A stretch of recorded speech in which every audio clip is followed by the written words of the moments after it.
What is up, YouTube, Facebook, Twitter, Twitch, Apple, Spotify, and everyone tuned in on the Texas Sports Unfiltered app?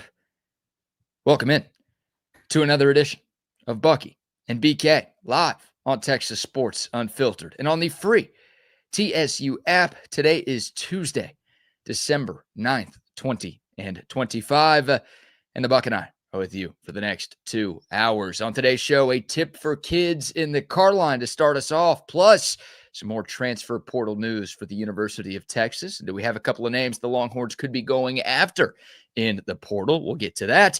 Anthony Hill has declared for the NFL draft. We'll talk about Monday Night Football. The Philadelphia Eagles continue to fall. Does that open the door for the Dallas Cowboys to get back into the playoff picture? We will recap Texas basketball's blowout win over Southern. We've got the Heisman finalists announced and a rough road rage video from right here in Austin, Texas. Oh, no. We have to talk about. Oh, yeah, plenty of sports, plenty of fun, and plenty of crazy on a Tuesday edition of Bucky and BK. We appreciate y'all starting your mornings off with us. How are you today, my man? I'm good. Hopefully you folks have got a sweater or a jacket on that are leaving the house this morning in some areas. It's cold out here in Dripping Springs this morning. It really is. And over the next couple mornings, we're going to get that. But by the time we end the show, it'll start to warm up and we'll be close to 70 degrees, BK, over the next couple days. And it'll stay that way. It'll be dry. But some of these mornings, hill country, look out, 30, 33, 34 degrees. But it's 30, hey, 39 feels like 29, you know? I've got 36 here in South Austin right now. A freeze warning currently in effect where I am. It'll get warm enough quick enough. It feels like temperature is 34 at the moment. Nah, it'll be fine. It'll be a beautiful sunny day. Like yesterday, ended up being a really nice afternoon. So expect that. We just got no rain until like next week. Like next weekend, I think I see showers. But as of this week, just going to be dry and cold in the morning, but pleasant enough to do whatever you need to do in the afternoon. Chase the dog, do whatever you need to do. Should be just fine. Yeah. My tip for kids in the car line today is you're old enough now so that you can set some of the morale at your home. I love this time of the year. I'm like Tom McKay. I love Christmas. I just have always loved this time of the year, being the oldest of 8 and wondering everybody what they were going to get. And, my brothers and sisters talking about what they had. But I wasn't the morale setter. My sisters set the morale in my house, because everybody's not pleasant this time of the year. You really do get some bad humbugs. And some people get really depressed around it. I mean, get depressed, which I always find that's really weird. What a weird time, because, people are sending out greetings and being really joyful during the holidays. But some people go the other way. So kids, you're not too young to set the morale at your house. You be the one with the big smile on your face, walking through the kitchen. But there are people in your families, and we know who they are, that this time of the year is a bummer to them, which is, it's hard. I don't know if it is. I think maybe it's more the pressure of them trying to do something for somebody else. I know there are probably older folks that, they have people in their lives that they want to do something for. They may not be able to do that for them this year. That gift that somebody was expecting all year long may not show up. So they get really depressed about that and they stay in a funk, throughout the holidays. But you kids, you're funny. You're supposed to be funny. You're supposed to be smiling and happy. You'll get what you need. If not, you'll get it the next year or the next year. It'll get there. So you keep up the morale at your house. You're not too young to keep up the good morale at your house. I like that. I feel like the holidays are like the Dallas Cowboys. You either love them or you hate them. There's no in between. Yeah, I love holidays. Yeah, I do too. I do too, but it's obvious that there are people out there who hate them for a number of different reasons, and we've got to interact with them every day. So, yes, you do. Morale high is big. That's a good tip for everybody out there, not just for the kiddos, right? Keep the morale high and be nice, be kind, treat people with respect. Yeah, that's why for me, I'm now past the age of, I don't need I don't need my daughters. I don't need my wife. I don't need anybody to get me any. I don't need any gifts for Christmas. If I want something, I go buy it. It doesn't, I appreciate it, but if there's something, if I want a polo or something for golf, I go get it during the year. I don't have to wait till Christmas. You won't be upset if we get to Christmas Day and your wife has nothing for you under the tree? No, I will. I've already told her that. Now I can't do that. It doesn't work the other way. No. It just doesn't. You guys out there, or you sons of mothers of children, you know what I'm saying? You better have something for your mom. The old man can handle it, but you better have made something at school or picked up something in the backyard or made a sandcastle or something for mom. She's going to expect something. And your wife and girlfriend are definitely, they can tell you no all they want to, that it's not, you don't need to do this for me. Yep. That's not true. That's the most classic woman bit of all time. Or the Valentine's when the flowers are coming to the office. I don't need anything. I'm good this Christmas. I'm good this Valentine's Day. Oh, I don't need anything for my birthday. Just you and your love is enough. No, don't fall for it. It's not enough. Kids, your love for mom is not enough. She's expecting you to make something. Yeah, go get her a gift. Right, write her a card if nothing else. Yeah, a handwritten card with a big smiley face. Go check out. Go trace Santa and make your own card to your mom. That'll surprise her more than anything. And dad will be just fine, believe me. He'll forget that he never got anything like in an hour. So once the football or the basketball game start, he's already good. Just leave him alone. He's going to throw whatever you give him away anyways. Yeah. Mom wants that crappy school art project. Dad, good on that. It's in the bottom of her drawer forever. Yeah, that's how it works. I found a couple of those things. I have a letter that I keep with all my poems that my son AJ wrote to the president of the University of Texas back in the day. And he wrote it, and the president sent him a letter back. I'll show you that someday. It's incredible. He was like a sixth grader. Who would that have been? Was that Powers? Was that Faulkner? It was Powers. Okay. Interesting. He sent it to him, and the president wrote him back.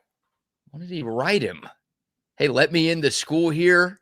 No, it's in my book. I don't know. It must have been a time where it was about the numbers game of how many black kids on campus or something like that. And him being a biracial beauty, I don't know why he was chanting it, but he was leaning one way at that time. I mean, it was good. That's why I thought he was going to be a journalist. Well, good but it's really good. It's kind of cool. It's kind of cool that the president of the university sent a letter back to him. There you go. Yeah, didn't realize that was a thing, but why not write your local university president, see what you get back? That's kind of wild. Good morning to soldiers at Fort Hood, Texas, the soldiers in the state of Texas, and all those that fight for us each and every day. Thank you for the great job that you do during this holiday season. You've already given us plenty of gifts. We do appreciate it. And to you and your families, do be safe. Man, it is shopping is kind of crazy out there, BK. It's a full-blown let's get after it now. Oh, yeah. Cyber Week, they are after it. I went actually to the mall. The White People Mall? I went to the White People Mall, and they're on the move. They are on the move. And dudes, I went to when I go, I generally go down to the outlet stores for shoes and stuff, whether it's Nike or Under Armour and stuff. I get a deal. I'm going for a deal. I'm not willing. I'll pay $40 for a pair of Under Armour shoes. But I see these kids going into the mall at those shoes places.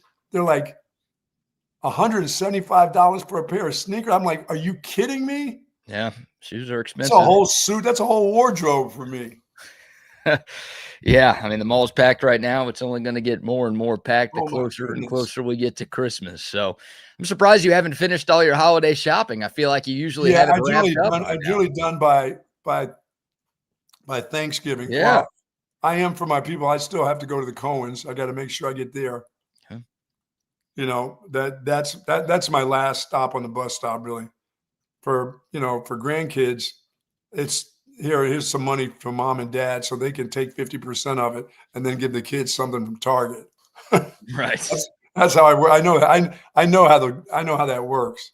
That's great. Well, hey, go support our sponsors during your holiday shopping Absolutely. spree this year. Shout out to Relax the Back. They present to you the Tip for Kids in the Car line each and every Tuesday morning. Joe Cohen and Son. Let me tell you, when you can get that thing professionally wrapped like they do, I almost wanted to take 2 things down to Cohen's and have them wrap it for me. I'm serious. That'd be great. Where do I go if I don't want to? Because I'm a horrible rapper. I mean, you're not supposed to use up a whole plank of wrapping paper for one gift, but it's like my wife says it's disgusting. She goes, it's not even cute. It's so messed up. She goes, it's just a waste of paper. There's got to be a place where I can take the stuff to and come back in an hour or something. Yeah, that's a good idea. If that business model doesn't exist, then it should. Maybe you could rent a TaskRabbit or something and get them to just wrap your gifts. My long-time goal for a long time in radio was my deal with Hogan, we were going to start that bum wrap. Oh yeah, I forgot about the bum wrap. Bum wrap. It's got to take maybe 2026 is bum wrap year. Get them off the streets, get them off with their signs. Get them in a big warehouse, pay them a little something. You bring your stuff in, and they wrap. They wrap the stuff, except for it smells like cigarettes and liquor. Yeah, who cares though? I mean, I know. Yeah, it's Christmas. Yeah. Are you paying these bums to rap? Yeah. Instead of having their witty little funny signs, which aren't funny, you can actually pay them. This is the time to do it. Why wait till next year? The holidays are here. You've got a couple weeks to Christmas. This is when the demand is at its highest. You got to round up some bums. Yeah, I got to find some bums. I see there's a lot of them. Yeah, they're not that hard to find. You just got to convince them that this is a good idea. Where's Brandon Mars? Maybe I can use part of his facility as because you got to have a warehouse to put these bums. What are you paying these bums, as you keep calling them so eloquently? I call them a bum. You know, a bum will work. Hobos. They're like hobos. Hobos work for a living. A bum. I'm sorry, I shouldn't be calling these people bum. Bums don't work. They're bums. They just have signs, and they expect you to give hobos. These are hobos that I'm looking for. What are you paying these homos to work? Not homos, hobos. I'll pay them $12 an hour for rapping. Okay. All right. Decent. What are they going to make on the side of the road? Probably not $12 an hour. Am I overpaying these hobos? What's minimum wage these days? I think it's like $15. Is it? Yeah, I think I'm short. Hey, they're hobos. I can shortchange them a couple bucks. Minimum wage in Texas is $7.25 an hour, sir. What is it? $7.25 per hour. And people wonder why no one can afford anything these days. Holy shit! It's just $7. $7.25, $7.25. You can get away with 10, no problem. Okay, 10. How's that? 10 and find me a warehouse and we can get it going here. $10, but you have to include a pack of cigarettes per hour. Yeah, and 6-pack. And a 6-pack of beer. They're not drinking Altstadt either. That's not what they drink. Well, they're not allowed to have Altstadt. No. We're not giving it to them.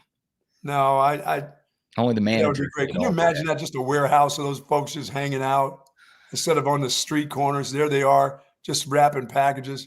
You think they're going to go through the package too?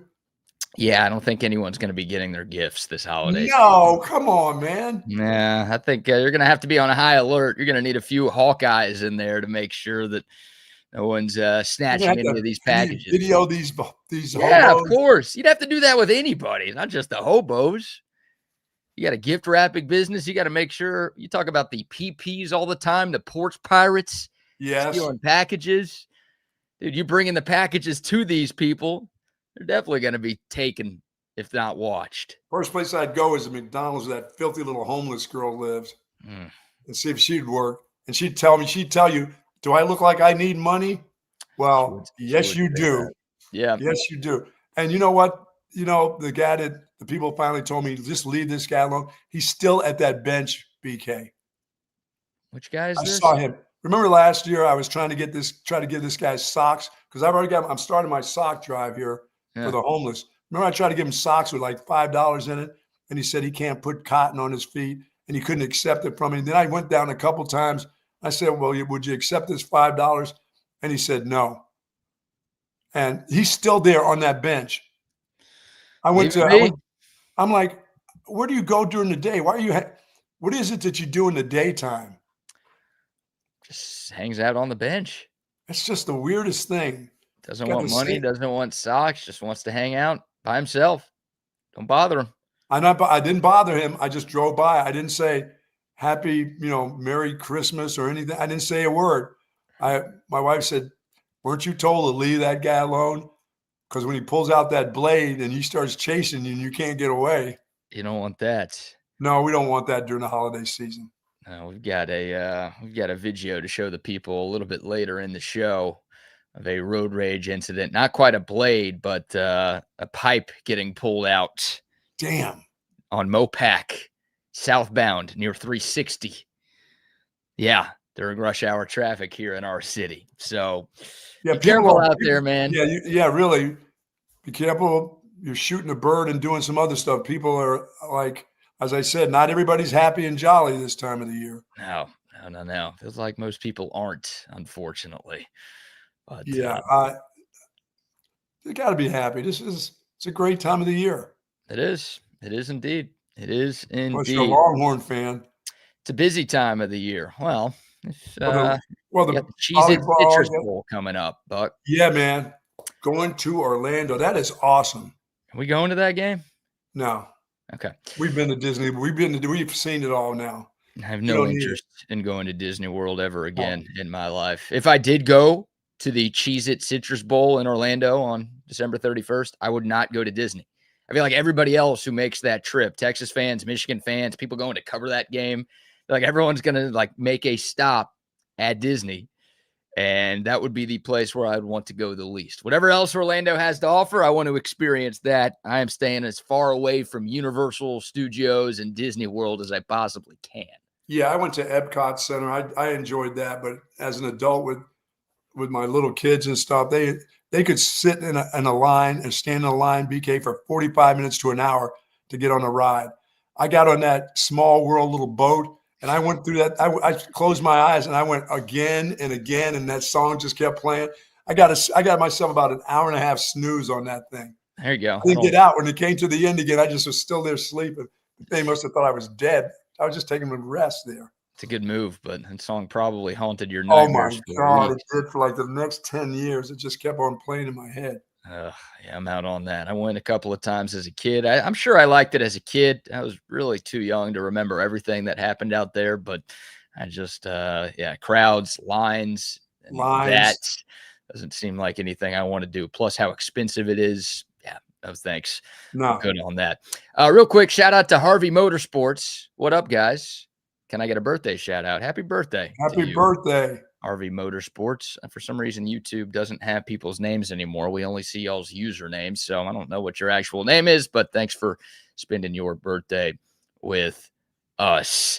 Buck, some transfer portal news for the Texas Longhorns. The first bit of news dropped at the end of our show yesterday. Running back CJ Baxter planning to enter the transfer portal when it opens up on January 2nd. To this point, there are 3 Longhorns who have announced their decisions to leave Texas at the conclusion of this season. Backup quarterback Trey Owens is also planning to leave, and defensive lineman Melvin Hills III also planning to leave as well. Obviously, to this point, the biggest departure is CJ Baxter. Again, I know we touched on this a little bit towards the end of our show yesterday, but any more thoughts now that you've had some time to marinate a little bit on CJ Baxter deciding to finish his college career somewhere else?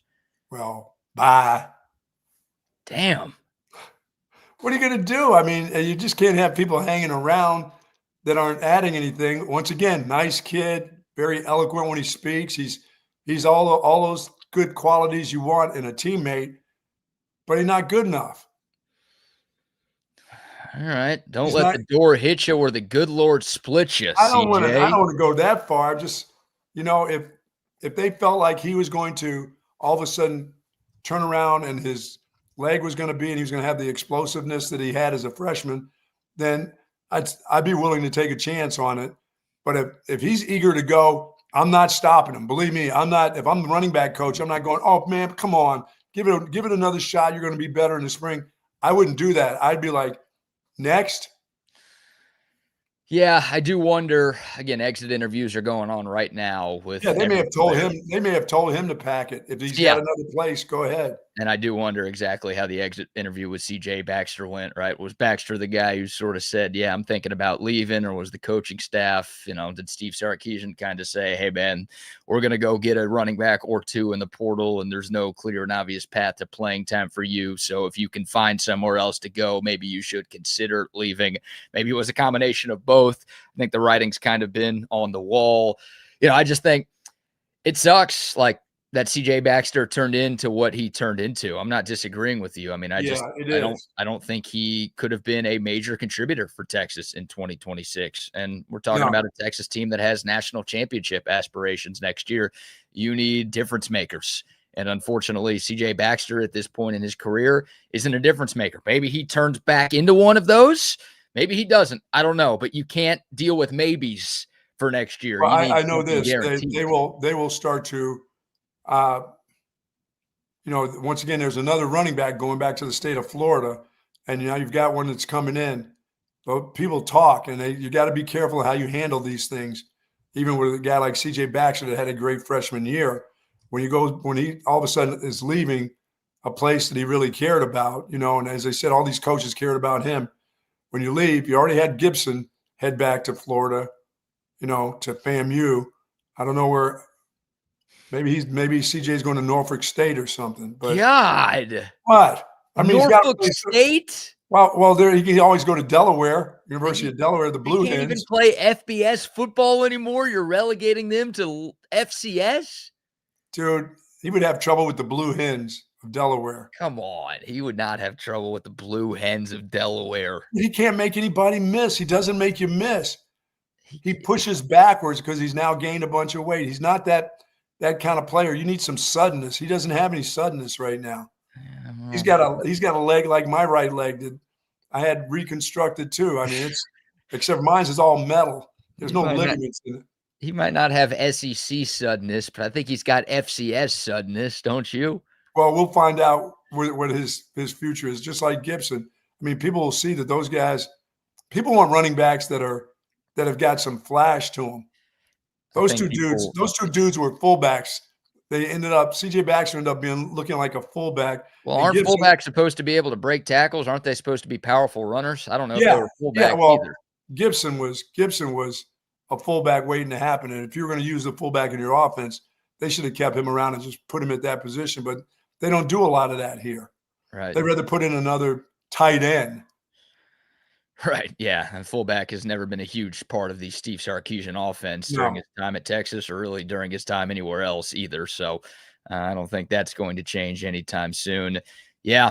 I mean, I just, for CJ Baxter, the reason it hurts so much is we're talking about a guy who was the #1 running back recruit in America a couple of years ago. Yeah. He's an offensive lineman's nightmare, a guy running up their rear end. Right. Well, he wasn't before the injury. I mean, no, he wasn't. He had the ability to be still a big back with some speed.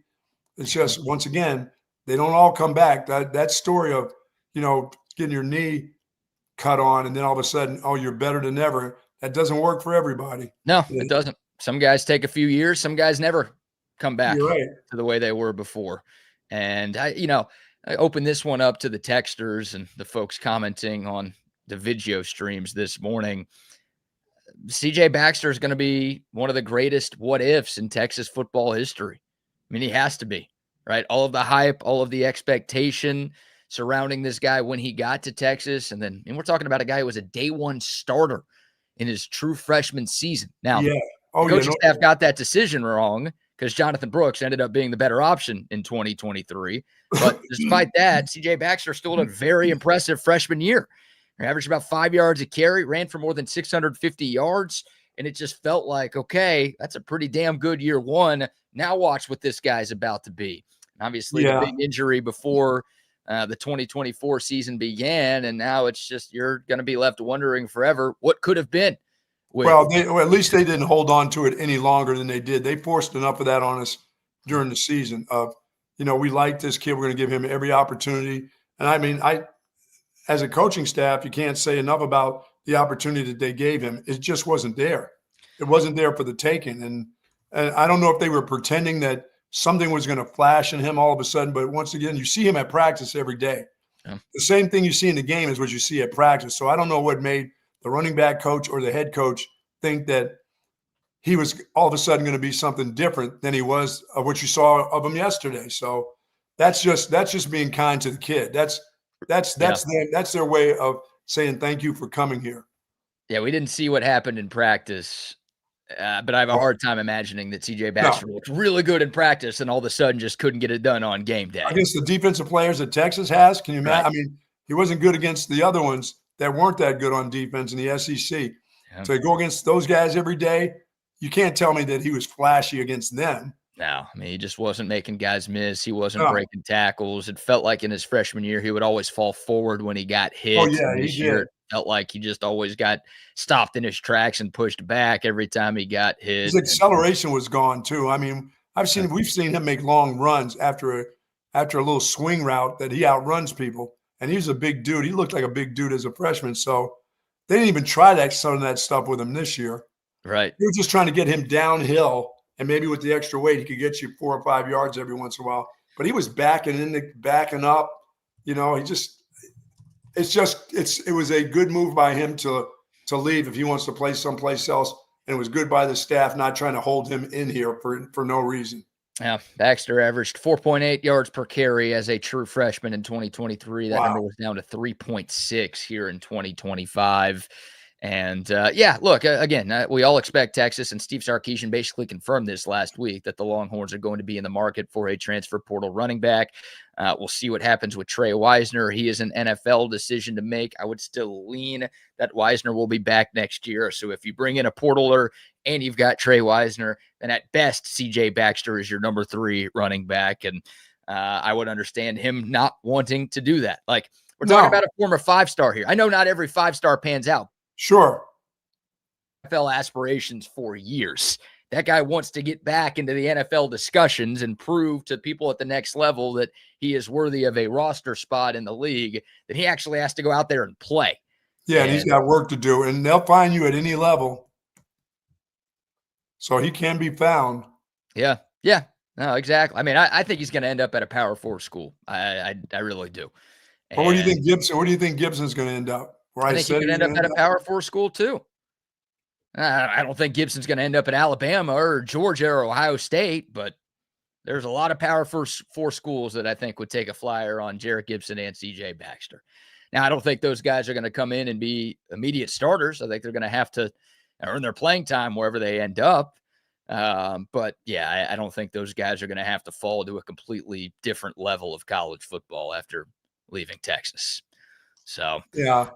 Wish him the best. Hate that it didn't work out. I mean, you think of guys like Jonathan Gray. Like, to me, Jonathan Gray is maybe the biggest what if / what could have been at Texas. Dealt with a bunch of injuries. Obviously, dealt with just horrible offensive lines and really bad teams around him too. Fozzie Whitaker played in the NFL for years.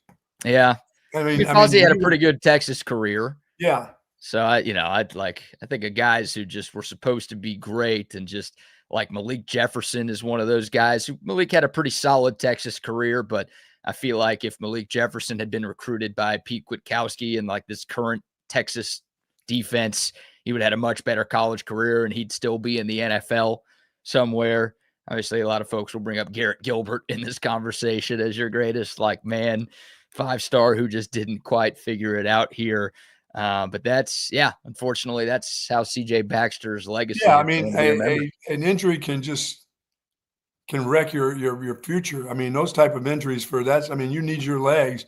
You need to be able to make cuts and make quick decisions. And for a running back, and like I said, and then when he put on that extra weight, I'm like, why? You don't need to do that. I mean, he went from 222 to 230. He didn't put on a ton of pounds, but I mean, you know better than I do. That can make a difference. Yeah, I think he put on the weight because he wanted to stay healthy. He knew he had gotten hurt, and he's thinking, all right, maybe if I put on a few more pounds, this is going to help my durability a little bit. Well, there was something that guy. Something always happened. When there was contact with him, it was like, uh-oh. Exactly. I think part of the logic was maybe this was him. Maybe this was the coaching staff. Maybe a combination of both. They're like, like, okay, let's put on a few more LBs so you're not always coming up lame when you Yeah, he get was pretty hits. big enough. He was plenty big enough. Yeah, well, That guy was a big dude. yeah, I just wish him well. He sounds like obviously he's a great kid, or they would have never even gone this far. Most staffs would have said, "No, I see you at practice. You're not ready, but we're going to give you an opportunity." yeah. And it's not like they had a stockpile of great players at that position. That position needs to be fixed.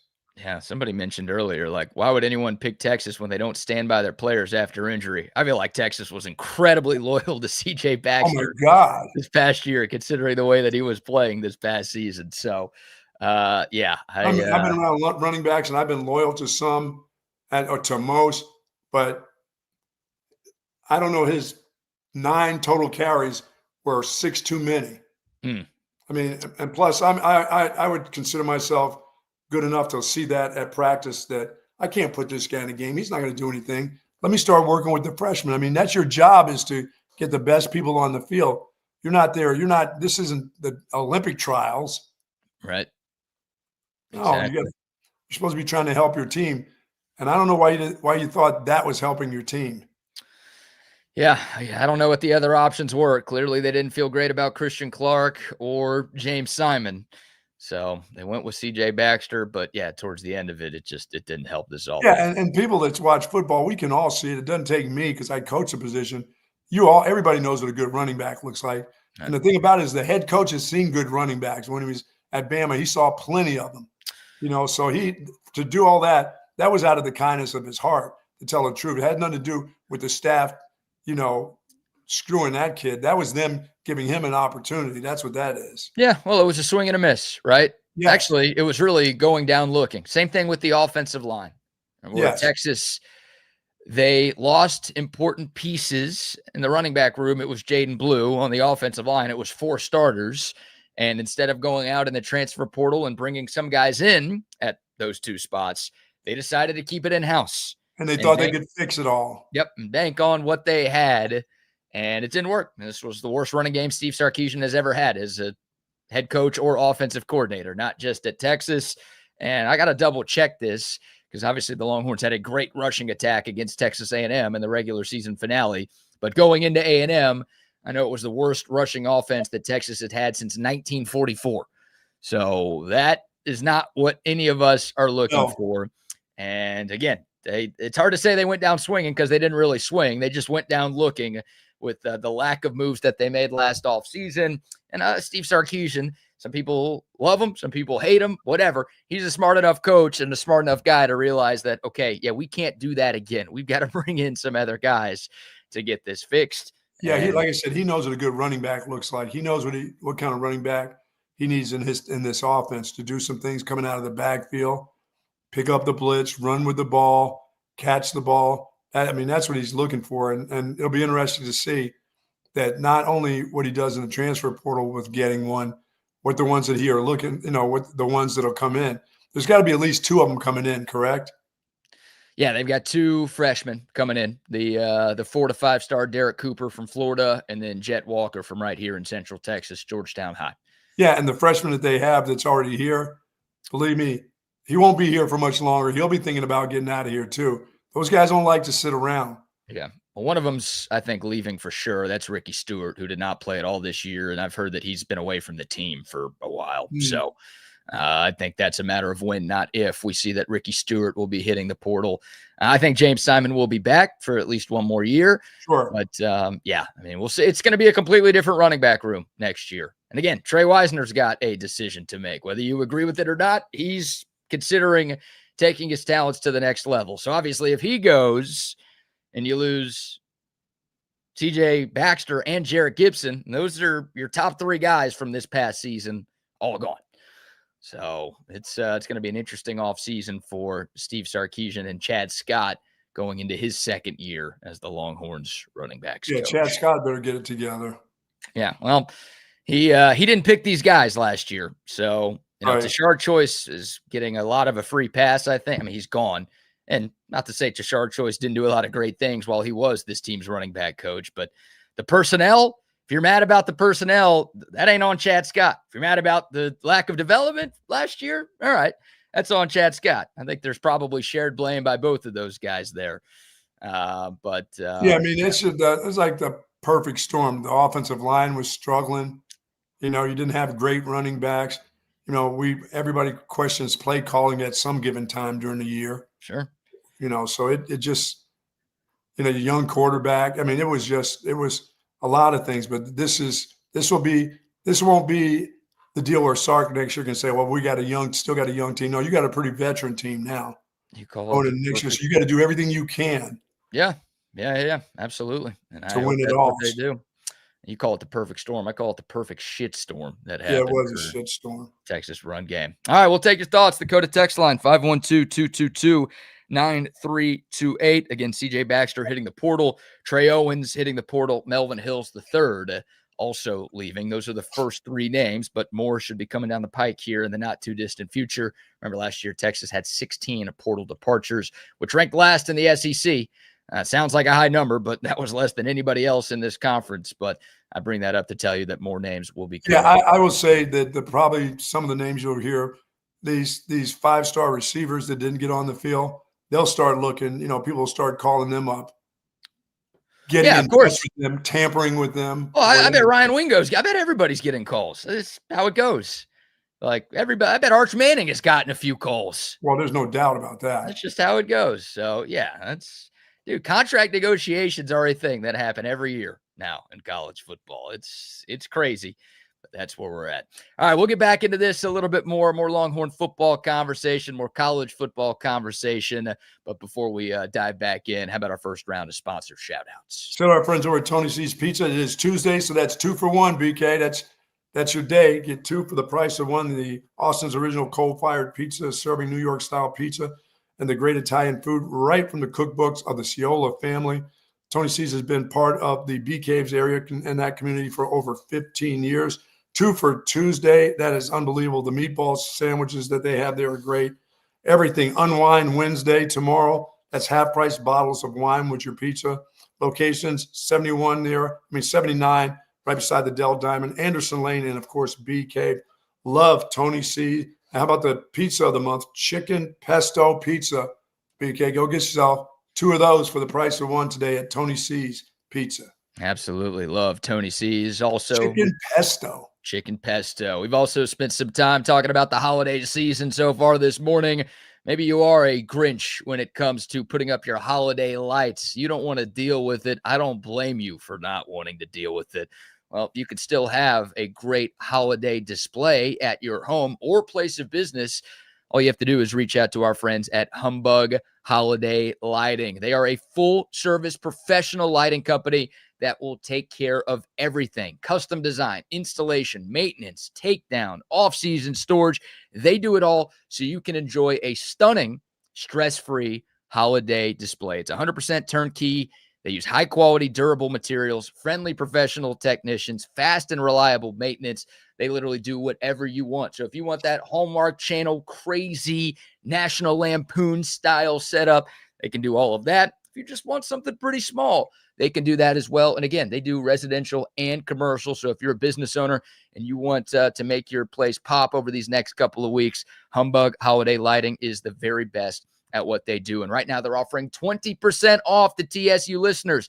All you have to do is use the promo code TSU20 at humbuglights.com, or you send them a text at 512-222-1820, and you'll get 20% off your installation. They also do free design consultations as well. They are the best in the business. All the magic without the hassle. It's Humbug Holiday Lighting.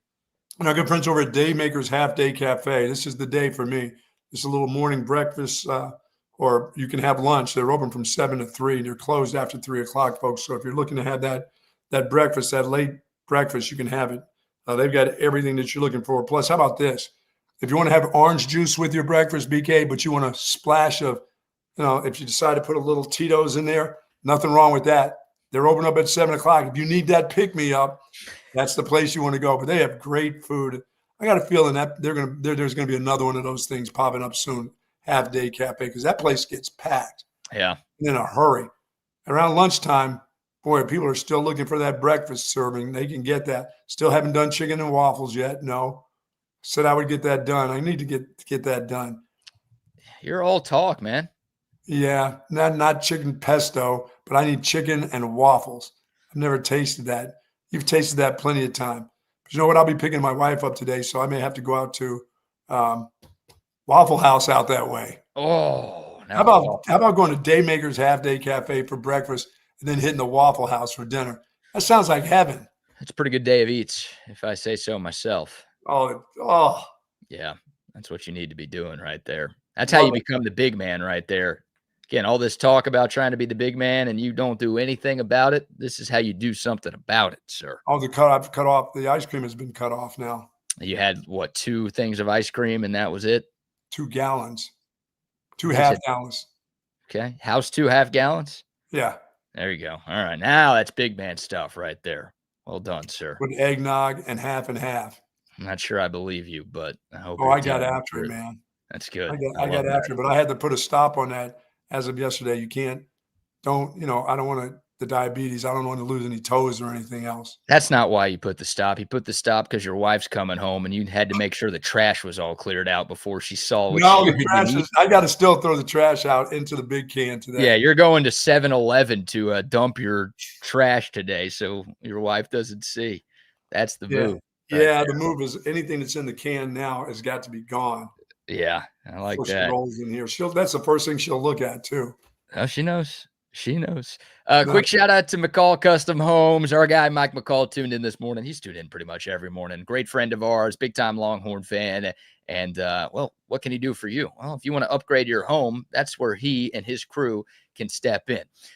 Remodeled kitchen, renovated bathroom. You got a growing family. You need to add on to your place. You want to add some life to your outdoor space. Whatever you're thinking, McCall Custom Homes can take care of it. It's a father-son team, more than 4 decades of experience, and all of that experience has happened right here in Central Texas. So they know what it takes to turn an Austin area home into something truly, truly special. The Buck and Rodney have had work done at their places from McCall Custom Homes. We trust our homes to them. You should too. They're A+ rated by the Better Business Bureau. Tons of 5-star reviews online. And they're offering free estimates to TSU listeners. All you have to do is head over to their website, McCallCustomHomesATX.com, or you can call or text Mike McCall directly, 512-633-9580. It's McCall Custom Homes. We build value into your home. All right. Back to the Texas conversation here, Buck. Curious to see which other names enter the portal, but we did see our first NFL draft declaration yesterday afternoon. Anthony Hill released a statement on social media announcing that he is foregoing his remaining college eligibility and taking his talents to the next level. He didn't want to go to Disney World? No, I don't think he wanted to go to Disney World. Too old for that. And yeah, maybe he travels with the team and just doesn't play in the Cheez-It Citrus Bowl, but my guess is he is on to bigger and better things. Got to get his hand healed up. He's got workouts to do. He's got people to talk to. Yeah. He'd be gone. He'd be gone. And man, this one hurts. I mean, it's been expected. I think we knew from the moment Anthony Hill stepped foot on campus that he was going to be a 3-and-done player. Feels like just yesterday that he flipped from Texas A&M to Texas. I know. It was right before signing day in 2022. And obviously his second game of his college career is one that every Longhorn fan is going to remember forever. That road victory in Tuscaloosa, week 2 of 2023, where Anthony Hill, as a true freshman, was tasked with basically spying Bama quarterback Jalen Milroe that entire game. He made his life hell. Had a couple of sacks. Jalen Milroe only averaged 2.9 yards a carry. He forced him into a couple of interceptions. I mean, Anthony Hill was one of, if not the biggest reason why Texas handed Nick Saban his worst home loss as the head coach of the Alabama Crimson Tide. I think from that moment on, Anthony Hill was a fan favorite, and we kind of knew he was going to be one of the best players on the team, and that's exactly what he was over his 3 years in Austin. Boy, he was awesome. All-American last year, first team All-SEC last year, had another solid year in 2025, obviously missed the last couple of games dealing with that hand injury. And I hate that for Ant Hill. Like, I hate that his last Texas game was the loss to Georgia. I think he deserved better. to be on the field for those last two rivalry games, especially the A&M game, right? You talk about icing on the cake. Yes. Ending your college career, you ball out against the school that you were once committed to, and you beat them one final time on your way out the door. It sucked that Ant Hill couldn't play against the Aggies a couple of Fridays ago, but that obviously doesn't take away from what he did in his 40 games that he did play on the 40 acres. Yeah, that was money well spent. Yeah. Every time he took the field, he was outstanding. Yeah. Yeah, I would love for him to be able to play in that A&M game too, but that guy's hand, was there must have been just some pain involved with that. Had to be. He wanted to play in that game. Right. Well, it was a broken bone, and we never found out if he was cleared by the doctors and chose not to play, or if the doctors were like, dude, you can't play. Obviously, you wonder if maybe it was a bit of a business decision, but I don't know, man. I think. Well, if it's a business decision, you understand that too. So I think Anthony Hill would have loved to have been out there against Texas A&M if he could have played. I don't think he's the type of guy who just mailed it in. I think. Yeah, all they have to do is tell you can play, but there's a really risk of re-injuring and screwing up this hand that we just fixed. That's all you have to hear when you're a guy in his position. Maybe. Yeah. And we'll see what happens next. I mean, I think Anthony Hill's a lock to be a top 50 pick in the NFL draft. I hope he is a first round pick. It is a pretty good linebacker class coming out. And also that off-ball linebacker position, not considered the most premium spot by NFL teams. So you don't see those guys fly off the draft board super early. But man, Anthony Hill's an athletic freak. Like, you talk about a guy who could help himself at the combine. Oh, yeah. He wants to get ready for that. Yeah, throughout the pre-draft process, like I think that could be Anthony Hill. So he doesn't need any injuries going into that. He needs to be ready to go. He can, like you said, he is going to be a phenom at that. Yeah, for sure. I'm excited to watch him there. I'm excited to watch him at the next level. Jerry Jones, hope you're listening right now. You could use a guy like that on your defense. He's got one Longhorn. He's probably not going to take another one. Right. Oh, that'd be fun. Pairing DeMarvion Overshown with Anthony Hill, and boom, those are your two linebackers in Dallas. I think you could do a heck of a lot worse than that. I mean, I'm watching Kenneth Murray play every Sunday for the Cowboys. And Anthony Hill as a true freshman, I think, would have been a better option than Kenneth Murray is right now in the league. So that's an opportunity. There's a potential spot, but whoever ends up with Ant Hill, I think, is going to be very, very happy. Hell of a player, and wish him best of luck. Obviously, now for Texas, you wonder about the linebacker room next year. That could be another spot where Texas is active in the portal. Trey Moore out of college eligibility. You do have Leon Galafau coming back. You do have Anthony Smith coming back. You do have Bo Barnes coming back for his year two. And then Tyler Atkinson, obviously the 5-star freshman. You hope that guy's the next Anthony Hill who can make an impact and hit the ground running from day one.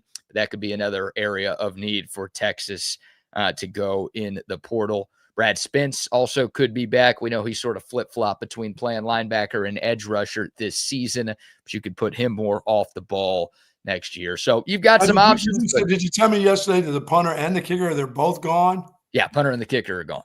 Oof. Since when do you care about the specialists? I'm a special teams guy. You need them. You got to have a great punter. You are a special guy. I agree with you. Special guy.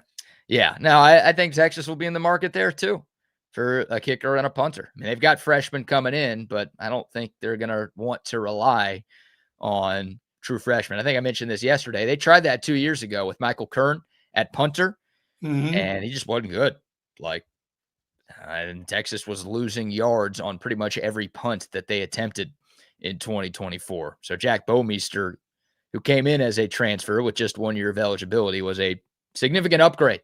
Yeah, he was. Punter. I think we all believe that Mason Shipley was a significant upgrade over Bert Auburn at kicker. And I hope Texas is in the market for replacements for those two guys in 2026. Is Shipley a pro kicker, you think? Or is he's still – I don't know. Those guys hit 52, 53-yard bombs like it's nothing. Those guys hit 62-yard bombs like it's nothing. Yeah, watching Dicker last night make 5 field goals. He doesn't have a big leg. He gets in the 50s. It gets a little shaky, doesn't it? Shipley? Yeah. Yeah, he did. He missed a few 50-plus Yeah, yarders little this feet. year. Little feet. Well, he's not little finger. He's little feet. Yeah. Yeah, maybe. Yeah, I don't know. Like with kickers, I mean, who knows? It's a lot of it's up here. Maybe he's good enough to get a tryout in the league, and if he has a great tryout, he could get an opportunity. Yeah, the tryouts, all you have to do is hit them all. Right, right. That's it. No pressure or anything. No, just hit 'em. I mean, he wasn't like a Lou Groza Award finalist, so I No. don't know. I'm not the best at scouting kickers in the world. I have no idea what No, NFL you know more about punters. are looking for. I don't think I know much more about punters. I just know you're supposed to punt it far, and And that's not. kickers, you knew about Bert Auburn, so Yeah, well, I you don't think followed his it career takes an closely. expert analyst to know about Bert Auburn being cheeks. Well, he's having a trip. He's having a championship trip, at least. You're saying playing the Aggies in the first round is a championship trip? It will be for the Aggies for sure. Oh yeah, that guy didn't play in a conference championship game at Miami. And I got a hunch his Miami Hurricanes aren't going to be playing in the championship game this year. No. That's my bold call. But if they are, I can tell you that Bert Auburn will not be kicking in it. He'll be making the trip, maybe. He'll be making the trip. He'll be cashing in on all the bowl game swag that they're giving out. And maybe an NIL deal. Although, do they give backup kickers an NIL deal?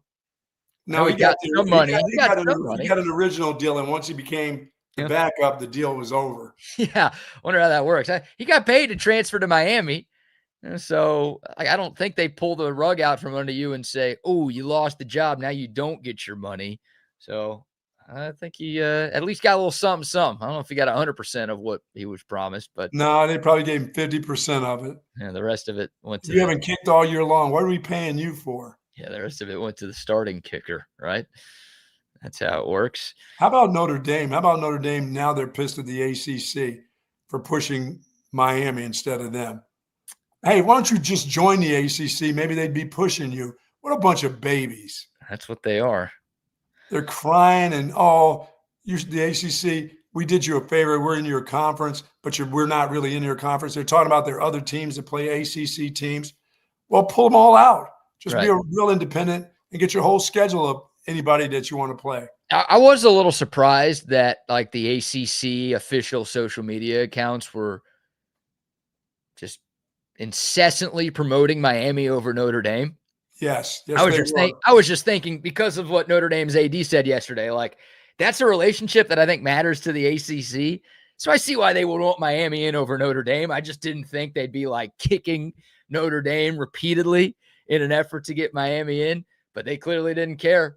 They're like, you know what? You're not in our conference in football. Yeah, you might be in our league in other sports, but you're not with us in football all the way. So screw you guys. Because they have a lot of ACC play in other sports.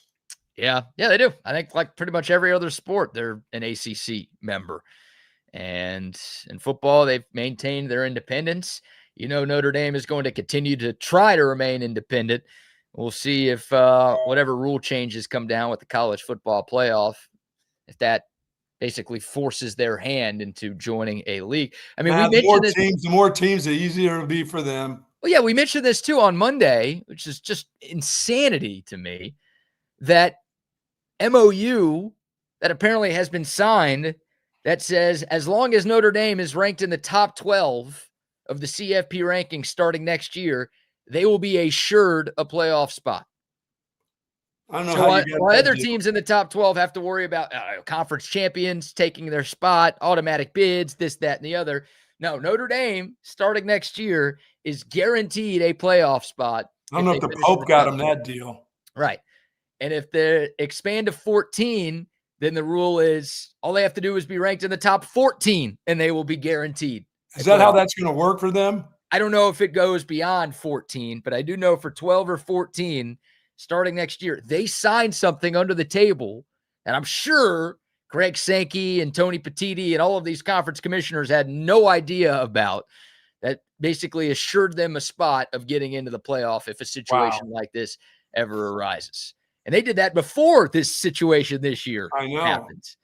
So, yeah, I can't imagine these conference commissioners are going to be too thrilled. It's like, oh, Notre Dame gets that, but you're not going to do that.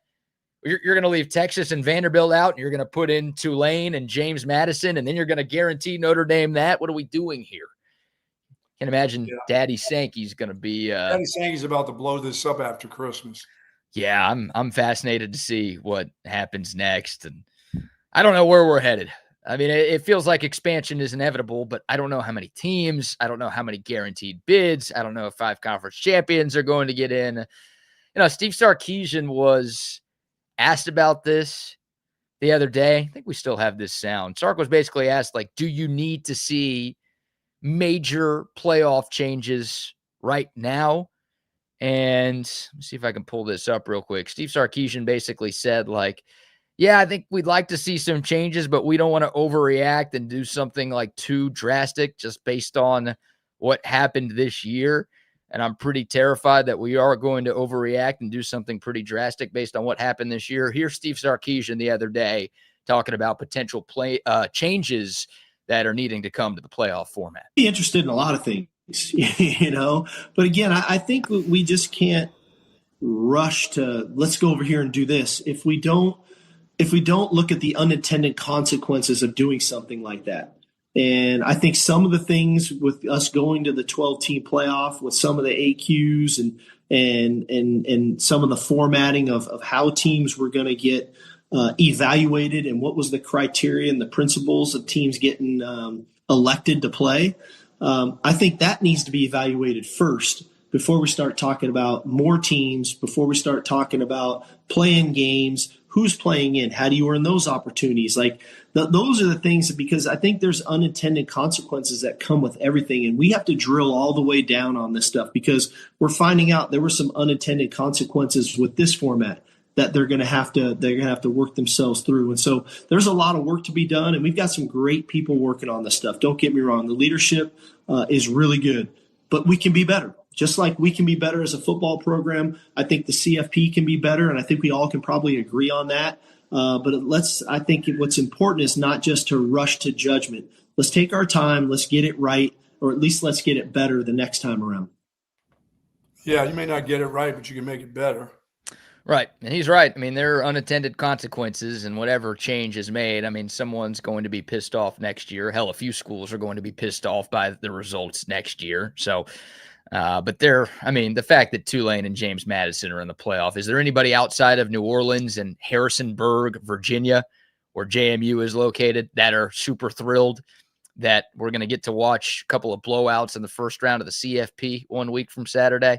When they can be playing in a championship, they've already won championships. They could be playing, to win a national championship at another level. What's the big deal? Right. Now, to me, the biggest change that's needed is not expanding. I would love to go to 8 teams. And if it was 8 teams, I would not be sitting here arguing for Texas to get in. But, we're probably going to 14 or 16 teams. My biggest thing is, let's stop giving undeserving teams automatic bids into this thing, please. Let's actually look at resumes. Let's actually try to get the best 12 in there. That's what most sports do. They have their best teams in the playoff at the end of the year. College football is intentionally leaving out better teams for bad teams who have no chance. That, to me, is just Captain Obvious stuff right there, and feels like a pretty good place to start. Yeah, it'll be pretty obvious to everybody, I think, after this weekend when these teams are on the road having to play these. It's not going to be pretty. It wasn't pretty, when Mississippi and Tulane got together. It won't be pretty again this time. No, I don't think so. And again, you look at some of the lines for those first round CFP matchups. Ole Miss is a 17.5-point favorite against the Tulane Green Wave. And then you've got Oregon as a 20.5-point favorite against our founding father, Mr. Madison. Yeah, that's not. And you think that's good for football? I don't really either. And that's what we're headed next weekend for the first round. So that, to me, is like that. We could start right there because I feel like the vast majority – it's hard to get the majority of sports fans to agree on anything. Very hard to get the majority of college football fans to agree on everything. I feel like just about everybody is in favor of not allowing 2 G5 teams in the playoff next year. Yeah, that's like a pretty easy and obvious change that they can make. Like it was an obvious, they made one easy and obvious change that was the right move from last year to this year when they said, you know what, just because you're a conference champion, you're not guaranteed a top 4 seed in a first round bye. Right. It was ridiculous that Boise State and Arizona State got first round byes last year, even though they were two of the lower teams that were ranked. You're right. So it's good that they made that change, right? This year, you've got 4 much more deserving teams who are getting that first week off. There's this, to me, is just about as obvious of a change that they should make starting next year. But again, we're probably going to 14 or 16 teams, so there's a whole – yeah, it's not like it's going to go backwards. We're not going backwards. No, we're not going backwards, and it's not like the change I'm suggesting is the only change that's going to get made. There's going to be 5, 6, 7 other things that get amended. And just, I'm kind of like Steve Sarkisian. I mean, this sport has already changed so much to where at times I'm not sure I recognize it. And there are ways that you could break the playoff by changing it too much, but cooler heads often do not prevail. And Sark's got enough to do to get his team prepared for that Cheez-It Bowl. The Cheez-It Citrus Bowl. Back out on the field and get those extra practices in. Let's go. I'll be practicing. I know you're very excited about that. I still would be. I still would be. I would be as a coach. I get to take my family there. Mm-hmm. A trip like that, hell yeah. It's been a long season. That's a fun trip.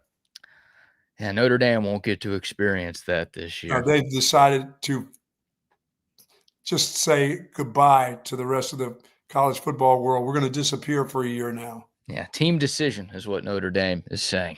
Come on, Freeman. Why would you do that? Why don't you got young players that need to go, just give them something to do during the holiday. You're always worried about when your team disappears from you for a while. You worry about if you did this, you'd have them for another 3 weeks, 4 weeks. Well, they like to have their thumb. They like to have their thumb on them. I know. I don't even think it was a Marcus Freeman decision. I know they're saying it was a team decision. Oh, no, the AD is doing all the crying. Yeah, I think it was the administration and the athletic director who probably made the call on this one. And I don't know. I mean, part of me feels bad for like those Notre Dame seniors, especially the guys who aren't going to be playing in the NFL. Like that's a big part of the reason why I'm glad Texas is playing in this game is there are a lot of guys who on December 31st will be running the tunnel in pads for the last time in their lives and playing in their last competitive football game ever. And to get robbed of that opportunity because you're a little butthurt that your team didn't get into the playoff. Really? Like that. It feels like those kids have put in too much into these programs to have that opportunity. Yeah, give them a week. They're going to practice. Give them a week of vacation time where they go and, the activities that the bowl people put on. Yep. They give you all kinds of great meals and stuff and gear. Get that stuff. Let them have that. Why wouldn't you let them have that? I don't get that. Well, because big bad ESPN is so biased towards the SEC that they had to get Alabama in and Notre Dame out of the playoff. Well, they screwed Alabama last year. They had to do a makeup. We have to make up with Alabama. I guess so. Well, Nick Saban won't show up to those college game days. Oh, right. That's the rule he made. Shoot, Yeah. I think Saban doesn't want Alabama in the playoff. I think he wants Kalen DeBoer to fail miserably so people miss him more. I think he's got that kind of ego. Well, the way they run the ball, believe me, they're going to miss him. Yeah, no doubt about that. They could be a short-lived team in the CFP. Man. All right, we'll take your thoughts on all of that. Notre Dame opting out, obviously a big storyline throughout this week in the world of college football. Steve Sarkisian weighing in on some potential CFP changes. What would you change to the playoff if you were in charge? I think it's obvious that big changes will be coming down the pike once this season comes to an end. But what happens is anybody's guess. We'll get back into that. We got some Longhorn basketball to dive into as well in hour number 2. The Heisman finalists have been announced. Plenty more sports and fun conversation coming up. But before we dive back in, how about another round of sponsor shout-outs? Say hello to Jay and the gang over at Sioux Patrick this morning. The incredible selection of Texas Longhorn apparels, of course, and how about collectibles and accessories? And it is the holiday season, and all you need, they got it there for your tree. They have all the ornaments that you're looking for, Longhorn ornaments.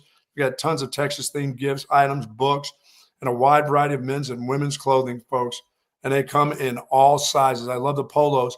Dad would like one of those little Longhorn polos, for golf. And they got them in short sleeve and long sleeve. at St. Patrick's, and they offer free shipping on online orders, $59 or more, free curbside pickup, and plenty of parking space at 5222 Burnett Road. And dude, as I went to the mall yesterday, tomorrow looking for parking space. Oh. Damn. Yeah, it's the beauty of St. Patrick. They have a lot of parking, and also it's a lot that's very close to the store.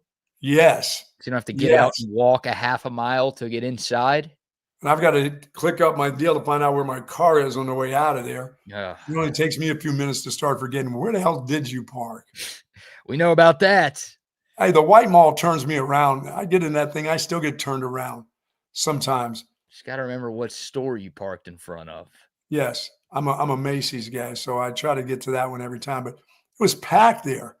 What are these kids doing? Shouldn't they be in school? Why did I see so many kids roaming around? Winter break.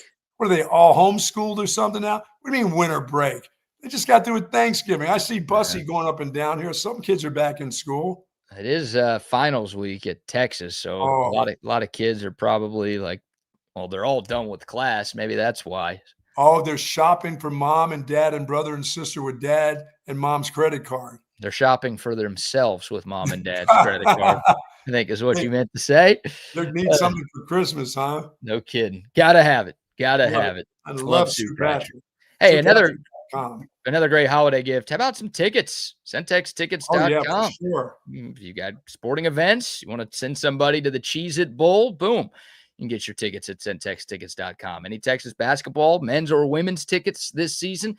Boom, CentexTickets.com. Big concert, big comedy show, big festival, big Broadway play, big anything coming to town. There's one place you need to go to find your seats. That is CentexTickets.com. Don't forget to use our promo code, Centex10. You type that in at checkout, you're going to get 10% off of any ticket purchase. I don't know any other ticket broker who gives a 10% discount like this. Centex Tickets does. They've got your back. Shop local. Shop CentexTickets.com. Sweet. Yes, indeed. Also, some love to audio-visual consultation. Speaking of great holiday gifts, how about a holiday gift that you can kind of gift yourself? I mean, it's a gift for everybody in the house when you make the call to AV consultations, because everyone's going to be happy, and anybody who ever comes over to your place is also going to be happy. But most importantly, you deserve to be happy. When you make the call to AV consultations, it's exactly what's going to happen. Upgrade your home TV setup. If you want the 4-screen man cave like I have, or the woman cave for you ladies out there. If you want the 85-inch giant screen like the Buck has, if you want the home theater room with the badass Sonos surround sound equipment, they can do all. That thing was blasting. My Sonos system in the house with Christmas music. You know, my wife is not a Christmas music person. I'm in here jamming it. I'm jamming loud with all the Christmas sounds, running around naked. It's great. Come Home on, Alone. man. Home Alone. Home Alone right Yeah, there. man. That's how it goes. AV consultations, whether you're home alone or with a bunch of other people, TVs, surround sound speakers, they do whole home lighting. They do surveillance cameras to keep your family safe. They do heated floors for your bathroom, all that stuff. AV Consultations does it, and they've been doing it all since 1988. All you have to do is give them a call, 512-255-8678. You can go online to avconsultations.com, look at the gallery of jobs they've done over the years, get some ideas for your home or business, and make the call. Once again, 512-255-8678. Woods Comfort Systems. I know that heater. I bet you your heater's been popping on. Mine has for sure. Oh, yeah. And it is nice and pleasant in this house. And the folks at Woods Comfort Systems make sure that it's doing that for each and every one of you that are a part of their system. Let me tell you, they come out twice a year to make sure the heater's working properly. They'll do the same thing for your air conditioning system. And now they do plumbing. So if you're having any plumbing issues, which hopefully you do not, call on Woods Comfort Systems. For close to 70 years in Central Texas, nobody does it better. Nobody does it better. WoodsComfortSystems.com or their phone number, 512-842-5066. All right, Buck, the Heisman finalists have been announced. There will be 4 of them in New York this year. No real surprises. Indiana quarterback Fernando Mendoza will be there. Mm-hmm. He is the favorite. You've got Julian Sayin, the Ohio State quarterback, put together a tremendous first season as the Buckeyes starter. Jeremiah Love, running back for the Notre Dame Fighting Irish, the only non-quarterback on the list. And your guy, Diego Pavia. The little round-shouldered dude. The little round-shouldered dude. Yeah. Who has been striking the Heisman pose a lot throughout the course of the season. Maybe that helped elevate him to the ceremony. But I don't think there's going to be much intrigue here. Fernando Mendoza is a minus 1,000 favorite right now to win the Heisman. Yeah, Pavia's this year for the meal. He's just there for the meal, huh? Yeah. Do you think he's even going to sit through the ceremony, or you think he's going to grab a bite to eat and then just dip out? Eat and leave, yeah. I wonder where he finishes on this list. I don't think he's going to finish fourth right there. I mean, He may finish second. Yeah, Vanderbilt went 10-2 this season, one of the best years they've ever had. Best completion percentage in the SEC, most passing touchdowns in the SEC, or the 3,000 yards passing. Obviously, did a lot with his legs, 9 rushing touchdowns. He is a strong case to be there this year. And I know he's obnoxious. I kind of would love to see how ridiculous a Diego Pavia Heisman acceptance speech would be.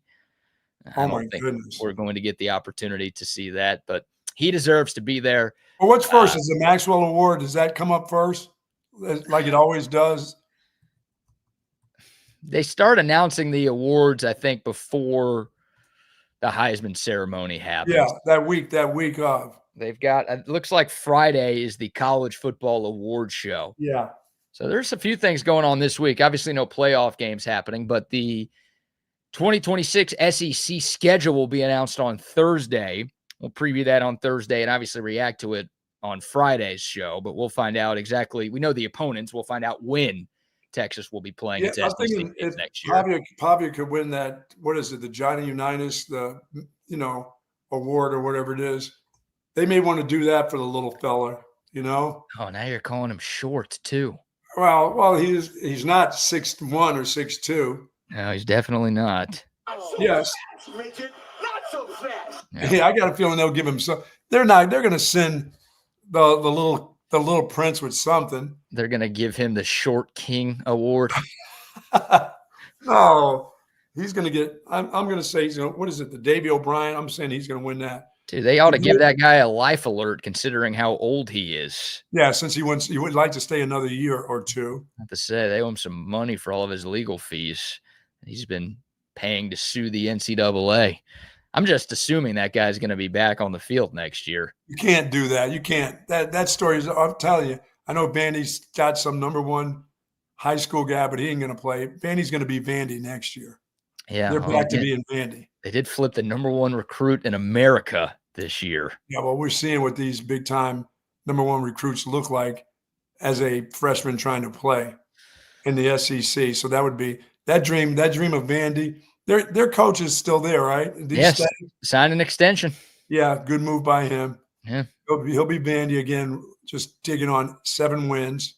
I'll see. That didn't even used to be Vandy. I was about to say, if Vandy's getting 7-8 wins every year, then Clark Lee deserves a freaking statue. Yeah, he would. They were winning like 1 to 3 every year before he got there. They'll be back to 4 to 5 wins a year. That's what I think their over/under this year in Vegas was 4.5, and they got 10. Wow! Everyone thought they were a one-year wonder last year when they got to 6 or 7 wins, and then this year they got to double digits. They don't have that guy. That little guy. They don't have him. He's gone. He can't come back any longer. They don't have the little guy, the little fat so, as you like to call him.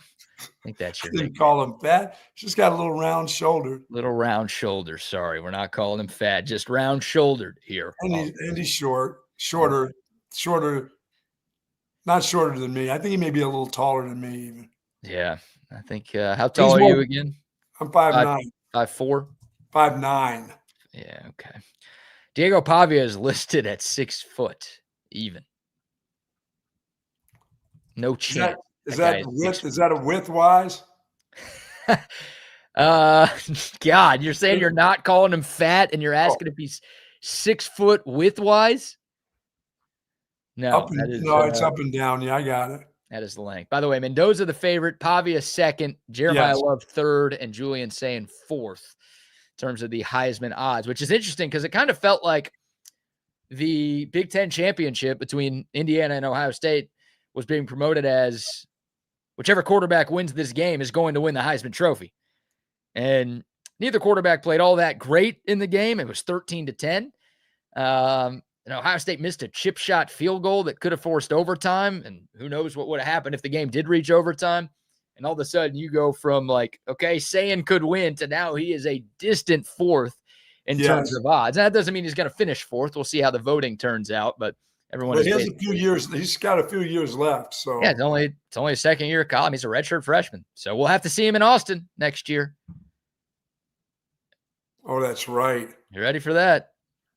But just win that game. Super easy game to win against Ohio State. Just win your games. Because every schedule is created equal. So just win your games. Well, who put them on the schedule? Who's advocating for them to remove them from the schedule unless the committee changes their mind?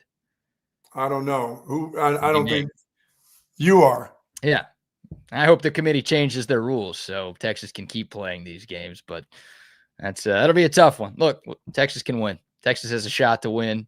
At some point, eventually they have to beat Ohio State, and eventually they'll have to beat Georgia at some given time. Yeah, you would think. And they'll get an opportunity to do so in week 2 of next season. But Ohio State's going to be good. I think there's a very good chance they are preseason number 1 next year, regardless of what happens. If they win it all, I think that's obvious.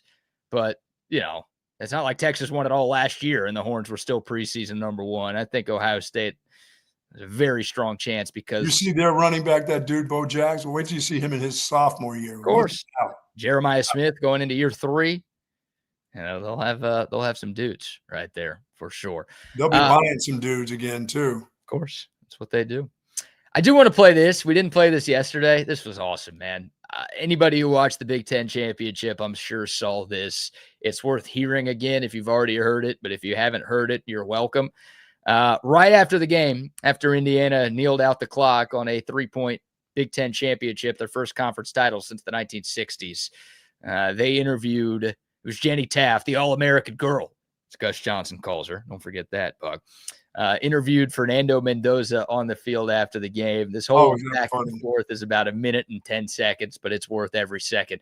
Here is the post-game interview on the field from Saturday in Indiana. Congratulations, Indiana, the Big Ten champs. How does that sound? It sounds so beautiful. I want to give all the glory to God. We were never supposed to be in this position, but by the glory of God, the great coaches, great teammates, everyone we have around us, we were able to pull this off. Whoever thought the Hoosiers would be here, but now the Hoosiers are flipping champs. Let's go. You guys call yourself a bunch of misfits who found the right home at Indiana. Why was this the right place for this group? It's the right place for process-oriented. We're going day by day. Whether it's the offensive line, the defense, the coaches, special teams, we're all process-oriented to one goal. That's our thing, is we're brothers. We can drag teams into the deep end because we know that we're going to stick together and we're the strongest glue ever. Tell me about finding Charlie Becker, 3rd down, 2 minutes to go. We talk about Heisman moments, but take me through that one. Man, what an incredible, Charlie's been every single day in summer. We were always throwing before practice, before at 7 a.m. on Sundays, doing spots, doing routes, and now you see it to come to fruition. He's my roommate, couldn't be happy for such a young man as well as our defense playing lights out. And everybody just, what an incredible moment. Congratulations, enjoy it. Thank you so much. God bless. Go Hoosiers. Go Hoosiers. I mean, he sound like a kid who is. You just ask him, what was it? What are the things that you'd like to have for Christmas? And the kid's explaining stuff to you like that he can't have. Oh, I need that 12-gauge shotgun, and I got to have enough shells. And you're looking at the kid going, what? No, kid, you're not getting that. He thanked everybody. He was great. Are you saying he's like Ralphie from A Christmas Story? Oh, yeah. I mean, he wants it all. Oh, he's so He thanked everybody. The special teams, the defense. He got everybody, the coaches. The only thing we missed was a Howard Dean at the end of that. He was excited. I saw that. And his hand gestures, he was going all over the place after the game. He was so excited. And yeah, he had like 15 voice cracks in there. I mean, he was going nuts. He could have a future. He could have a future in pro wrestling. If football doesn't work out, or just after his football career is over, that guy could be cutting wrestling cameos for the rest of his life. Or he needs to be the guy that announces. He needs to be the like Michael Buffer. He needs to be that guy in the ring. Yeah, honestly. It was so funny, too. And at the end, he's talking about his wide receiver, Charlie Beckert. He's like, I'm so happy for such a young man. That guy's like a year and a half younger than him. So I'm so happy for such a young man. It's like, dude, you guys are roommates. Like, you're a junior and he's a sophomore. He's a young man. He's your age. He was in ninth grade or something. Oh, man. Not quite Kirk Cousins. You like that. You like that. But, hey, it's refreshing. I mean, it's different. He's a unique cat. That's clear. But, yeah, quite the change of pace from the typical post-game interview you get. I don't think I had heard Fernando Mendoza talk before that. So that was like my first Fernando Mendoza. You didn't know what to expect anyway, and you got it. I know he's good. I've watched him play all year, but like I don't keep up with Indiana football enough to where I'm watching press conferences and post-game interviews. I'm turning the game off once it's done. That was the first glimpse I think most of the country got of Fernando Mendoza, the person. And my God, that was something special right there. Oh my God, wait till he picks up that award on Saturday. I know. Saturday. He's going to be, it'll be amazing. How I'm fascinated. Yeah, it's probably going to happen. Again, he's a heavy favorite to win the Heisman this Saturday night. So we will get some sort of Fernando Mendoza speech. He won't be that hyped up on adrenaline, I would think, this weekend. But, man, that was gold right there from Mendoza. And he could be the number 1 overall pick in next year's draft. I think he's got a very, very good chance that he ends up as the number 1 pick in the NFL draft. And we'll see some teams start to tank for Fernando Mendoza here down the stretch. Total no name before this year and leading Indiana to the number 1 seed in the college football playoff. What a story. Absolutely. All right. If you had a Heisman vote, by the way, who are you going with? You giving it to him? I would give it to him, yes. It's hard not to at this point. Leads the country. Pavia is the most valuable of all of that. You know, and Jeremiah Love's pretty good. I know just too many good quarterbacks. Yeah, I don't think there's really a bad choice here. I mean, it's interesting because Indiana and Vanderbilt are 2 programs who have been bottom feeders forever. Yes, absolutely. So, you say Diego Pavia is the most valuable. I mean, you can make the strong case for Mendoza being the most valuable. Obviously, it's only been 1 year for him in Indiana, where Pavia has been doing it for a couple of years in Nashville. But both of those guys, I mean, the fact that they have been able to turn those doormats into winners, like that's why they should be finishing 1-2, which I think they will this weekend. God, I'd love to have coached a guy like Jeremiah Love too. That dude. Oh my God.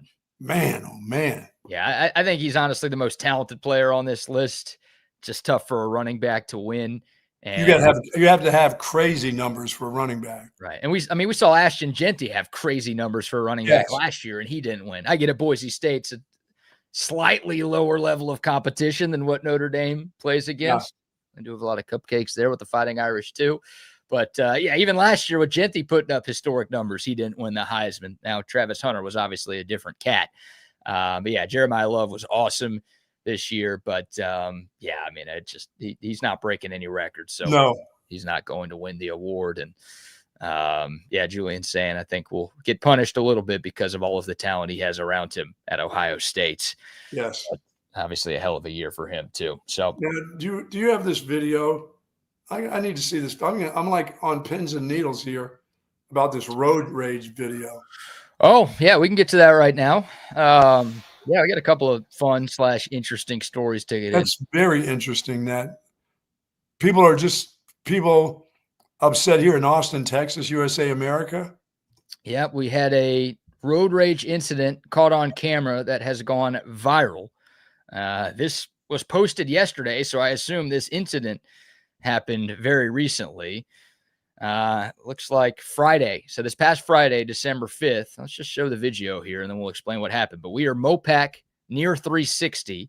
No sound on this one, so we can talk while it's going on. You see a car cutting in from the turn lane, veering into another lane.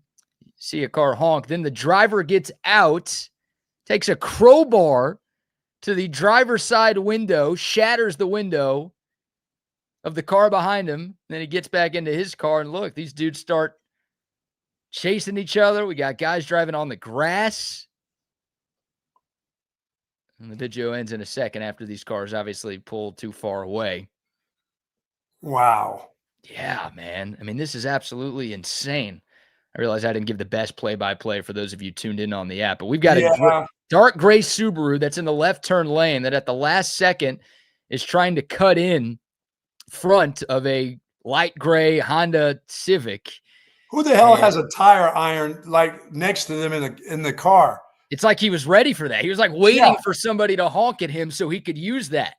Yeah, he was going to use that at some time during the holiday season. So he cuts in front. I mean, the Civic has to clearly slam on the brakes to avoid hitting him. I assume he honks. Again, there's no sound. And the driver in front, the driver here in the Subaru, the guy who gets out of his car is the guy who was the total dick here. It's not like, oh, he was the guy who was wronged and he's mad about it. No, the guy who did the wronging is the guy who's mad about it. He's just ticked because he got honked at, I guess. And he gets out, takes this black crowbar or tire pile, whatever this thing is, and he walks he doesn't right. even have his blinker to get over there. Like, hey, can you let me in? He just pulls in, tries to beat him inside there, And just shatters it and drops the pipe too. Might be fingerprints on that. Could make it easy to track this guy, but then he speeds off, and then the Honda starts chasing him a little bit. Yeah, I'm probably gonna. If that guy has a tire iron, that means he's got something else. So, well, guy with the tire iron is lucky the guy behind him didn't have a gun because yeah. If I had a gun, I would have shot that dude right through the window. Oh yeah, as soon as he pulled out that tire iron, I would have said, you know what? I'm in fear of my life. Yeah. Let me just shoot this fool. Or you can do it then so he doesn't shatter your window, or after he shatters his window while he's walking back to his Subaru. I thought Subaru drivers were supposed to be nice. I thought they're supposed to be safe. That's the bit with the Subaru, right? It's like one of the safest cars out there. We've got guys rolling around with pipes, smashing car windows. What's that other car just trying to get his license plate right now? Probably. Well, yeah. I mean, look, this is a video that's clear as day. So you see the guy's license plate. You see exactly what he looks like. And Austin police said they're treating this as an assault with an injury case. The case is currently under investigation. To this point, no suspects have been arrested in connection with the incident. But yeah, the one in the gray car needs a new car anyway. So I'll be getting me a new car. I just won't get just a window out of this. I'll go to Covert BK for that. That's right. I'm getting a new ride out of that deal. Well, it feels like, yeah, this guy could be getting a lot of money out of this deal. And it feels like, more importantly, the freaking road rager is going to be going to jail after this. No? Yeah. Oh, yeah. That's some time. I mean, I don't know. This is from Friday. I didn't see this go viral until yesterday. I don't know how hard it can be to find this dude. Again, you have his license plate. You know exactly what his car looks like. You see exactly what he looks like. It's not like he's wearing a mask or anything when he commits this crime. I mean, it's in broad daylight right here. So it should be unbelievably easy to find this dude. Yeah. I mean, if I'm alone and I've got a piece in my car, I may not do that. But if I'm with my wife or one of my kids, and that guy got out of his car after what he did, that bullet be going right through the glass. It's crazy, man. So yeah, you want to get shot over that? I mean, seriously? Yeah. That's the way you want to end your days on earth, because you want to pull in because you thought you needed to. Like I said, that guy didn't even put his blinker on. He just pulled in there. Right. Just pulled in at the last second. And unless this has been going on for a while between these two. Right. Maybe they left home. Maybe there was a woman involved in that other car. Yeah, it's right by she's doing her makeup. Who's doing her makeup? The one in the gray car. Maybe she's doing makeup and she's not going. Oh, so that gives him a right to smash her window in with a. The guy was trying to open his door to get out to, I guess, have a conversation. And then as soon as he saw the lead pipe, he's like, oh, I'm going to stay inside here. Wild. No, I'd have reached to my glove compartment and said, hey, bada boom, bada bang. Well, yeah, I assume that Honda didn't have one. If they did, they probably would have done the same thing too. So, yeah, that's at the 290 Mopac sort of intersection, right by 360. I think everyone who's lived in this city has dealt with that before, and it's a mess. It always gets so jam-packed there with cars trying to turn either right or left onto Mopac. But obviously, it doesn't give anybody an excuse. Yeah, I mean, I'm pretty good at when people want to move up to the side, and if I can give them a room to get in, just go ahead and get in. Just don't stop. And give me an idea that you really want to be in there, not just kind of slowing up, then squeezing in. Yeah, well, yeah, put your blinker on at least. Yeah, guy didn't even have his blinker on, just pulled right in front. Use your signal to signal that you're trying to get over. And look, not everyone's going to let you in. Some people just don't. That's true. And that's how it goes. It's obviously annoying when you're trying to get over and that happes to you, but hey, it's their prerogative, I guess. Not everyone has to be nice and let everybody not everybody has to be nice and polite or whatever. They don't have to. But that They're in that lane already. They can go and take their time and do what they want. Yeah, you can't just last second try to get over and then get mad when someone has to slam on the brakes and they honk at you. That's that dude came out with a crowbar. That guy was looking for. Dude, he had that ready. It's not like, he had to reach into the glove box to find that. It's like he had that.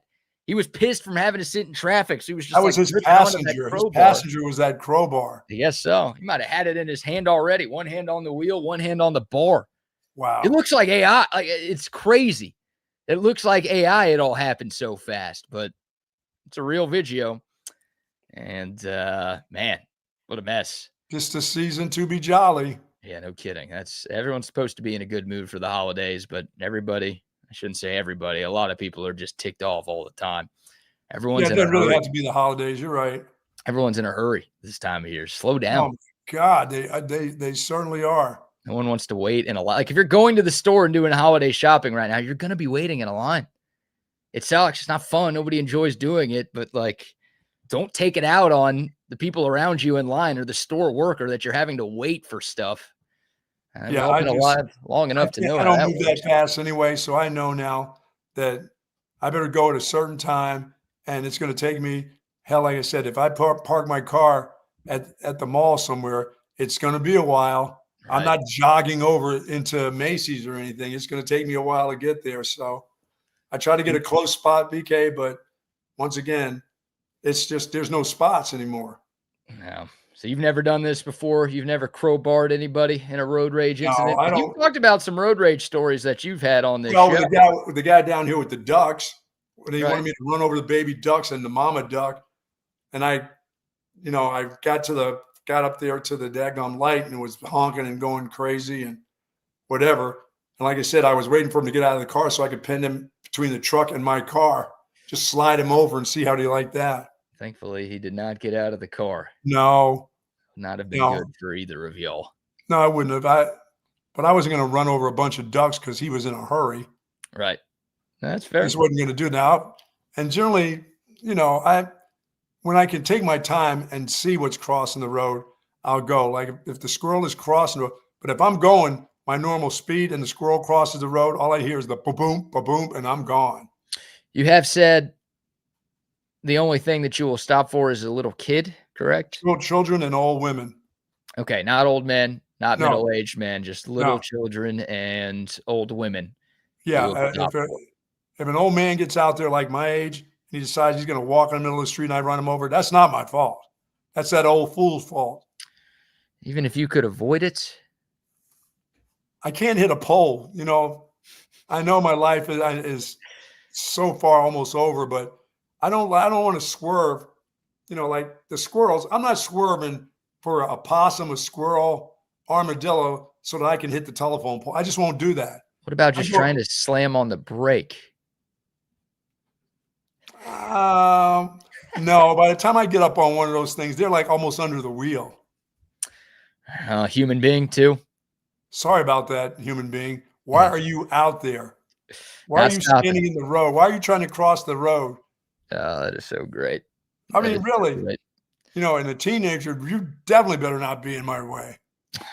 No. I got things to do. I can't be hitting poles. I love that. You're like, there's someone in the road. Are they an old lady or a little kid? Nah, I'm just going to keep going.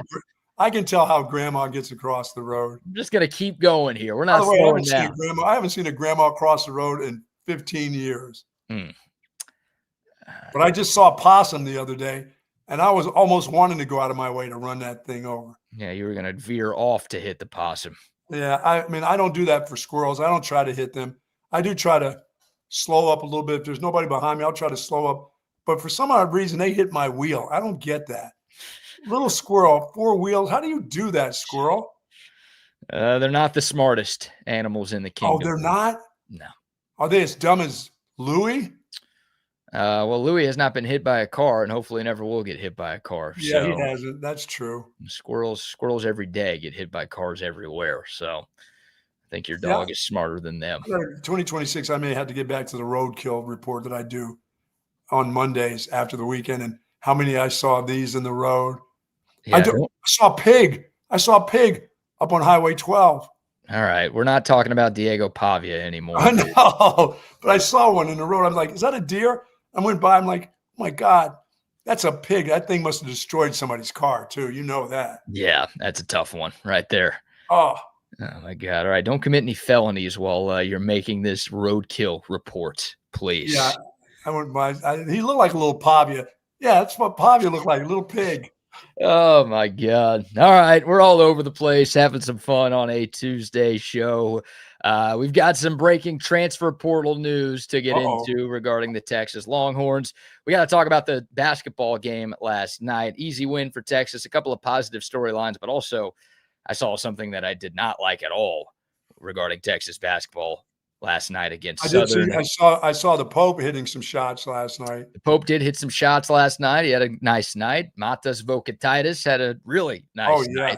So we'll get to that and both of those stories in a moment. But first, how about another round of sponsor shout-outs? Say hello to our friends. I know we did earlier today, but I want to say hello to our friends at Relax the Back. They embrace that approach, a healthier lifestyle based on 35 years of proven expertise. And folks, my back is feeling great thanks to the folks at Relax the Back. I love this chair.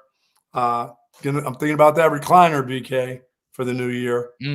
I've never had a recliner. I need one of those things. I would post up on that recliner instead of the big taco over there.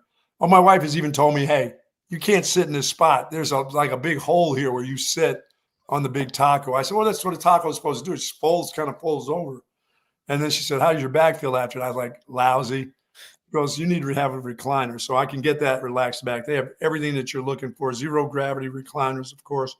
They've also have all the different types of office chairs. I love this chair right here. As a matter of fact, adjustable mattress sets, Tempur-Pedic pillows, and mattress sets available for you there. And they've got two great locations. One is in Bee Caves at the Hill Country Galleria across from Whole Foods, and in North Austin at the Gateway Shopping Center right across the street from the Container Store, and plus all the great accessories. Live pain-free like the Buck at Relax the Back. Yes, indeed. It'd make for a great holiday gift, getting something at Relax the Back. You know what would make for an all-time holiday gift?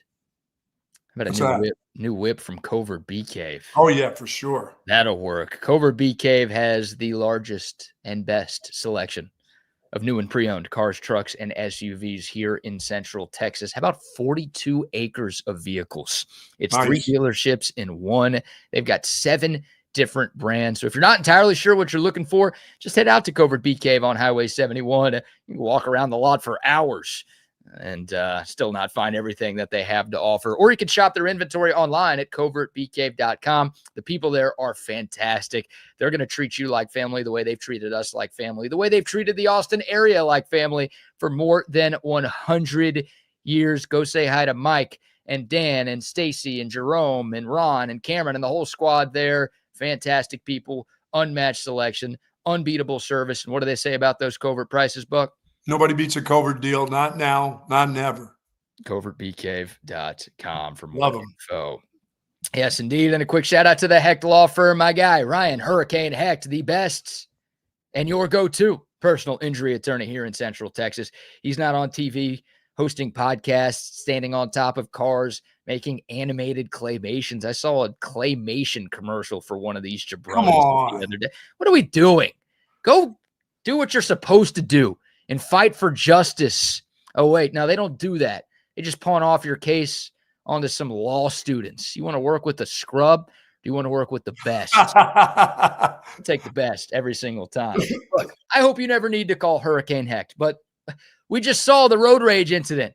Car accidents happen all the time. Workplace accidents happen all the time. If it happens to you, reach out to Hurricane Hecht. He's going to fight to get you every dollar that you deserve so you can focus on getting your life back on track. Let him deal with the insurance companies and get you the money that you deserve. Again, you don't pay unless he wins your case. All you have to do is give him a call, 512-938-8929, Find out more at hechtlawfirm.com. That's HECHT lawfirm.com. Sweet. All right, the breaking Texas transfer portal news. The fourth Longhorn has entered the portal, according to a number of different sources. Longhorn wide receiver Aaron Butler is expected to enter the portal. Spent 2 seasons in Austin, had just 1 catch for 17 yards, appeared in a total of 4 games in the past 2 seasons. So not a big surprise. Aaron Butler, a part of the class of 2024, 4-star recruit out of high school, but just never really cracked the rotation here at the University of Texas, and got passed up by some younger guys who were true freshmen this year. Obviously, Texas has a lot of guys coming back in that wide receiver room next year, and didn't feel like there was a very obvious path to playing time for Aaron Butler. So Yes. he will be taking his talents elsewhere to find other opportunities. Yeah, that makes sense. Yeah, he was the second highest rated receiver that Texas brought in the 2024 class. Number 3 was Freddie Dubose. Number 4 was Parker Livingston. Ryan Wingo was the belle of the ball in terms of the receivers that the Horns brought in a couple of years ago. But again, Aaron Butler just appeared in 4 games, only 1 catch in his Texas career. So this one kind of felt obvious. Wish Butler the best. I'm not really talking about a guy who was expected to ever be a significant contributor during his Longhorn career. So doesn't feel like a massive loss. Yeah, they're all not going to be great. They're all not going to be great. And yeah, there you go. Aaron Butler. Could he catch though? Do we know if he can catch the ball? I don't know. I mean, it's not a prerequisite here, obviously. No. But he had 1 catch for 17 yards. I don't know how many drops he had. I don't know if he had any drops, but the guys that you're referencing have a lot more than 1 catch in their Texas careers. Yes, they do. Now, Ryan Wingo definitely has more drops than Aaron Butler does, than most that I've ever seen. But he has a hell of a lot more catches than Aaron Butler does. And a lot more touchdowns. A lot more touchdowns, a lot more yards, a lot more everything. So, Ryan Wingo will continue to be a big priority and a big focal point for this Texas offense in 2026. No doubt. You would think. Aaron Butler, again, the plan was not for that to happen. So, yeah, for Wingo, it's time to go make some money now, too. Oh, it's a contract year for him in 2026. Yeah. I mean, he'll be going into his 3rd year. I think he probably thought and assumed that he would be a 3-and-done player at Texas. Yes. And look, I kind of hope he is, because that means he balls out and puts together a tremendous season in 2026 and ends up being in the conversation to be a top 2 or 3 round draft pick in the 2027 draft. So yeah, he's got a chance to be a Bolitnikov guy if he could catch. That's the hope. Yeah, he's got to clean up some route running too. I mean, yeah, he's a little jerky. He's a little out of control at times. He's not smooth. Yeah, obviously the after catch ability is ridiculous. I mean, it's elite, but finding ways to get open more down the field versus just being a weapon in the screen game, right, I think is obviously a big priority and a focus this offseason for Wingo. But yeah, most importantly, you got to clean up the drops, man. The NFL is not going to want you if you can't catch the football. Like, that's your job as a wide receiver. You're a pass catcher. Catch the pass. So that's got to be cleaned up a little bit. Yeah, that's what really confuses me about him is, we never heard that when he got here that he was he didn't just start dropping it when he got here. He had to drop some in high school to, but you never heard that because you had to have that kid. If you got him, you couldn't help yourself for the things that he did. Some people probably bypass that part of it. And it's not like you don't want him. You still want him. He just has to get better at that. And like you said, they won't care after this. If you can't catch, you can't play. Yeah, and he struggled with drops in his freshman year too. I mean, he didn't have as big of a role on the offense, so they weren't as impactful of plays. But it's not like it's a one-year thing. And I think we all hoped that we heard that Ryan Wingo got LASIK surgery last offseason. Yeah, that'll clean up the drops for sure. Like, he couldn't see the ball. Oh, it's kind of impressive how good he did despite not being able to see. Now he's got clear vision. He's about to take off in year 2. No. And it worse. just, again, did a lot of really good things for Texas, but the drop issues were prevalent pretty much throughout the course of the season. And that development, that getting fixed is key for this Texas offense reaching its potential. Yes, I would agree. And look, as of right now, Ryan Wingo is your number one receiver for 2026. We'll see if the Longhorns are super aggressive and they try to bring in a big-time difference maker in the portal. They've got other guys who are good, like Mosley will be back, Livingston will be back, DeAndre Moore may be back. The young freshmen are there too, but I don't think any of those guys are likely to dethrone Ryan Wingo as this team's number one. No.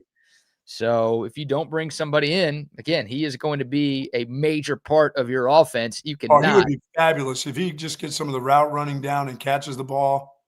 Man. Yeah, I know. Some of his ability he's got NFL traits for sure.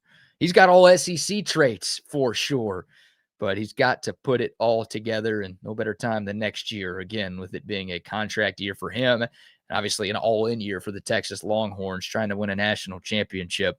Be really nice to have a true, legit, bona fide number one that you don't have questions about. Now, is Vosick a senior too? No. Colton Vosick, another name that could potentially be hitting the portal at some point. I'm not reporting that. I don't have any inside information on that. I'm just basing it based on how little he's played. Well, he's a hometown guy going into his last year. He should be doing everything he can to get on the field. He'll be a third. He's got 2 years of eligibility left. Oh, he does? He's just going to be a junior? Yeah. So, he could come back. I hope he comes back. He'd be a nice depth piece. But again, I mean, he didn't play much. You look at a freshman, Lance Jackson, that guy played a lot more snaps.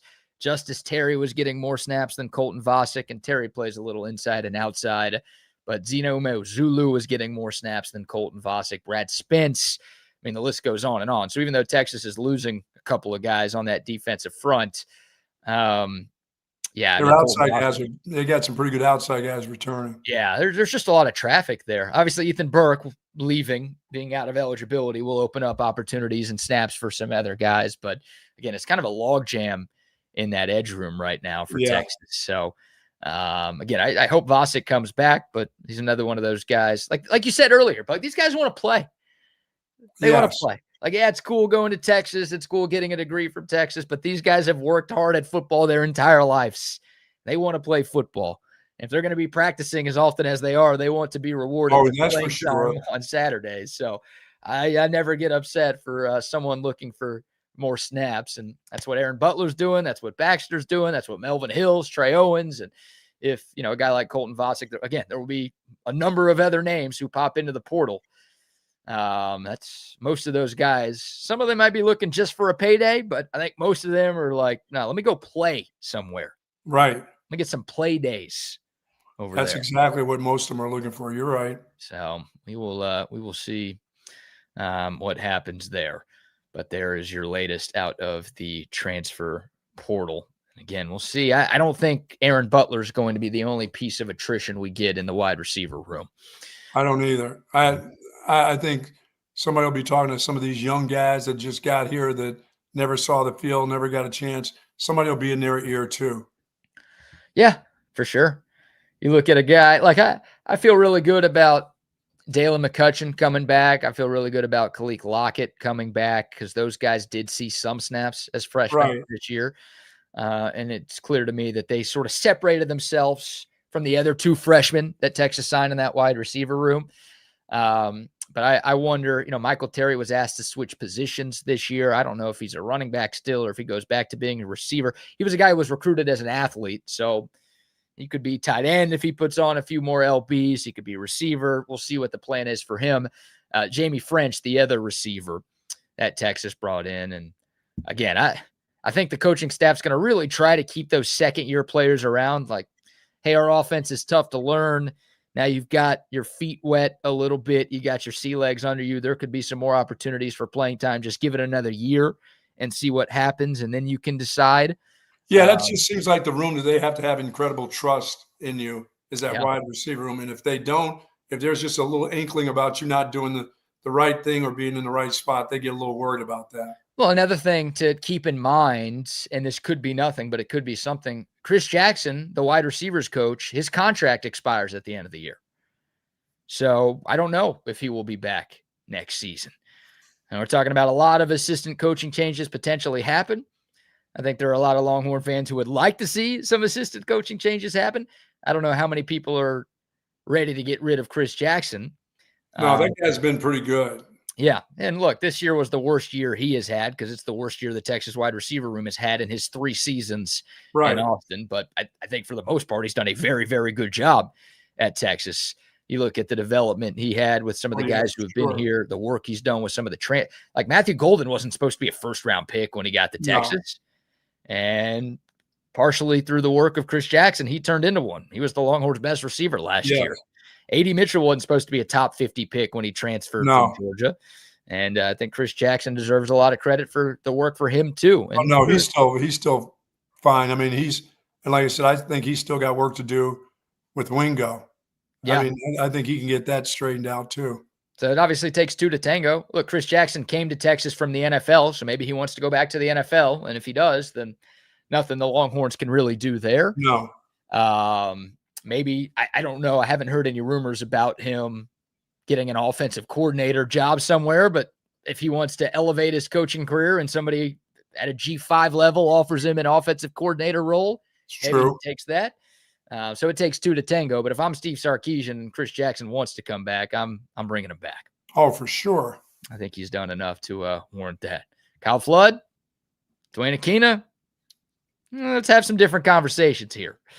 But Chris Jackson, he's pretty low on the list of assistant coaches that I think need to be talked about. Oh, no. If you will. No, he's helped out guy. I think he's a young guy that's really helpful when it comes to your team. So, yeah. And I think receivers, I mean, you don't get that kind of class that they got, with all those 5-star guys if that guy's not around or you don't see the work that he's done. Right. Yeah, I think he's done a tremendous. I mean, Texas, Xavier Worthy was a first-round wide receiver. Matthew Golden was a first-round wide receiver. Adonai Mitchell was a top 50 wide receiver. Jordan Whittington was a draft pick. Isaiah Bond would have been a draft pick if he didn't have that crazy off-the-field stuff pop up right before the draft. So, I mean, he's got some skins on the wall. He's a guy, again, who's coached in the NFL, which I think every receiver, every player pretty much who signs to play football at Texas has NFL aspirations. Sure. So getting coached by a guy who knows what it takes to be successful at the highest level is a big thing. And again, he's there's a number of guys that he has developed during his time at Texas that he could point to on the recruiting trail and just say, hey, if you want to be this guy, come here instead. He was recruiter of the year last year by Rivals because of the wide receiving crop that he brought in the class of 25. That's why I'm wondering how comes those guys don't. That's just like you said. That room is a trust thing for the head coach and the wide receiver coach. I don't know if it's both or more one or the other, but it sure feels that way. So, can those younger guys earn more trust and earn more snaps next season? Yeah, and that's why you couldn't understand the Baxter thing. What were they trusting about that dude? They were trusting that they didn't trust James Simon. Yes, that's it. That's what it came down to, I think. Wow. With CJ Baxter. All right, real quick, Texas basketball last night had no problem with Southern at the Moody Center. 95-69, the final score, Buck. That's a win and a cover for those of you keeping track at home. Big night for Matas Vokatitis. He was all over the place. He was all around that rim. There was nobody to stop him. Now, 28 points for him, a career high. How about 14 of 14 at the free throw line? That was nice to see.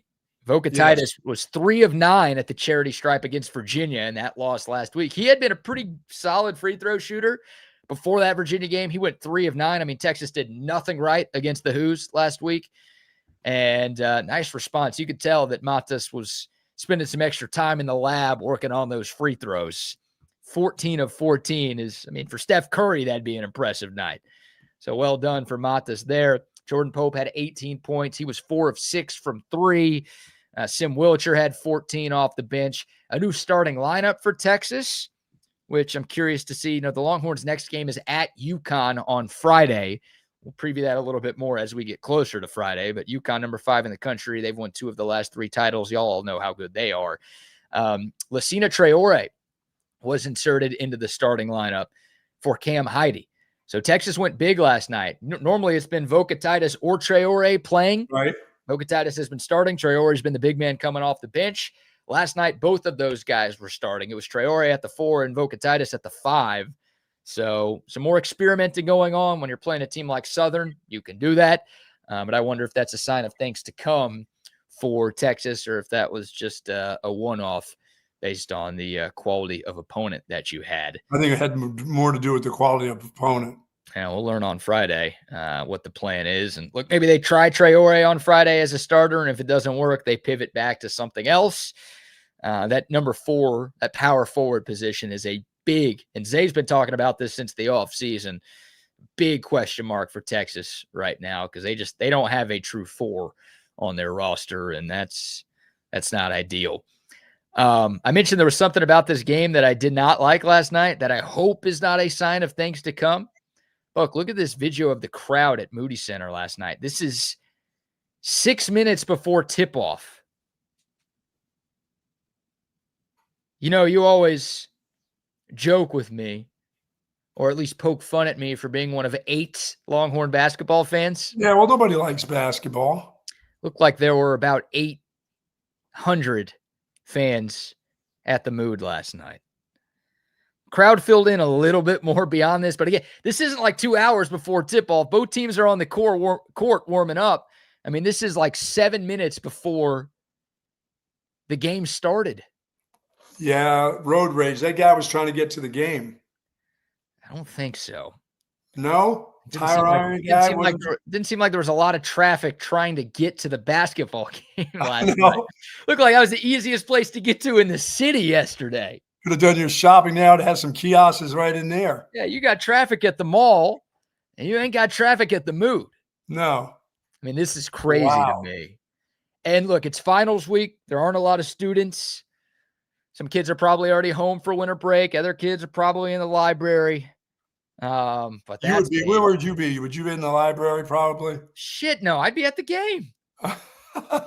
As a student, God, I was going to the crappy Irwin Center. Love the Irwin Center. Love the Flan. Love the Drum, whatever you choose to call it. But I was going there for every game. Place like the Mood, yeah, I would have been there last night for sure. I sure as hell. Dude, I never went to a library. Looks like there's plenty of seats. You could have moved down anywhere you wanted to. That's the thing. And look, I mean, I was at the game last week against Virginia. It wasn't a sellout crowd, but it was pretty close to a full house. And Texas laid an egg. And there were a lot of Longhorn fans who were probably like, I'm not going to watch this team anytime soon. I spent my money and my time coming to this, and that's what they put on for me. I'm out on that. Obviously, you're playing Southern too on a Monday night, so it's not a marquee matchup. But dude, that Moody Center's in year 4, Buck. That is the smallest crowd that I think I've ever seen at the Mood. They weren't panning to the crowd at all on the ESPN Plus broadcast. No, I didn't even notice that, because it's like they knew there weren't any people there, and they knew it'd be an embarrassing look for Texas. Wow. Didn't show it. So yeah, that was tough. But Sean Miller's got to earn the trust and respect of Texas basketball fans, or Longhorn fans everywhere, I guess. Now, where's the UConn game at? It's on the road. It is? Yeah. Yeah, I think that'd be a sellout if that was here. Yes. But no, that one is in Hartford. So that'll be tough. Sean Miller's had some success against UConn over his coaching career. Obviously spent a lot of time in the Big East going up against UConn twice a year. Yep. But this Texas team, I don't think, has the chops to run with UConn. And they could use a marquee win at some point. They missed an opportunity to get one against Virginia the other night. No better resume boosting win than on the road at Connecticut. That would be awesome. I just don't think it's going to be very close, unfortunately. All right, we'll take your thoughts. Dakota text line 512-222-9328. Congratulations to you, Buck. You picked up 50,000 units on the LA Chargers of Anaheim last night. Or the Eagles just look. You're talking lost. What's up with the Eagles? How about 5 turnovers for Jalen Hurts? Jalen Hurts made NFL history last night. He's the first player, at least since turnovers have been recorded, to have 2 turnovers on the same play. Did you see this? I saw that. That was unbelievable. Oh my God, total clown show. I mean, both quarterbacks were just gifting the ball to other teams like it was Christmas Eve. Yeah, Jalen Hurts threw a pick. The Eagles forced a fumble on the guy who intercepted it for the Chargers. Jalen Hurts recovers the fumble. He starts running, then he fumbles it, and then the Chargers recover. Why would he just take it and just get down? He had it. Why don't you just fall down from there? There's no place to run. It's Jalen Hurts. Like he's good at running with the football, and the ball popped up in the air. If he did dive for it, he wouldn't have gotten it. The ball popped up and like kind of hit him in the chest. So I think he made the right move. You got to hold on to the rock there. He didn't. First player in NFL history with 2 turnovers on the same play. He had 5 turnovers last night. Oh my God. And man, the NFC East starting to turn into the NFC least with the way Philly's been playing. Dallas is still in the mix, game and a half out of first place. The Cowboys have to take care of their business, and they need Philadelphia to keep sliding. Obviously, the Eagles control their own destiny in that division. But, boy, Philly, what is that, 3 losses in a row? 3 in a row, yeah. To Dallas, obviously, in that rematch, then to the Bears at home, and then last night to the Chargers. They do get the Raiders next week at home. They should win that. If they don't, then it's – oh, yeah, they got problems. I mean, they're already They already have problems right now. Speaking of not being able to run the ball. Oh, they are. Well, they're turning on Jalen Hurts. And it doesn't take much for Eagles fans to turn on of course not. anybody. But, they had the reports earlier this year that the Eagles coaches and players were not happy with the way Jalen Hurts was running the offense. Now he's turning the ball over 5 times in one game. The Eagles have lost 3 in a row. It's getting pretty ugly in the city of brotherly show. It was just a year ago that they had a Super Bowl, right? Yeah, like in February of this calendar year, they won a Super Bowl, and they're booing all the time. That was a home game for them in LA. That's a home. Feels so bad for the Chargers. They have no fans. That's why we have the Sixers, man. That's why we have the Sixers in Philly. We? Yeah, I'm a Sixer fan. Okay. Sounds like you're trying to claim the Eagles too, because they won that. I do not claim the Eagles. Their misery is fine with me. Yeah, I think it's fine with any good red-blooded American. But for the Sixers, they're trying to make a move back. Yeah, Sixers are fine this year. VJ Edgecombe, the rookie out of Baylor, looks like the real He deal. and Maxey together are good. Boy, are they good. And your boy Joel Embiid. Is he playing in games actually? He's playing basketball this season? Here and there. Here and there, whenever he feels like it. Load management again with him. Yeah, he's not having a great year for your 76ers. No. So there you go. All right, let's bring the boys on for a little crosstalk. It's Wags, it's Double R, it's Chaos Theory. Gentlemen, good morning. What's up, boys? Good morning. Hey, may I take y'all down a Where are we going? Where are we going? trip on memory lane? Oh, all right. On this day in 1967, Jim Morrison, frontman for the Doors, was arrested on stage at New Haven Arena in Miami, becoming the first rock star to be arrested mid-performance. Y'all heard this story? Negative. Remind me. I don't think I have. It was Buck, you were probably at this show. He was snatched off stage and charged with inciting a riot, indecency, and public obscenity. The New Haven incident, as it is remembered, was sparked after a police officer confronted Morrison kissing a girl in the bathroom at the concert venue. The officer was actually among the band's protection. They were charged with protecting the band members from the crowd, but the state trooper mistook Morrison for just some other long-haired hippie, one with less money who couldn't write lyrics or sing. Yeah, that hippie. And he ordered the pair to disperse. Jim Morrison's like, dude, I'm Jim Morrison. I'm not leaving. I'm going to continue Frenching this girl here. Yeah.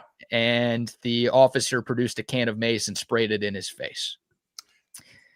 That delayed the show by an hour. Morrison finally took the stage. He started ranting about cops, saying little blue man in a little blue hat, a little blue pig, things like that. And after a few minutes of saying things like that, the police captain came on stage, said, we're stopping the show. You've gone too far. And he arrested him on sight. Wow. Damn. Man. That's unique, boys. Mid-concert arrest? Docudrama. Did you see the movie The Doors with Val Kilmer? No. Do I need to? It's fantastic. I mean, Val Kilmer's basically he reincarnates Jim Morrison He sounds like him too, man. It's weird. It's wild. I'm sure that's in there, right? That scene, that moment is in there. That scene's in there. Yeah, Jim Morrison had some run-ins with the wall, to say the least. Oh yeah, a lot of public drunkenness, and didn't he flash himself on stage at one point too? Did a lot of things. I mean, hell, I don't even think he was there. Physically he was there, but mentally, I don't think he was there. Like, he was on acid, all kinds of shit. Lights on, but nobody's home. Right? Yeah. I know that feeling. Yeah, I think a lot of us do, man. Just the processor's running. We're just in auto drive, right? We're just out there smiling at the wind, wishing somebody's gonna smile at his back. Right? Boys, did you see the road rage deal that BK has? No. That just found him. Thanks for tuning in this morning, boys. Appreciate it. I got a lot of shit going. I'm Nurse Wags. I had to go rake leaves this morning. Yeah, we all got stuff to do. That's all right. That's why we have an app. Yeah. What did we talk about yesterday? I had to go milk the chickens. Huh? What did we talk about yesterday? Played a bunch of Steve Sarkisian sound. Talked about the playoffs. Yeah, you did? Yeah, you're right. I tried to get you. Yeah, you're right. Yeah, we did. Go ahead, BK. Show them that. Here's this video from Austin. This has gone viral. Apparently, this incident happened on Friday, but it started making the rounds on socials yesterday. See the Subaru cutting in front of a Honda Civic. Civic slams on the brakes, slams on the horn. Driver of the Subaru comes out. Boom! That looks like Wags. That looks like Wags. Wags, you ever done that? No, I would have pulled up on the other side. I feel like of the four of us, you would be the most likely. I think of everyone on TSU. I'd follow him home, honestly. Yeah. Like, you don't make a scene like that. Don't ever let them see you coming. Follow them home, find out where they live. Now you have the info on them. Boom. Busted the window. Damn. Drops the lead pipe, gets back in his car. And look, the Honda starts chasing him for a little bit, Wags. He had lead pipe. What did he hit him with? He broke that window. Yeah, he shattered the driver's side window. Damn. That's here in Austin? Where is that? Yeah, that's route. That's the 360 Mopac intersection right there. Yeah, the 290, 360 Mopac intersection right there. That place will make you crazy there because you know why I don't do that shit. You know why I don't get out of the car? Well, that dude didn't get out, did he? He's like, uh-oh. Well, you know why I'm not that guy and the aggressor in the Subaru? Because everybody in Texas most people in Texas have a gun. Yes. Yeah. How lucky is this guy that Honda did not have? Right. I mean, and you're basically, if you're a Honda, you can shoot. Yeah. You are now feared for your life. He has a weapon of opportunity. He's coming to hit you with it. Boom. Oh, yeah. Yeah, right there in broad daylight. And it would have been, you had cause to do it too. Right. I feel like my life is in danger. He's going to hit me with a foreign object. I think the Subaru driver was charged with assault with an injury. I think that's the case. They haven't found him yet. Suspect is still at large. God, I don't know how they haven't found him yet. Because again, this happened on Friday. They have the guy's license plate. It's clear as day in this video, and you also see exactly what he looks like. Yeah, in this as well. But yeah, I mean he had it ready to go, boys. Yeah, he keeps that thing in the top. If it wasn't going to be that car, it was going to be some other car. If it wasn't a Honda, it was going to be somebody else's Honda, right? When I was a kid, I used to keep. You guys ever see? It's called a tire buddy. The truckers have them. It's like a big old thing, and you got the metal on the end. I would keep that in my truck when I was younger, like in my 20s. And I got pulled over one time, and the cop was like, "What's that for?" And I said, it says tire buddy. So I had to go out and show him. He said, "Okay, show me how it works." How it works. Yeah. My granddad had the same thing. He had it right next to the driver's side handle where you would put the seat back. He had the lead pipe right there. Yeah, and it had a wooden handle. Yeah, it had a wooden handle, and on the end it had metal. Like, so you could just, because it was to check 18-wheeler tires or whatever. Or that's what it's meant to be. But right. Yeah, I'm never pulling out a tire iron so somebody can take the tire iron and stick it up my ass. I'll just shoot you. I'm not going through. I'm not. There's no physical combat with me whatsoever. Yeah, we ain't getting that far. If you're in my personal space, you're to the chest, one in the head. Well, you can't see me. I can't believe I just said that. I'm sorry. You can't see me. Yeah, you can't. I can't. I'm way past physical confrontations. But I go weaponry now. Right. Yeah, we ain't wasting time. I just blast them on the radio right here. And I call it Hurricane Heck. That's what I do after that. Yeah, me too. That's right. After that bullet goes through that window and you came with a I'm going to do them iron. a favor. Oh, Yeah. It's not that big of a deal, everyone. Yeah, just calm down. When you get mad on the road, you're getting mad because you have to move your right foot 2 inches to the left to tap the brake. You don't understand. It's my hubris. It's my pride. It's my hubris. Like that. I was there first. Damn it. Well, and the thing is, I'm not that angry when I drive, guys. I'm usually in a cloudy city in La La Land. When people drive, they're just it's like the last thing on their mind to be driving. They're so distracted with whether it be phones or putting on makeup and that's not just women. Did you hear that, BK? Did you hear that? He said putting on that makeup again. That wasn't me. People are. Are you saying Double R, the Subaru driver, had a case? Like the woman in the Honda was putting on makeup, so he had the right to. She was probably in the lane, not moving. What are you doing putting makeup on right now? Don't do that. Drive. And then what are you doing breathing? She may have been running out of gas. Maybe she was starting to run out of gas. Take off your rouge. Put your rouge on somewhere else. I don't think I've ever been that mad to where I'm going to destroy somebody else's property. No. Like, I've never gotten out of my car. Like, I have followed people, yes, but I have never gotten out of my car to act. That is a lie and a half. Matter of fact, I did that when I was working for Tom. I had a truck payload full of stuff that I was going to put in for Tom's stuff, right? Like working for Tom, and somebody cut me off right around campus, as a matter of fact. And thankfully there's nothing on Tom's vehicles that say Tom's audio or audiovisual consultations. Man, I stopped that sucker right away. The dude looked like that real fat guy from England, Diego Pavia, that does the no, not Diego Pavia. That does the karaoke Uber stuff. Oh, Corden. Yeah, he looked like James Corden. And maybe it was James Corden. No, what'd you do? You got out of the car and you ran up to his window? That's the only time I've actually gotten out of the car, and I was like, you see the payload. I was just, trying to express my difficulty with him. I used to tailgate people in the horn van. When I go to the remote, drive the horn van and like tailgate people when they're going slow. I got called in on 360 driving the Coke van one time like an asshole. Yeah. I love when they say, "How do you like my driving?" And then they leave the phone number there, and you call up and say, "Your driving sucks." Yeah. You ever called that number?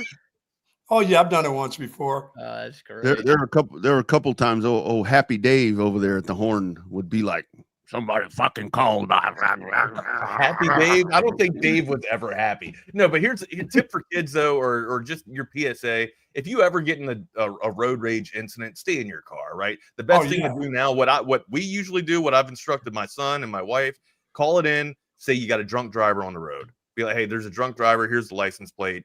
Go get this guy. Don't get out. Make them have to bash your window in and pull you out. Yeah. My wife is not the best driver in the world. She just another one that's very last thing on her mind is to be driving, messing with Spotify and singing and dancing while she's driving.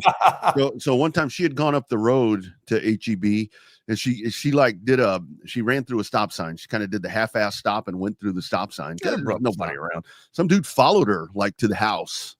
Dude followed her to the house and was like, "Do you realize that you rolled through the stop sign?" She's like, "Yeah. I realize I did. I always do."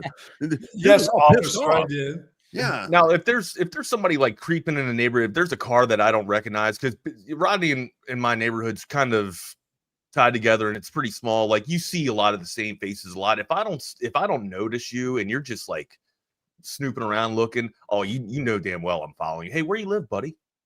Huh? Officer Wags, Uber driver. I mean, well, I believe that the home extends farther than the yard, right? Like, you got to protect your neighbors, right, too. 100%. I believe the neighborhood is looking after each other. So that's It's no longer neighborhood watch. It's neighborhood wags. I mean, and this time of the year, it's so crazy because you got Amazon drivers that are driving in all kinds of trucks, cars, their own cars. They're delivering, and they're like hanging around looking for the right address. And they're like, look, there's people following those guys, stealing the packages. Yeah. We've already got a notice in my neighborhood about people coming up and, doing that. And I said, everything works on my camera, except for I got to change the film every once in a while. That's about it. Yeah. I only help the stay-at-home moms in my neighborhood. There you go. When they need something, they give me a call because they're like, you're always home. We don't know what you're doing. I'm like, I'm looking out the window watching y'all. Need your pipes clean, little lady. Yeah, Task Rabbit. Rodney's the neighborhood Task Rabbit. Right? Yeah. If there's a dude, if there's one of the men out there getting his ass kicked on the street, I'll call 911 from in here. But if it's a lady out there, I'll go give her a hand.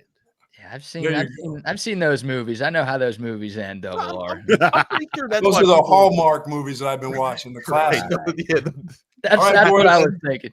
I gotta go. The rich guy comes in and buys out the town. God. Rich guy, and he gets the girl, of course. Right. That's double R. That's it. Later, boys. There he goes, man. That's it. What do you want to get into first, Barb? We got college football. I guess we can go CFB predictions right before everybody gets theirs in. Do our bracket prediction here, and we can tie up the NFL week, and then we had some Texas hoops last night too, amigo. Yeah.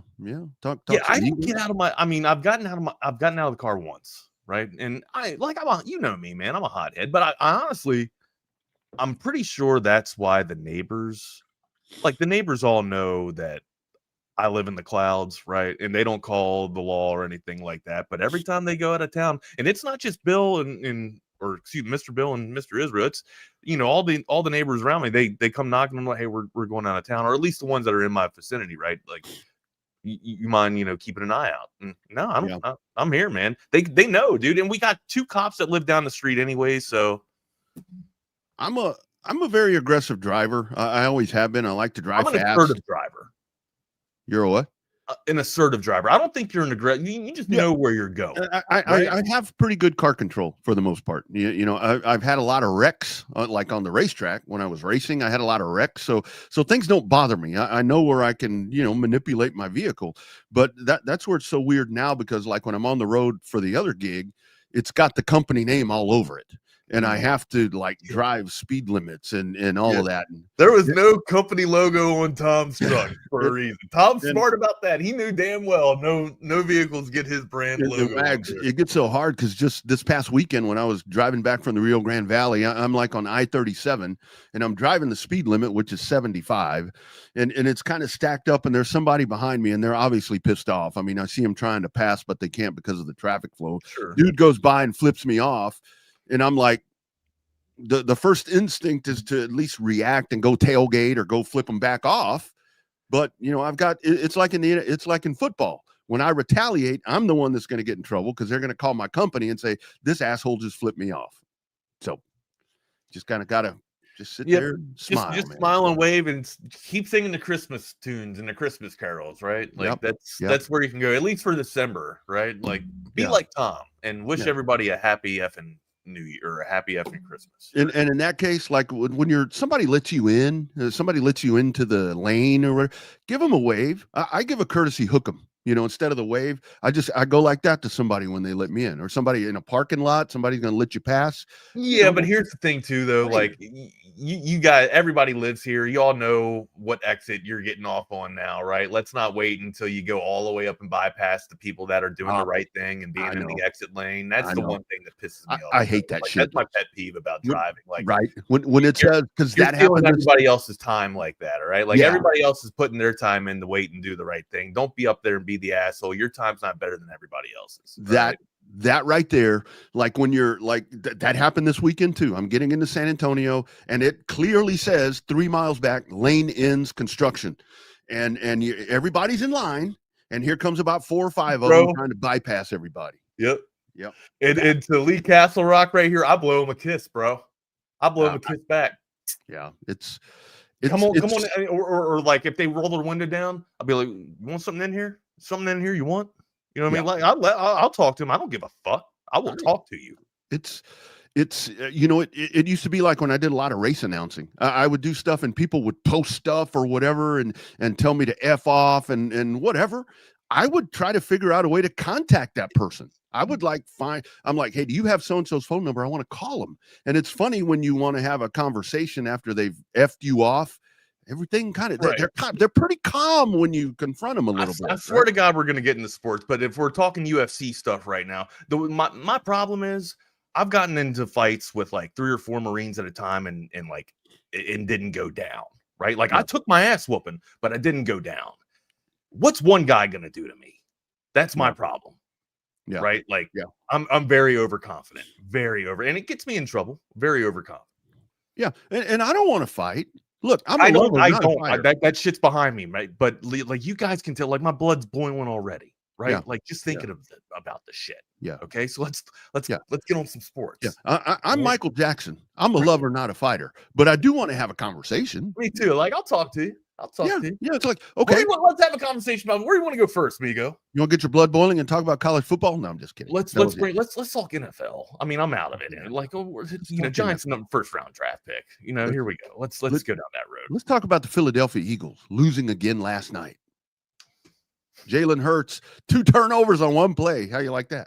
That's an anomaly, right? I like Jalen Hurts, man. It happens every never. So and that's I hate to wish ill will on Jalen Hurts because I do like Jalen Hurts. I just don't like the team he plays for. But the Eagles, I mean, Dallas has got themselves in a position where you went out and they stumble and fall 2 more times. You're going to win the division. Eagles are opening or leaving the door open for Dallas to kind of stay into this thing. But what is this? 3 weeks now? 3 weeks in a row that they're on a slide. And I think they right the ship. I think they'll be able to right the ship. But yeah, I did not foresee matter of fact, when we broke down the schedule for the Chargers 2 weeks back, we actually had them losing to the Eagles, or at least I had them losing to the Eagles there. But yeah, in a pivotal matchup between conference contenders there of the West and the East, the Chargers go up to 9-4 and the Eagles drop to 8-5. And yeah, what a drastic detrimental night for Jalen Hurts, man. 5 TOs, 5 turnovers on the night. And for the Eagles, you got Vegas coming up, then you go to the Buffalo. Redskins. Yeah, and then the Buffalo. So you play the Redskins twice. I think that Washington's kind of done. Like they're eliminated. They're already out of playoff contention. I don't know. People will be playing for paychecks, of course, but I don't foresee that much of a fight from Washington. I'm right. hoping. I mean, it is Dan Quinn. Dan Quinn's teams usually never give up, but I mean, I think that Philadelphia will be able to get past Washington. I'm hoping the commies can get one Mariota, whatever his name is, however you want to say it. I'm hoping that if they can get one, and then Buffalo can take care of business too. But that's a big if right now too. I don't think Vegas can get it done. I think Vegas kind of has their hands up in the air at this point. It seems like Vegas ain't doing shit. Yeah, Pete Carroll's on his way out. He's on the worst losing streak of his career, and then Dallas has Minnesota, the Chargers, the Commies, and the Giants. So I think it's very viable that Dallas can win out. Giants. I think the Giants will lose on kind of on purpose now, right? Not on purpose, but give you an entertaining show. But I don't. They know what they're doing. They got the first round draft pick. That's where we're going, or the first overall. That's what we're going with here. Yeah, the Chargers game is the one that could pose some problems for or Minnesota. I mean, Minnesota looked good the other day, but I mean, was that just one game? I don't know what to think here, but the Cowboys have a chance. But this is like we say. I mean, take care of your own shit. Talking about it's Washington, right? Like I don't think Washington is playing for that much. Now, of course, this was the game that actually eliminated them. Was the game against the Vikings, but yeah, to come out and not even just a goose egg, not even be able to score, not even a field goal, man. So yeah, what concerns me about the Commanders, it is, especially on the Dallas side, is that you know how that goes to where it can be their opportunity. They could decide the winner of the East because they play these 2 teams 3 times.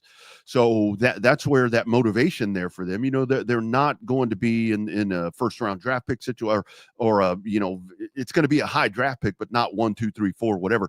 So I think they're going to come out pretty motivated to spoil this for somebody. The Commanders will decide the East, essentially, I think, in one of those 3 games. The Commanders decide the East? Yeah, because they can. When they look by beating the Eagles or the Cowboys. By beating the Eagles or the Cowboys. Well, I don't think the Commanders aren't going to beat either, in my opinion. So I hope they can beat Philadelphia once. It's not happening, buddy. Come on, man. Come on, man. I need you here, buddy. What am I going to do? I'm not. My stars don't align anything. Oh, thanks for letting me troll your channel. This must be somebody talking shit about Texas. Hey, we no, you're more than welcome to stay in here. Don't go anywhere. Stay in here if you want. Trolling. We like trolls. Half the time, people talk shit about Texas, and Wags and I are like, yeah, you're right. With that college football argument. You can't lie to the eye of the sky, right? You can't. What do you want me to sit here and say? No, that's not what you saw. Yeah. It's like you're missing the obvious, and it's like, no, this show sees the obvious. Yeah, that's literally all we talk about is the obvious. We point out the obvious. Yeah, but in NFL, did you see who's working out today? So Phil Rivers, Grandpa, right? 44-year-old Phil Rivers coming in to take some snaps, get some reps, and see if he can work out for the Colts here. What is the state of affairs for quarterbacks, right? If you can't even, if they got to bring in 44-year-old Phil Rivers instead of, touting around the free agency wire here, is there no one else out there? You got to go dig up the grave and take this guy away from his 17 kids, right? And it's not 17 just came to me because of the number that he wears, but I think he's only really had like 12 or I think it's only 10. He's got a lot of kids. He's got an offensive team. He's got an offensive unit out there. Yeah, it's one of those Richardson's things still hurt, and Riley Leonard is the guy they got to point to, or I guess lean on here. And Riley Leonard ain't throwing the damn ball, right? And people stacking 8 in the box to get JT, to get Jonathan Taylor, locked up. It's going to be one-phase football. You got to be able to make a play, and honestly, I don't even know if Phil Rivers is the move, right? Like how mobile is Phil Rivers going to be? I think that was kind of like the X factor for the Colts this year, is that Daniel Jones isn't exactly going to kill you with his legs, but he can kill you with his legs if he gets out of the pocket and escapes and extends the play. Yeah. And my first thought when that went down was, if I'm the Colts, I'm going to figure out a way to get on the phone and somehow call Cincinnati and bring in Joe Flacco. If you could get him over there, I think that's a situation where Joe Flacco could fit right in, because there are parts and pieces there which he didn't have with the Bengals. And bring that dude in. Let him try to limp you in. But the Texans right now are sitting pretty, because this is all going to fall apart, and the Texans are playing at a. How the hell did Riley Leonard get banged up? Double R? I think he tripped over the coach's headset wire. I think he tripped. I know what it was. He ran into the owner, Miss Irsay. She was on the sideline. She ran him over running down the sideline when he was standing in the way. Miss Carrie Irsay ran that dude over. like when the referee runs over the coach. That's what happened. High school football season is over, so what else is still going to do? Stay at the house with his 47 kids? Nah, that's producer Jake. No, so I'm not saying it's a bad move for Phil. If I'm, all power to you, Phil. But I'm saying, NFL, is there no one else out here? We gotta go disrupt take time from a family man. Yeah, rumor has it that Philip Rivers is showing up at Indy for his tryout today with one kid hanging off each tit. Because it's like, geez, Louise, yeah. There's got to be somebody. Yeah, this was reported from Shefty, so it's so it's legit. Yeah, so yeah, go get Joe Flacco back if you can. I'm sure. He's still under contract, or he's still under contract with Bengals. So yeah. Yeah, I don't know. Go get what's his name? Falcons. Make that trade. We're ripping heaters, man. Blake Bortles is down in the TV hut ripping heaters, bro. Got to be making my ties and ripping heaters. Yeah, Wags. Chan is asking if we're going to do a show at the gas station on Brushy Creek in Parmer. Who is Chan on the Go to Text line? Let's do it. I'll do it. Hey, I'm up for anything. This shit can travel. That's the beauty of doing this show, man. We got I will do the QT. I'll do the K. I've been going to the QT more because the K has not been been letting me down a little bit, right? Like ice machine's broken all the time. Sodas are out. Like it ain't hard to switch that hose over to the bag, right? It's really not. So yeah, roller taquitos, man, you can't beat that QT. It's when I'm on the road, I'm like, I'll hit the QT before I hit the Buckies, because people go in the Buckies and they're as confused as they are on the highway. QT, you roll right up in there and get your shit. There and ain't go. no Buckies. There's no Buckies around where we're at. No, not around. The closest one is Temple. Temple is, and I'm surprised there's going to be one where Thunder Hill Raceway was. One like off 130 somewhere.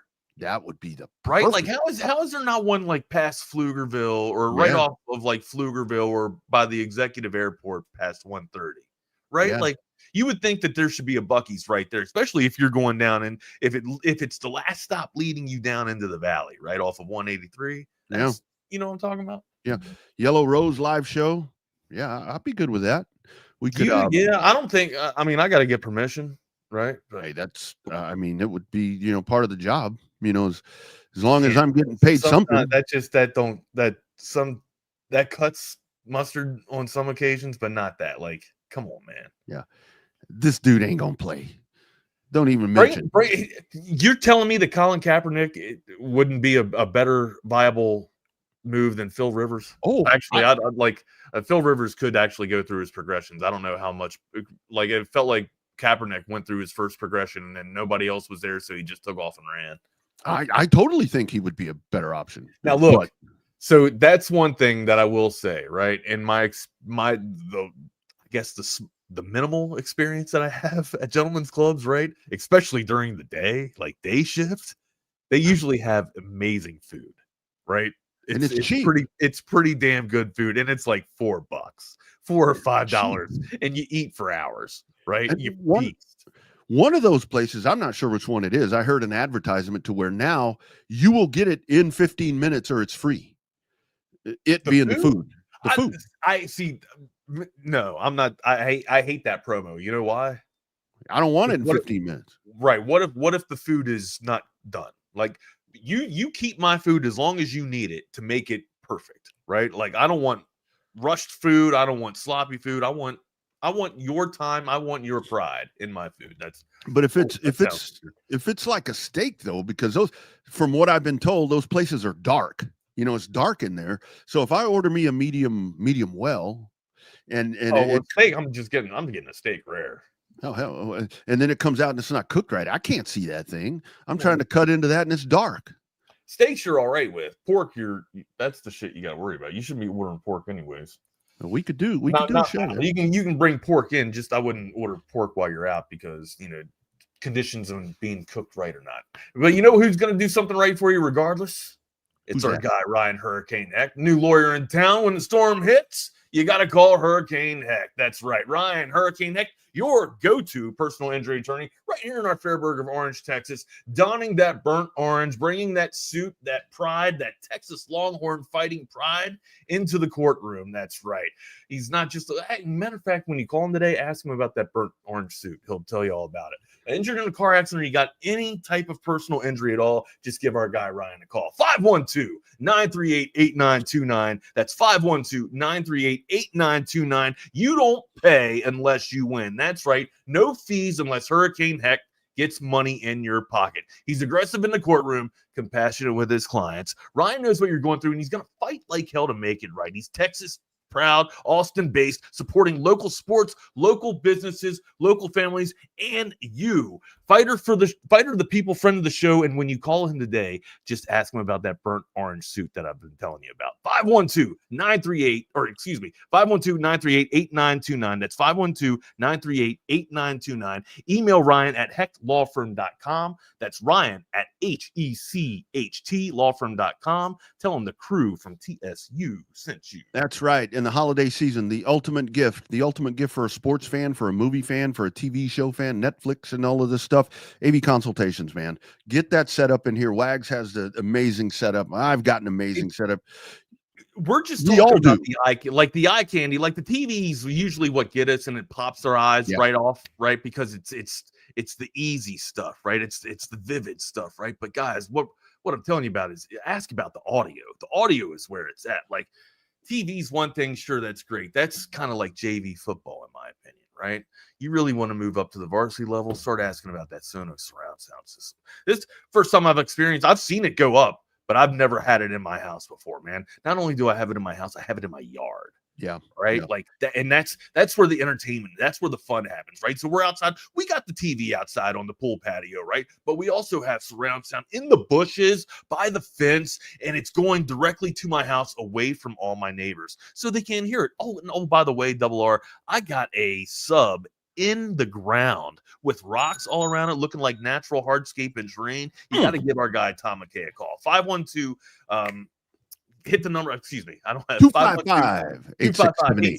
Thank you very much. A lot of numbers going around in my head. I was actually looking at the code of text line. So. And avconsultations.com. Here's a word from Tom. He'll tell you. Hi, this is Tom McKay, owner of Audiovisual Consultations, and all of us at Audiovisual would like to wish you and your family a happy holiday season. This time of year can get a little hectic, so we want to remind you to relax, enjoy the season with your family and friends, and give us a call at 512-255-8678 for all of your home entertainment needs. This is my favorite time of the year. I love the holidays, the music, the decorations, the presents, the whole darn thing. So this year I'm asking all you listeners to help make this a special holiday for everyone. Smiles are contagious and free, so let's give them away like the government gives away your money. Let's high-five strangers on the street, hold the door for people behind us, tip your servers more than they've ever been tipped before. Give to a charity, or hell, give to a bunch of charities. If someone does a good job, tell them they did a good job. Pat someone on the butt. Sing in public places just because it feels good. And as always, hug your kids until they beg you to stop. Watch some games with your friends and make love to your wife or your husband. I know there's some women listening too. You can still give us a call at 512-255-8678 if you'd like to get some cool electronics. But more importantly, have a great holiday season and a fucking awesome next year.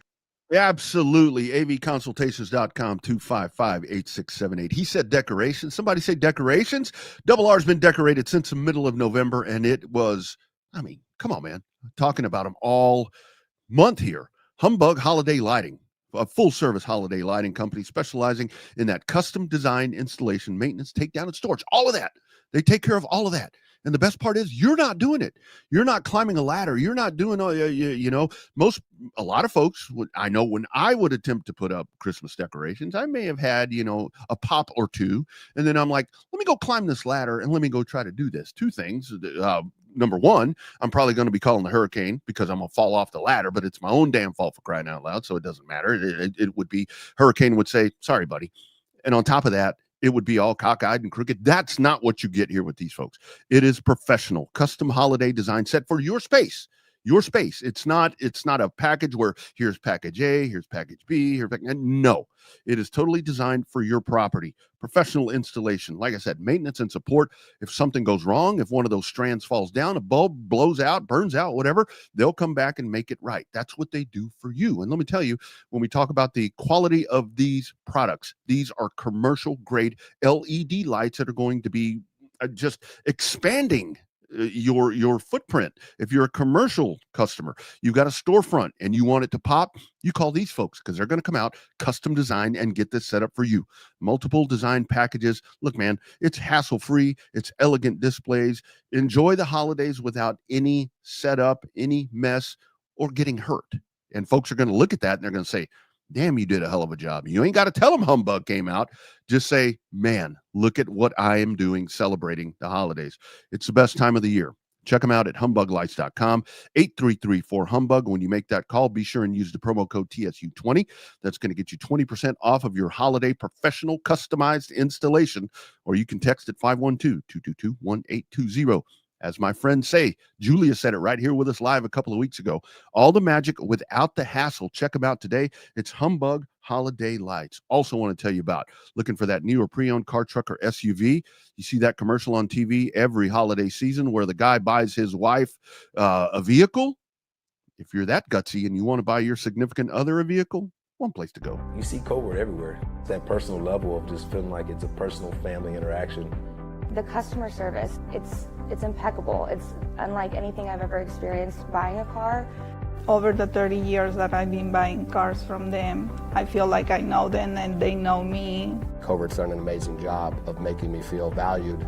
If you purchase a vehicle and you want to feel like you're part of a family, join the Covert family. Come and experience it for yourself. Covert, born and raised in Austin. It's a cover deal, not now, not ever. Also, McCall Custom Homes. If you're looking to get that outdoor space renovated, you need to modernize your home on the inside. I tell you about this every day, guys. I've got an older home, but Mike McCall and his crew came in and added a touch into my primary bathroom that makes it look like it is a brand new property. 512-633-9580. You make that call or text right unfiltered. You're going to get a free estimate on what you could be looking to do. And when Mike and his crew come out, here's about the way it works. They're going to come out. You tell them, here's what I'm thinking. After they take a look, they'll say, well, have you thought about this or that? They added some different things. I mean, I talk about the wainscot in my bathroom. They added this stuff that we had never even thought about. We were just going to paint the walls. They came out, then the trade came out, and they were like, we could use this material, slap it on the wall right there, add some trim up on top, and you've got wainscot all across that back wall. We never thought about that. They came up with that part. That's what they'll do for you. For over 40 years, a father-son team doing it right for Central Texans. They're ready to make you a satisfied customer as well. Just like all the Google reviews, the Better Business Bureau reviews. Check them out. McCall Custom Homes, ATX.com. Make that phone call or text 512-633-9580 and become like myself, Bucky Godbolt, and Central Texans have been for 40 years. Satisfied customers. We build value into your home. Check them out right now. It is McCall Custom Homes and McCall Custom Homes, ATX.com. God, I love when you guys ask about hockey, man. Yeah, we'll be getting back into hockey, guys. Bear with me and bear with your patience. We're, the money drivers, NFL, and of course, college football. So once the season comes to wraps, of course, hockey will come off the back burner and we'll start melting the ice. But yeah, Caps, to your point, Caps have been playing well, man. Do I think it's for real? I do, because of Logan Thompson, right? Like, Logan Thompson is just playing lights out right now. Ovi's giving you a lot more than what I don't expect much out of Ovi anymore because of just the age, right? Kind of the tour, what you got last year is kind of my expectations, but he's playing above that right now. Tom Wilson's playing fantastic, right? Or Leonard's starting to come about. So there's a lot of good skating going on with the Caps that make me, and they're winning on the road too, which is wild. Like, when they go out west, they usually don't win, and they're finding ways to win. And honestly, it just comes down to Logan Thompson for me. And I wouldn't expect Tom Wilson to be this heavy on the offense, right? This is usually your bruiser, your enforcer, and he's, I think, hold on, I might be wrong about this. I think he's like one of the top goal getters in the NHL. But let me double check on this. He's got 17 goals. He's got now McKinnon's got 24, but Tom Wilson's got 17 goals right now. So he's tied for seventh right now with goal getters for the NHL, man. So that's just weird. I think they're playing above on offense, but Logan Thompson is right where he needs to be. Tom Wilson's not a hockey name. That sounds like a dude that would like be playing golf. Tom Wilson teeing off. This guy will knock you into next week, though, dude. Right? Okay, well then don't tell him I said that. He's the Marchand, right? Of every team, like way bigger than Marchand, right? Like Marchand's known to be the little rat. Tom is an imposing force, right? But my point is, if you're not on the Capitals, you hate Tom Wilson. If you're not in that locker room, you hate Tom. You despise Tom Wilson, but you want him on your team. Yeah. Right. Like that's the type of guy that he is. So, yeah, there's a lot of chatter there I see in the conversation about this Colts thing. And even on the Coda text line to where it's like, Sam Ellinger was on that team for 4 years. I mean, I saw the mention about Flacco when I talked about him, but it's like to where the Colts at this point, they've elevated themselves into where they could win the AFC South. And now you have this setback. If you remember the Daniel Jones acquisition, that was a dude that was going to sit on the bench. He just happened to have resurrected his career. And Anthony Richardson was the one that was supposed to carry this franchise. So it's a not fortuitous situation here to where you're at the Phillip Rivers level. I even talked to a buddy in Indianapolis that said what they need to do is call Andrew Luck. I'm like, that dude ain't going to get back on the field. Well, I would call Andrew Luck before I call Phillip Rivers. Do you think Andrew Luck's still in like, I mean, football shape, football ready is different than being in shape, right? But do you think he's in decent enough shape to where he could maybe take a month to be calloused up and get back in it? You know who looks like he could still play kind of in that same realm? Colt McCoy. I mean, I see that dude on TV in different places. I'd call that. I would make that phone call. I would make that phone call. What's the worst he's going to do? Say no. Right. It's like my dating life. The worst that's going to happen, they're going to tell you no. If you're bringing in Phil Rivers, like my point to all of that, I think there's better options out there. Right. And look, that's not a backhanded slap at Phil. No. Phil can get it done, but you're 44, Phil, and you weren't exactly the most mobile quarterback when you were out there. Yeah. So, and I feel like to that point too, just to piggyback off of that, I feel like the Colts' offense was kind of predicated on how mobile Daniel Jones was, right? His ability to extend the plays, to allow Pierce to get deep and catch the deep ball, right? There's just there's things that usually and most of the time it's set up off the play action anyway. So the ability with the RPO with Daniel Jones was big too with the Colts offense. Like it is shaped drastically since the Peyton Manning era of quarterback or Andrew Luck era of quarterback play. Yeah. So Sam would be the obvious answer there where if you still had that dude on the roster, that would make you feel he's on Denver. He's on Denver. Yeah. He's on Denver. And I mean, if there was a way to make a move, I'm sure that's a great spot for Sam too, with Sean Payton. You know, I really thought that I'm so disappointed that didn't work out for Sam, because when Sam went there, I really thought that it would be an opportunity for him to maybe mold into that quarterback spot somehow. But it's like they place so much emphasis on Anthony Richardson being the guy that's going to move them forward with a very small amount of tape, right? It's like the expectations for that dude were so high. And what did he really ever do to make you think that he had that in him? But again, that's in the rearview mirror, so it doesn't matter. You look out the windshield, and maybe Sam gets a chance to play with the Broncos if they go on a special run here. I don't know. I am a big phony. This actually is a shout out. If you're talking about the name, that's a shout out to Scott Van Pelt. Like for a long time, Scott Van Pelt. Well, he still is my favorite journalist. But yeah, to kind of do a double negative there. To just be like, instead of there was the real wags out there already taken. So I wanted to go and give tributes to Scott Van Pelt. But yeah, usually I give you a lot of an enigma here, if you will. You have to figure it out there. But we do you're more than welcome to stay here. We know that you're new here to the channel. We do like your vibe. Love it. Stay. Please. Everybody's welcome here. Talk Longhorns with us. Which brings us to Longhorn basketball. Amigo, felt a little good last night. Sometimes when you look on that bench, do you see a little bit of mafia in Coach Miller? Yeah. With that slick back hair, right? Yep. Yeah, I really do. I gotta tell you, I heard Brad mention this morning. The one thing that I took out of that. Who? Oh yeah, that white dude that comes on before us, not the black guy, the white dude, Brad. I heard BK mention this. BK, a little BK. Where were the fans? I mean, were they in protest because the football team didn't get into the playoffs or what? Come on, man. It was an empty venue. It's a Monday night. It's who was the opponent? Southern. So yeah, Can you tell me who their mascot is? The Southern Fried Chickens. Jaguars. Nice. Yeah, 95-69 wasn't exactly much of a contest, but it was good offense. Good offensive output there. It went exactly how it was supposed to go. Right. Actually, I thought that the Jaguars scored a little bit higher than I thought they would. Right. I thought they'd be around like the 60 mark or whatever. But yeah, kind of a little bit of a letdown when Miller started platooning, but it was close for the first half and a good part of the night. What'd you think? No, I mean, it went exactly the way that I would hope that it was going to be. I mean, you weren't going to establish your perimeter shooter.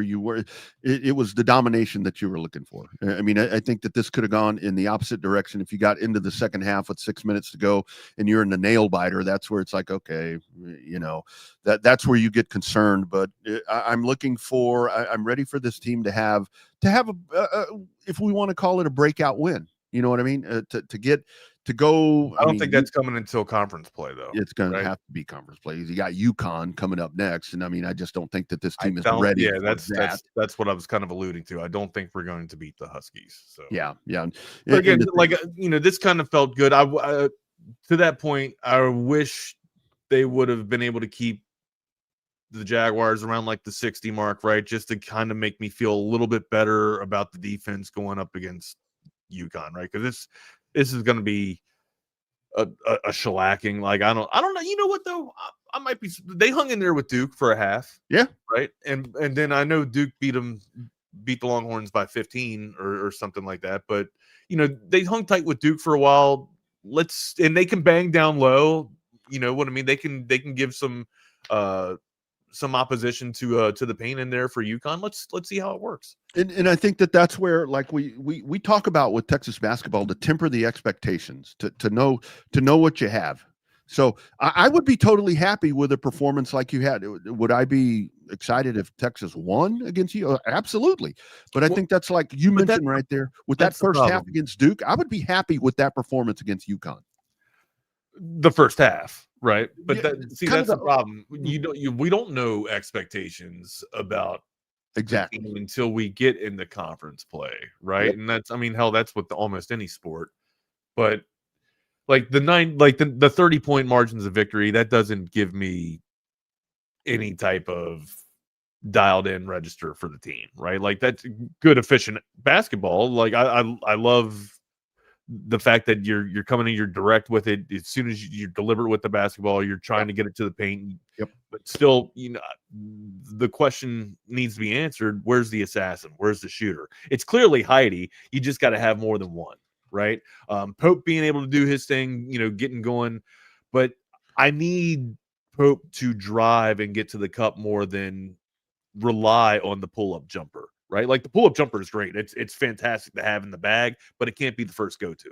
Right, you have to the first choice is get downhill, drive, and get into the paint, or dishing out and kicking to an open shot, or moving it around the perimeter and finding Heidi for the hockey pass, and then knocking down the open J. Right, that's kind of like basketball 101. But there's just a lot of slashers on this team. Right, that's Mark, Pope, Swain, they're slashers. Weaver, slashers, right? Where we got Traore and Bucketitis down low. Those are bangers. We got one shooter, Heidi. So yeah, and Bucketitis was, great last night. What did he end up with? 27? Fantastic. 20, yeah. His test is going to come against UConn. Yeah, exactly. And I do think that Dalen Swain is kind of the guy that I'm hoping that kind of could become that slasher, could kind of become the go-to there. What are the tickets right now for that game? Like Rob brings up a good point. What are the tickets sitting at right now? That's a great question, because I honestly don't know that. I haven't looked at going to a game yet, but I can tell you that they're not cheap. Looking at some of the other ones that I looked at before, I think early on you could get in there cheap for close to $50.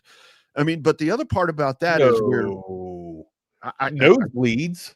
Maybe I was looking at the women's game. I don't know. But the other part of this is because, like last night, you could have got in on a cheap ticket and easily moved down, because there was a lot of space in there. But it's not going to bring you. It's not going to bring you the pizzazz. That's not real. That can't be real. That probably is right. How tall's the cup, Rob? Is it 24 ounce? Probably a 24-ounce beer. Probably a 24-ounce beer. I went last year. I want to say $18 for 20. That's pricey. 20, and you're getting like fucking 2 inches ahead. Hey, now you better be getting more than 2 inches ahead. Yeah, no shit. That's what I always say when I go like to Jerry World, and I'm like, okay, I'm going to pay $15 for nachos. Am I going to get some lube with this? Come on, man. Yeah, damn.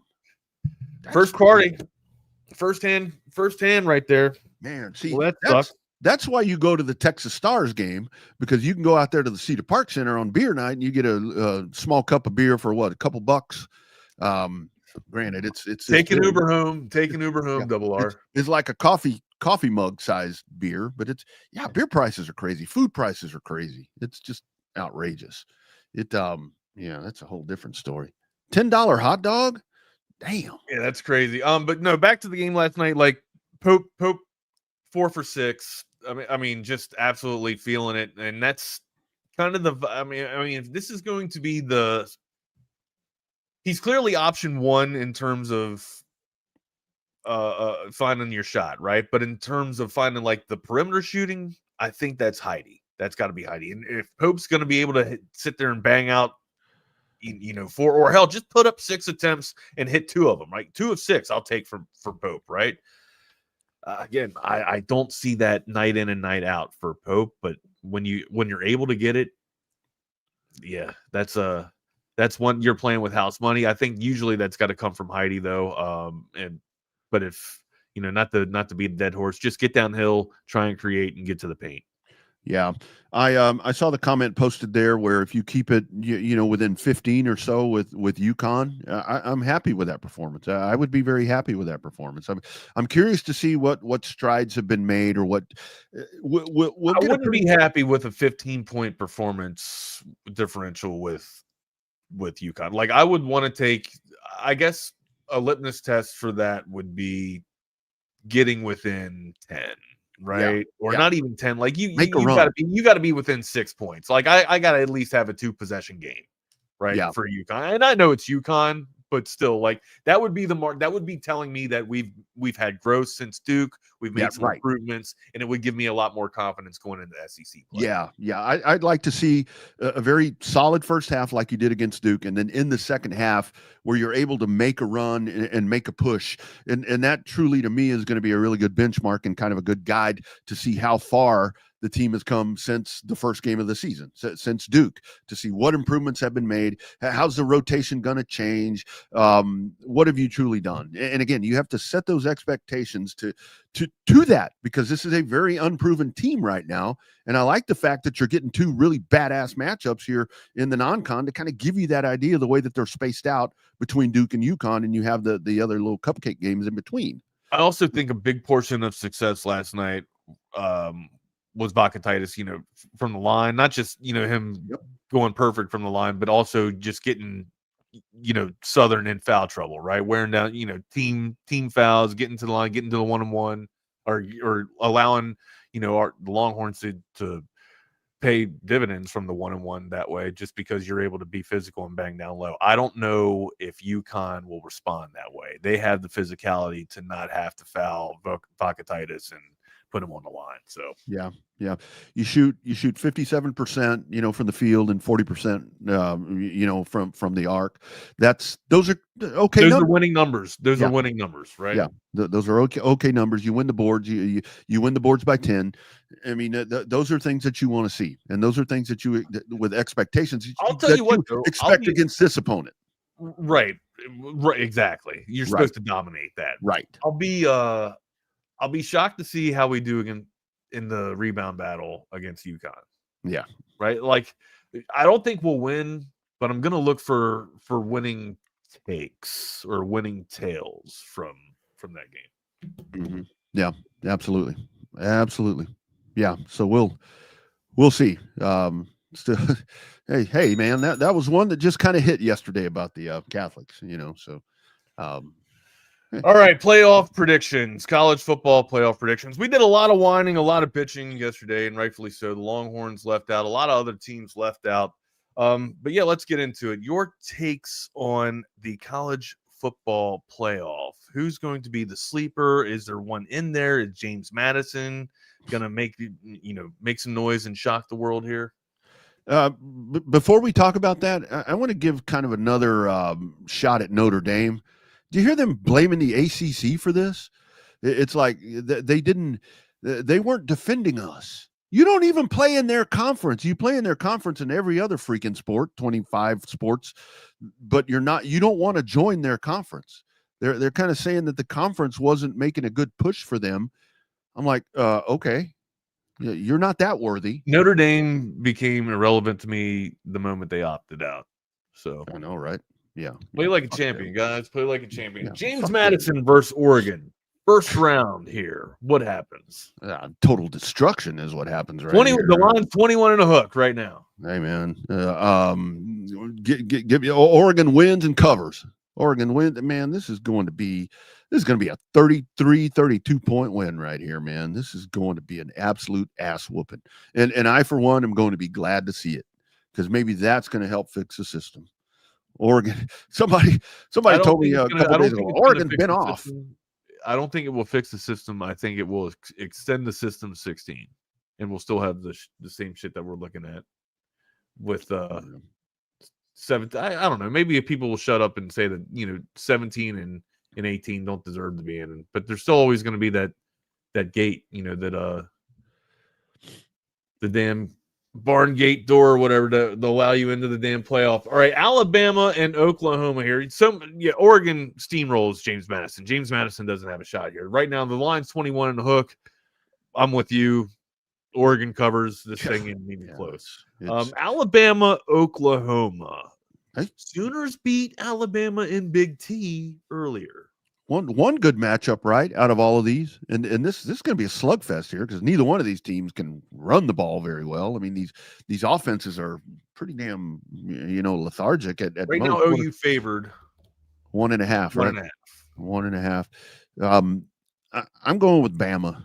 I think it's wrong team favored, and I hate to, as much as I don't think Alabama should be. I think that's your Sooner prejudiced right there. Yeah, probably because, and this is where I go back to Texas. If you beat Florida, you're playing Bama here because you'd probably be in this Oklahoma slot, I would think. But give me Bama. Quarterback is okay. I'm reluctant to take Bama because they've been playing bad, right? Like they didn't have any Rodney. They did not have a rushing yard against Georgia. They had negative yards rushing. Don't say they had 3 backwards. Yeah. they had 3 the wrong way. Yeah. They gave 3 to Georgia.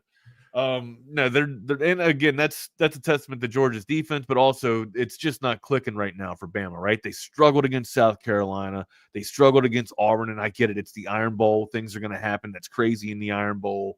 And it's just a wild card of a contest, wild card of a match. But still, I just don't believe Alabama's playing good ball. Neither is OU. Exactly. That's the and that's so. And I think this is a 7 p.m. game. Okay, I thought this was like an early game. No, so okay, well, good. You got the one marquee, if you want to call it. Yeah, neither one of these teams teams is playing extremely well. But I do go with that, Bama. I think Bama. Yeah, you know what? I'm going to take your hand. We're going to Thelma and Louise this shit. We're going to jump off the cliff together. We're going to take Bama just because I hate Oklahoma. Yeah, I can't cheer for those guys. That's probably my blinders right there. My prejudice right there coming in. Yeah, but I don't like. I got a lot of Bama friends in my racing circles, So, and with OU, I mean, I will hope that A&M wins before OU. There's just something about OU where it's like, man, no. Their OU's defense is legit. Sure it is. Yeah, OU's defense is pretty lights out. God, I want to take give me Bama. Yeah, I want to take OU, but I hate them. I hate them. All right, Tulane. Tulane, Ole Miss here. Charlie Weiss Jr. able to call plays. So getting a few of the coaches back. Exactly. Ole Miss isn't exactly stranded. Okay. Yeah. I think 17.5 right now. I think Tulane has a better chance to make it a game that I'm not going to say be a Cinderella because you ain't getting no fucking Cinderella in football. Right. I think Tulane has a better chance. And that's our point. This isn't college basketball, right? College basketball, James Madison and Tulane might have a shot here. But Lightning is not going to strike in a 60-minute football game long enough for one of these G5s or 6 or whatever the hell they are to be able to make a push. I think 45-10 was the first outcome. I think this maybe Tulane gets another touchdown. Maybe 45 to 40, mid 40ish to 20s, early 20s, low 20s. I think is what you get here. And this is an Ole Miss team that's going to be extremely fired up.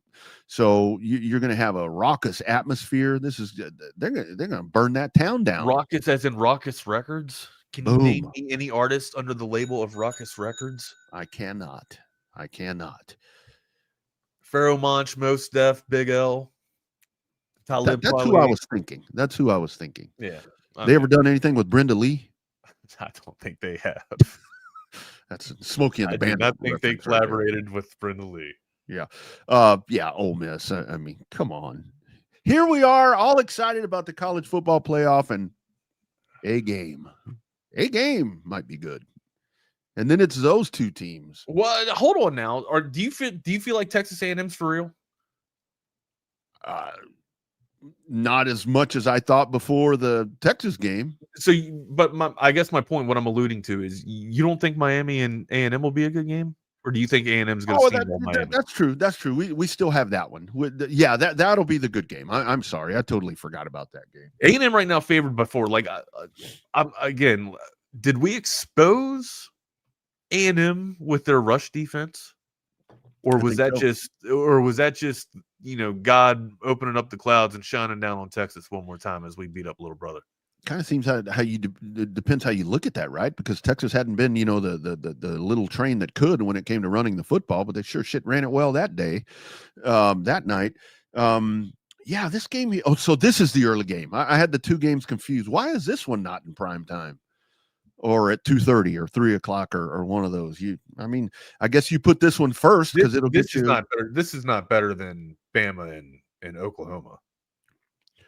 Well, I would at least put this in the afternoon. I guess you put this on, you get fired up to watch this, and then you watch Tulane and Dolly Madison play, and kind of whatever. Now I'm with you there. Like I would have those two teams kind of lead it, right, and then have A&M kind of follow up on that. I'm going to say A&M. A&M right now is the line is 4. I'm not a believer in Beck. I'm just not. Like, I think when shit starts to get rough, Beck kind of folds and crumbles, right? And we kind of seen that. And again, he played in a very watered down ACC conference and struggled, right? Looked good out of the gate. They looked great out of the gate, but they struggled, when in the latter part of the season when it matters most. I'm going to say A&M wins outright here. I think the line of 4 is probably good. They're probably good for 6. Yeah, I was going to say, I think A&M wins by a touchdown. I think A&M wins by a touchdown. I think that what A&M will kind of move on. Mike Elko's done a really good job, in his time there. I think what you go and you figure out how Texas exposed you and attempt to fix that. And I think that your quarterback can't make mistakes. I mean, this is a good Miami defense here, but like you said, it was so watered down in the ACC with the way that they roll through. That's hell, none of those teams maybe looking at this should be in, but that's that SEC bias that we talk about. But yeah, give me the Aggies by a touchdown to cover that. And all that, right. I see the boys in the background. Cool. What's that? That game would be fun to go to, not at 11 a.m. I wouldn't mind going to that game just to be a part of that atmosphere. That's going to be pretty damn good little college football. I'd love to see a game in Miami. I'd love to go to Coral Gables and check out a game. Yeah. I've never seen one there, but I'd like to check that out. What's the for? What are you giving the 20 for? Hey, that was the first round. We'll pick up the rest of the predictions tomorrow. I'll go to Kyle Field. Don't give me shit. You said you wanted to go to a Miami game, check out Coral Gables. I knew he was about to come in here with this. Actually, it's not in Coral. Miami. I knew he was about to come in here. 15 minutes away from Coral Gables. Yes, I know. That was just. But I agree with you. I would also like to go to Coral Gables for a Miami game. I'm sure Miami. What is it, 30 on the better part of 30? What is it? It's like an hour. That's why it's never full. Oh, I didn't know it was that far away. Yeah. It's in Miami Gardens, right? It's in Fort Lauderdale. Or Fort Lauderdale. Yeah, that's a hike from Coral. So are we going to the Citrus Bowl? Are we going to go cover that game? The cheese at Citrus Bowl. Oh, sorry. The cheese. I was meant to bring the damn Cheez-Its up here today and eat Cheez-Its. I woke up feeling the cheesiest coach. Dude, feeling the cheesiest coach. One of my longtime buddies is this huge ride or die Michigan fan, and he texted me. I woke up feeling the cheesiest after the final 12 were locked in the playoffs. So, yeah, not excited at all. I don't know how y'all are feeling about the bowl game. I mean, I'm excited to see the young players, but after hearing Clark talk yesterday, that's where I'm at. Let's get some reps for the young talent growing, and it's about to blossom here. But yeah, if I'd love to win the bowl game, right? I'd absolutely, but if we're not. we're never going to opt out and go home. That's just weak shit. But yeah, still, like, let's be real. It's not worth getting anybody hurt for long-term injuries and stuff like that. Let's get the young guys in and get some reps. If we win, great. That's house money. When it became evident that Texas wasn't going to make the college football playoff, I was hoping that Miami wouldn't make the playoff either, and you could get a bowl game against Miami. That would have been nice. That would have been cool. Avenge that 46-3 loss. But we're going to play Michigan again, so it doesn't really, like, I love playing a good program, but Michigan's going to be on the schedule, so we'll be seeing them. Miami would have been a better opponent for postseason play for That'd have been fun. That'd have Damn, been fun. hey, let us beat up on the ACC for a minute. Give us Duke. Give us Duke. Give us Duke. Play the Dukes of Hazzard. Nick, fly Eagles fly. If they do it 2 more times and you win out, you're telling me you got to take care. That's the Cowboys got to take care of business. They do. They have to win these last 4 games. They are favored in all 4 of these games as of today. So they should be able to, handle business, but they've lost some games that they've been favored in already this season. So the one that I think is most, susceptible to getting tripped up is the Chargers game next week. But the Chargers have the worst offensive line in football. We saw that on display last night. So, we'll see. Their defense is really good. Obviously, they can take the ball away as they did last night 5 times from Jalen Hurts. But it's going to be fascinating, man. They have a chance. So if the Cowboys win out, let's just say they win the final 4 games, right there alone, they have a 54% chance of making the playoffs. So essentially a toss-up. They would need one of 2 things to happen. They would need either the Eagles to lose 2 games or San Francisco and Detroit, basically, to crash. They still got Buffalo. And they do still have Buffalo, and they have to play the Commanders twice in 3 weeks, which those are wins. Yeah. Well, Dan Quinn's tough to play. I said that too. Dan Quinn always has a fighting team, but they're eliminated and people are playing for paychecks. I get it. Yeah. Nick, I mentioned the Wags. The Commanders. I wasn't trying to shit on your Oz Cheerios. I'm not. Yeah. Man, but the Commanders could very well settle the NFC East because they play the Cowboys once and the Eagles twice. So is that right? Yeah. No. Yes. So they're going to have a say in this one way or the other. Unfortunately, notice we're not saying the Raiders. I guess the Eagles do have the Raiders next week. yeah, that's it. But ultimately, how you feel? You optimistic about them getting in, limping in? No. If they get in, though, if they get in, they're gonna dance. If they get in, shit's gonna get fun for sure. Because essentially that means they won the division. They'll host a wild card game. Right. Correct. People will be going to Dallas. Ideally, not against the Packers. Yeah, they can't go. Don't go to the snow either. Well, they won't be going to the snow. Yeah. But I'm not optimistic as of today that they can get in. I just it's tough to foresee this team taking care of business like they should. And then B, getting the help that they need. I think that getting the help that they need is more realistic than them not tripping up. They've been too undisciplined. Nick, I worry about this team to where you take care of business, you win the next 3 games, and then you trip and fall against the Giants somehow. Yeah, exactly. That's what Dallas does. The Giants won't let that happen. No, but Dallas will find a way to do it themselves. Hey, don't tell that to Action Jackson. Even though they do have the number 1 overall pick as of today, which is fascinating. No, I know that. But just don't tempt him to do. Don't piss him. Don't make him flash his chain. All right, okay. Please. Flash his chain. I love it. Wags, who do you want the Giants to take if they keep the number 1 overall pick? Or do you want them to try to trade out? I don't really know. I don't think one person, especially in the overall, is going to make a difference. I would love the Belichick move here, trade out of it, gain some draft capital, and start to build that way. Like, I don't think 1 overall is going to make a difference in 10th in the draft, or especially if you're looking for interior or an offensive tackle, right? Like, I think you can trade out of that pick, get some leverage there and more picks in the draft, and do the old Patriot way, right? And start to build your championship or start to build your team that way. There's some pieces on that defense, right?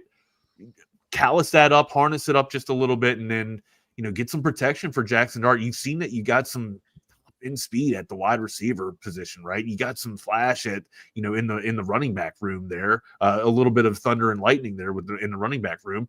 All you're missing is a little bit of protection, man, and I think you can get that if you trade out of the first round pick or trade out of the first overall and kind of build that way. I think that's the right move. Yeah, just like what Rob says here, there's no slam dunk at 1 overall. Yep. Yeah. Hey, I got 2 questions for you. I'll get out of here. First one, let's say you can draft. It is a two for Tuesday, so you're good here. Let's say you can draft rights to a player, and you can draft rights to Jeremiah Smith. How high in the draft would you take him if you select him and get his rights this draft, but he can't play until the 2026 season or the 2027 season? Say that again. He's saying like keeper rules. Go ahead. Break it down. Yeah, I was saying Jeremiah Smith. Even if you couldn't take him this year, Rodney, like what would you flip? What would you give for him this year? What's his value? What's his value in the draft? I'd go late first, maybe. Yeah, I was going to say early second. I would even go up to 2. Yeah, I think he's still early second round pick. I think at this point. Y'all are wild. Like I almost called you stupid, but hey, what would you do? Shit, anything outside the top 10? I don't. What if he's See, I don't know. I live in a hypothetical. What if he's a bust? What if he gets hurt? What are we talking about? It's Jeremiah Smith. No bust.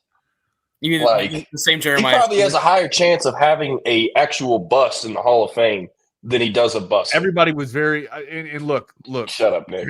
Harrison's starting to play well. Marvin Harrison Jr. is starting to play well right now. But when the first couple years, Marvin Harrison struggled, and he was supposed to be fucking Superman. So miss me with that shit. With all due respect to Marvin Harrison, as much hype as he had, and he deserved it out of college, Jeremiah Smith has more because he's a better player that's a better pro prospect. The same Jeremiah Smith that got shut down by like plumbers in the Indiana exactly. Yeah. Okay. I'm trying to rage bait. Yeah, I know. He's a great Jay Guns. He's a great player. I don't know if I can give a first rounder.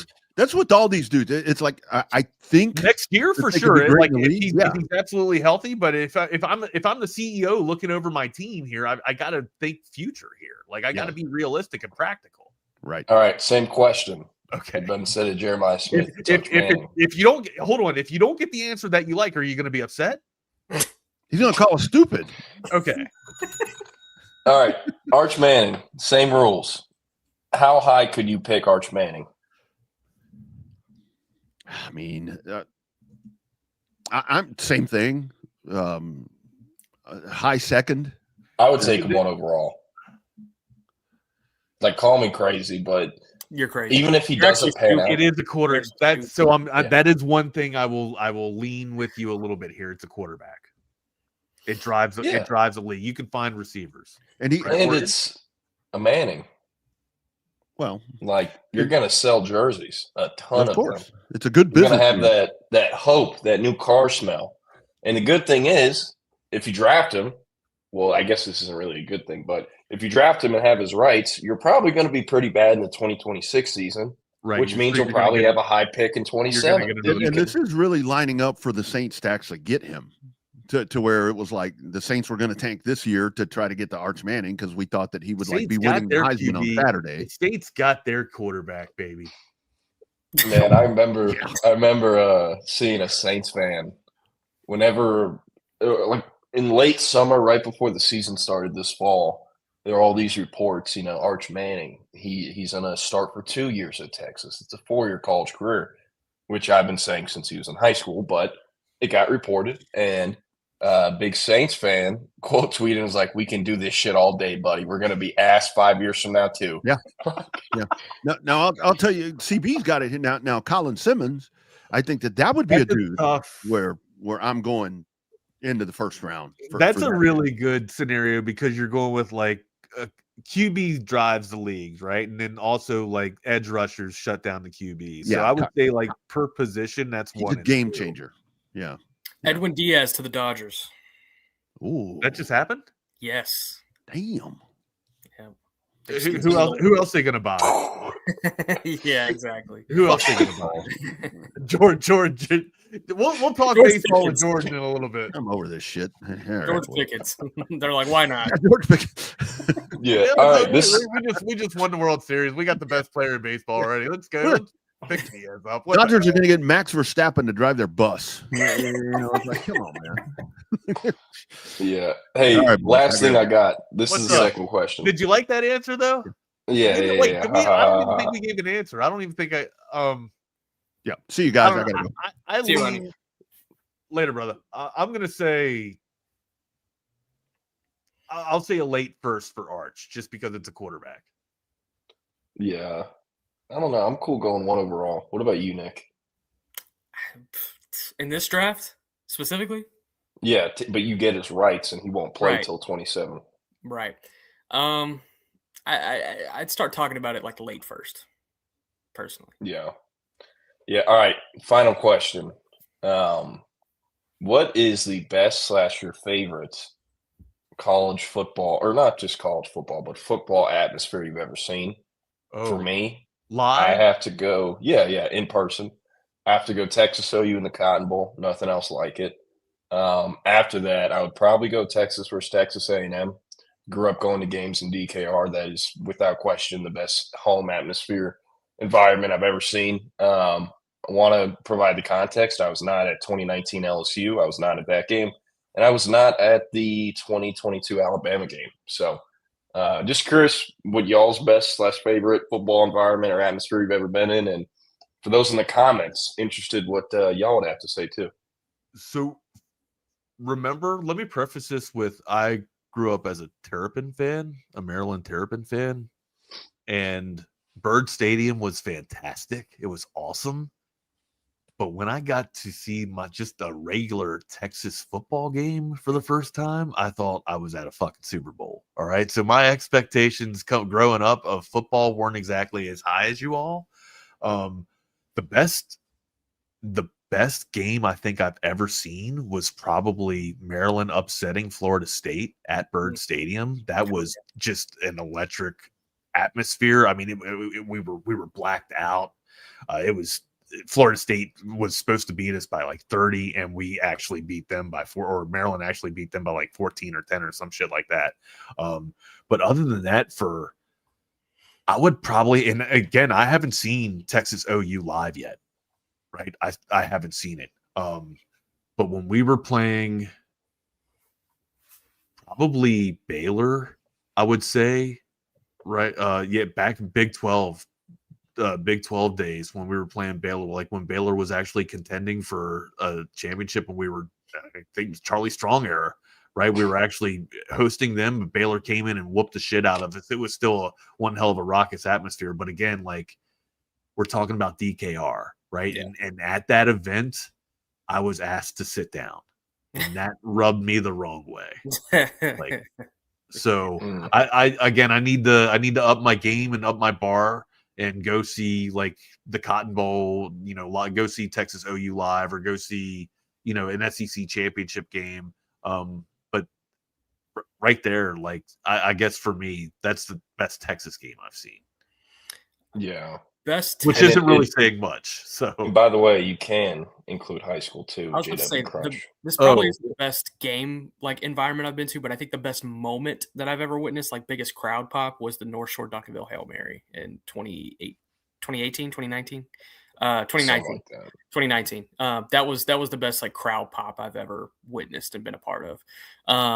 But best football environment, I said it last week, the Iron Bowl. I mean, it was incredible. Auburn, Alabama. It was unreal. Anyone that has a chance to go to that game, do it, especially if it's at Jordan-Hare. Best Texas environment. I've been at Texas LSU. I was not at the Alabama game. I've heard great things about that game. I was at the Clemson game last year. I honestly Texas LSU had to be fucking outrageous. It was. The only thing that like kept it from being its full potential was the end zone project was not done, and so like there was a little bit of atmosphere that was kind of left, up for grabs, I guess you could say. But that environment was really great. Honestly, though, the Texas USC environment back in 2018, because that was the team that was the win that like really kind of put them on the national map. When Caden Stearns blocked that field goal, that place went ballistic, and that energy remained the entire second half. That's the first one that comes to me just because of the energy in that crowd. And that same year, Texas TCU was really loud that year. But I honestly, of all the games I've been to, I'd probably point at that USC game just because that crowd was so crazy that day. If we're talking like professional sports, probably like Orioles hosting the Yankees in postseason baseball. Like that at Camden. Like, I mean, yeah, that's crazy. Yeah, that's fucking nuts. Yeah. Yeah. Nick, didn't you go to a Penn State game, a whiteout night game? Overrated. Is it? Did you see them play? It's overrated. They played Illinois, but it was a hell of a game, and they were both. It's not that. It's just like they do the same thing over and over. Like they played Mo Bamba. I'm not shitting you, Wags. They played Mo Bamba 73 times during that game, and like they just do it in every single way. 73 and everything else is we are. Yeah, they don't even do that. They don't, like, you know how they do like the Texas fight. They don't even do it like we are. They don't do that. Like it is such a like the event presentation. You can tell that they hit on like one thing 10 years ago. They're like, keep doing it. And they just keep hammering it. Whereas like at Auburn, they're playing like different songs in every break, and everyone knows every different song. And there's light shows, and the band was incredible at halftime. The band at Penn State was so mid. My experience at Penn State was really mid. It was very underwhelming. Meanwhile, at DKR, you get mariachis between the third and fourth quarter. Wasn't the Penn State stadium also kind of a dump? And it's like, hey, this isn't like historical like the Cotton Bowl, so it's kind of just a shitty stadium. Right. In the middle of nowhere, too. It is in the middle of nowhere, and it is very like run down. But it's no different than Auburn's stadium. Auburn's isn't that special, but the environment is pretty awesome. I'll say the best NFL environment is Vegas, by the way. At least what I've been to. Vegas is incredible when it comes to NFL environments. Yeah, I drinking in the press box. Check out the Raiders there. Vegas is great. I think it's just because of the Cowboys and Raiders, it being an environment like that. The Eagles is also a fantastic place to witness a game. But anyway, I will offer this information up.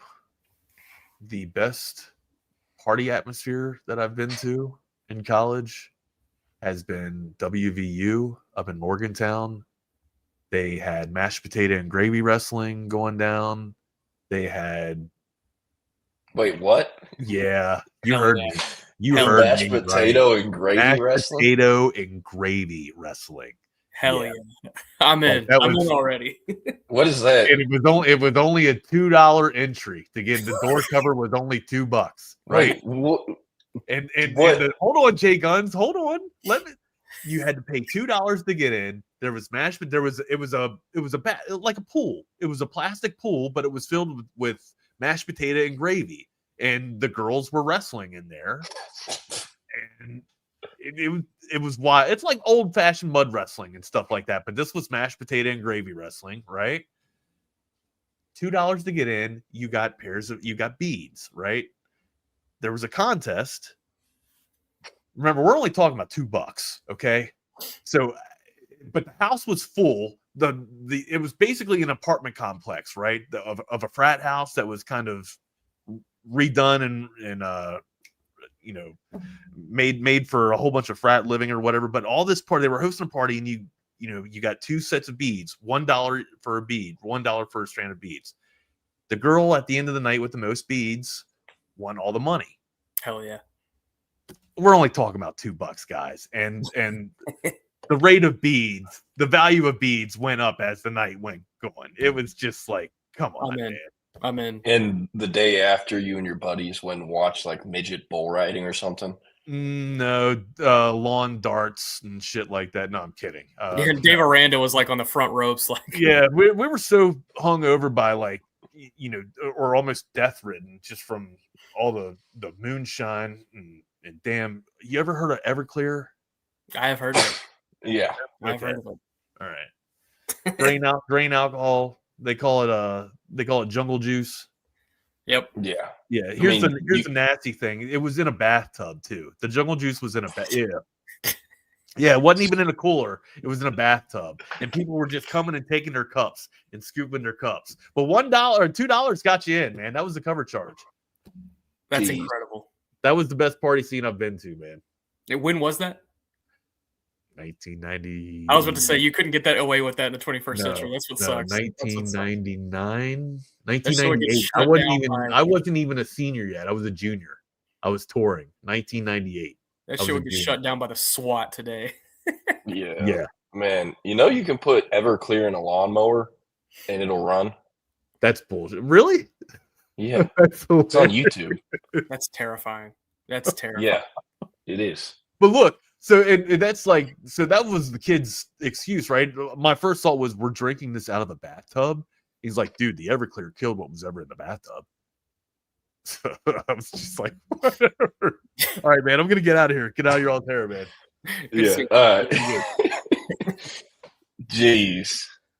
I feel like I'm looking at Wags a different way each show, but Wags the man. But hey, welcome into the Lone Star Playbook. We haven't even talked about the Marine stories, dude. Thank you for protecting and defending our country. We sincerely appreciate it. All right, yeah. Hey, welcome into the Lone Star Playbook. We already talked some Cowboys, so I'm going to be doing some Texas football, college football talk. Want to start, or actually, by the way, we were talking about at the beginning of the show, Hard Rock Stadium, the old Sun Bowl where the Hurricanes used to play, and also the Sun Bowl game was there. I knew they tore it down, but I did not know that after they tore it down, they built the Orange Bowl. Orange Bowl. Go ahead. What'd I say? Sun Bowl. Oh, my bad. I meant Orange Bowl. My bad. But after they tore the original one down in 2008, they built the Miami Marlins newer ballpark on it. So kind of interesting. But yeah, so thus far, there have been 7 total Texas Longhorns that have either announced their intentions to enter the portal or, their agents have. Those 7 players are running back Jarrett Gibson, kicker Will Stone. They both kind of got kicked off the team / left the team earlier in the year because, well, they played 4 games, met with Steve Sarkisian, the staff, said, hey, we want a red shirt. You can only do that if you play 4 or less games. And, well, Texas told them, hey, if you want a red shirt, it's because you're going to leave. And if you don't want to be here, then get on. So Will Stone and Gibson have not been with the program since mid-October. Yesterday morning, CJ Baxter, Trey Owens announced their intentions to go in the portal. And then in the afternoon, Melvin Hills did as well, the second-year defensive lineman from Louisiana. And then this morning, there have been 2 more announcements. Receiver Aaron Butler. Actually, kind of a strange deal. He didn't officially announce it. Sources have confirmed it's kind of trending that way, or definitely is trending that way. He's going to eventually end up in the portal. But the thing that kind of everyone went with was he posted a TikTok of his practice film, like his practice highlights, and said #transfer portal. So, yeah. And then Santana Wilson, the NFL legacy, son of All-Pro, Pro Bowl safety Adrian Wilson, who has also been an executive in NFL front offices. So, yeah. And then the additions are blank. All these guys announcing right now can't actually enter the portal until it opens January 2nd. And you will have between the 2nd and 16th to enter. You do not have to commit or sign with the school before the 16th. You just have to, be entered by then or have your paperwork submitted to compliance by then because, it can take about 24 to 72 hours for a player to show up in the actual, NCAA portal database. So, yeah.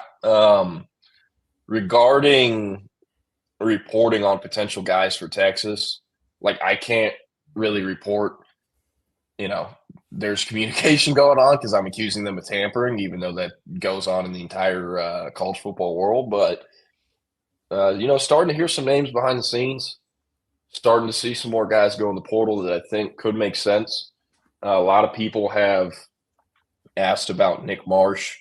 I've yet to hear anything there. And if I did, I probably wouldn't say anything. And then Kamori House, a North Carolina linebacker who announced his intentions to go in the portal yesterday. Kid Texas recruited out of high school. They had him in on an official visit, but he ended up at Washington. That is because Texas knew he was going to try to commit. So he flies in, lands at the Austin airport.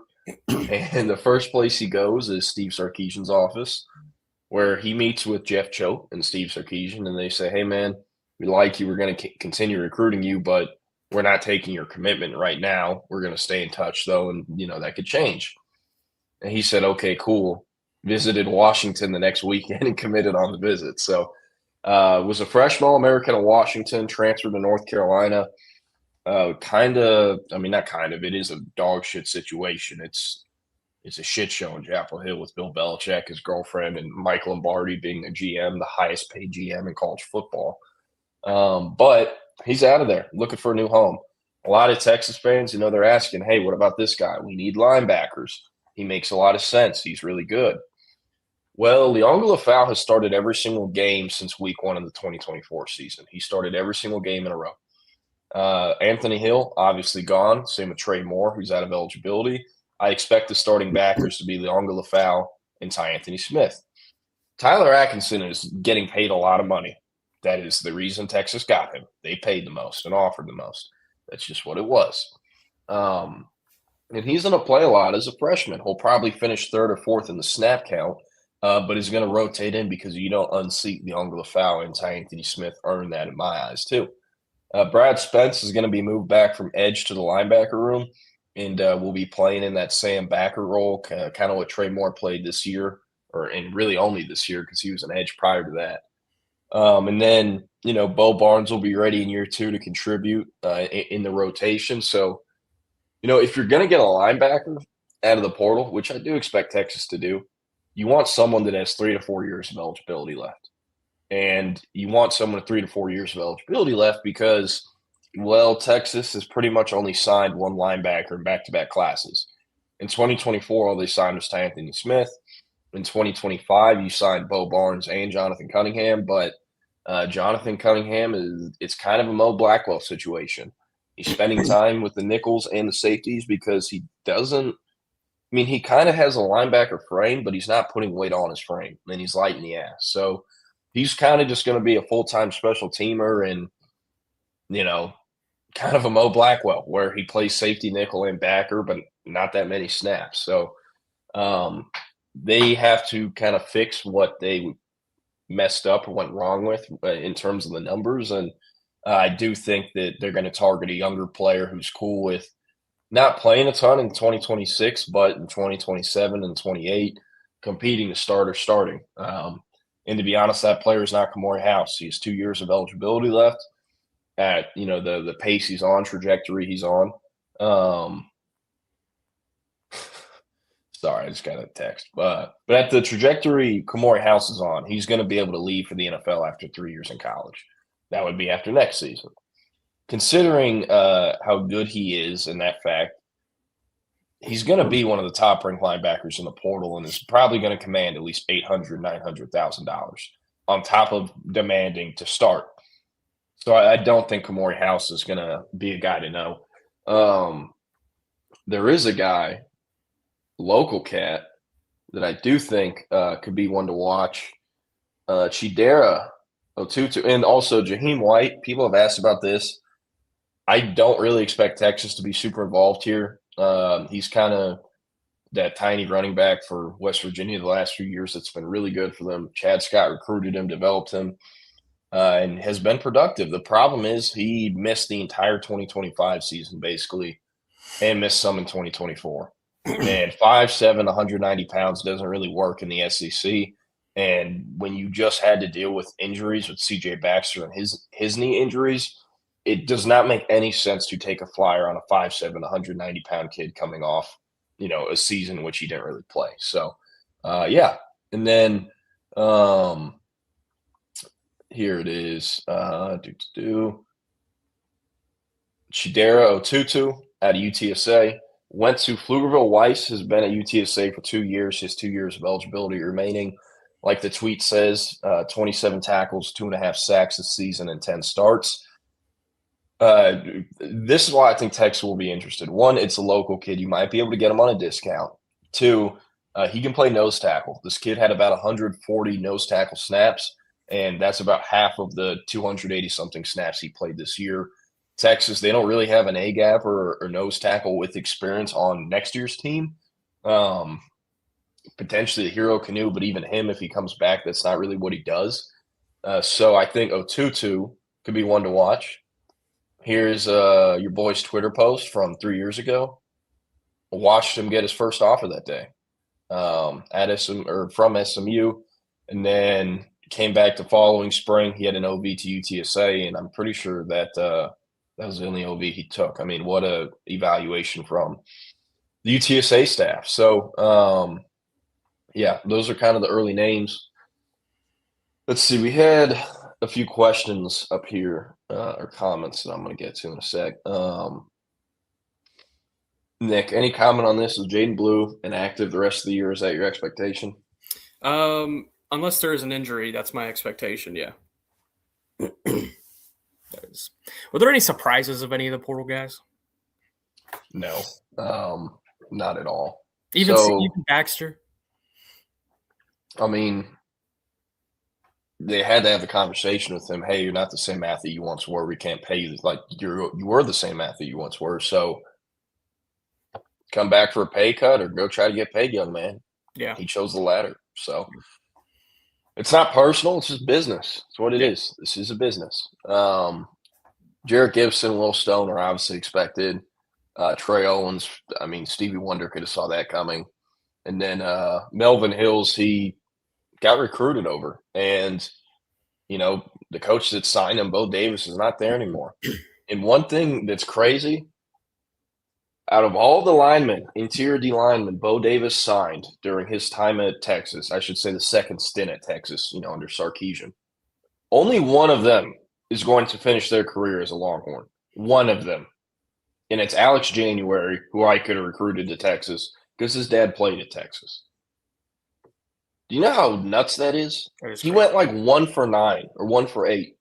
It's ridiculous. So, yeah, Melvin Hills was expected. Aaron Butler was expected. And then, I mean, Santana Wilson. I actually asked about that in fall camp because I was trying to get a read on the corners. And that's, you know, when I found out how bullish they really were on Cade Phillips. But asking about Wilson, it's like, yeah, we like him, you know, consistently a hard worker, shows up to practice, has a good attitude. And I'm like, okay, well, is he going to play this year? No. Okay, well, if he goes in the portal after this year, or tries to, what does that look like? And it's like, I mean, we're not going to fight to keep him. And I was like, okay. So it is pretty expected. He also played a whopping 6 snaps in his 2 seasons in Austin. So Trey Owens is so about to be the next quarterback of the North Texas Mean Green, isn't he? Maybe. I actually haven't heard anything there. But he's getting repped by Ron Slavin, who is, you know, Quinn Ewers' agent, who at one point had most of the Texas roster signed, and he was repping them because Quinn said, hey, this is my guy. Y'all know I'm getting paid. You should go with him. And Ron Slavin, you know, I don't want to call it too much luck because he clearly has done a good job. But the story of Ron Slavin is hilarious. He lived in South Lake Carroll. A lot of people don't know this. Quinn Ewers is originally from Pleasanton, was born in Pleasanton, and then moved to South Lake because his dad always wanted him to be, you know, a quarterback, and that's when South Lake had it rolling. And they moved in the house next door to an NFL agent named Ron Slavin. And Quinn Ewers grows up to be the #1 overall prospect in America. Guess who negotiated that dumbass kombucha deal for him to reclass and get to Ohio State? Ron Slavin. So, that being said, Trey Owens is going to get paid wherever he goes. He's going to get taken care of. Very curious to see what it'll look like. You know, with UNC, like, I don't know. Yeah, Nick, that is hilarious. It is hilarious. And I'm rooting for Trey Owens, but he ain't Joe Burrow, with all due respect to Trey Owens. All right, what other stuff do we have? He'd be asking about Ricky Stewart, so is he hopping in? Yeah, I mean, he hasn't been on the team in months. I don't know what's going on with him. I looked at his Instagram. The only thing on there is fit pics in his kitchen. Type shit. Yeah, and I think he might be back in East Texas because, like, those are not what the apartments look like that a lot of the freshmen are in. I don't know if he's ever actually going to announce he's going in the portal or how that works. I also know he just had a kid. He's got a baby that's like a few weeks, if not months old. He's got a lot going on. But I mean, yeah, the entire market has reported he's not on the team next year because that is what we've been told. So have his story ready to go. Did not play a single snap his one season in Austin. Rooting for him. Fun fact, Ricky Stewart is currently the state of Texas's 12th all-time leading rusher. I thought was kind of fascinating. Where did Jermaine Bishop finish in all of his stats? Run through all of them really quick. 5th in receiving yards and receptions, tied 11th in receiving touchdowns. And the Greater Houston area is all-time leader in all 3 stats. Gotcha. So, what about all-purpose yards, defensive tackles, interceptions? You got all those? Yeah, no. And it's very annoying to me how Willis logs their stats sometimes. I mean, I appreciate they do it. But on defense, they only log tackles like once every 3 games.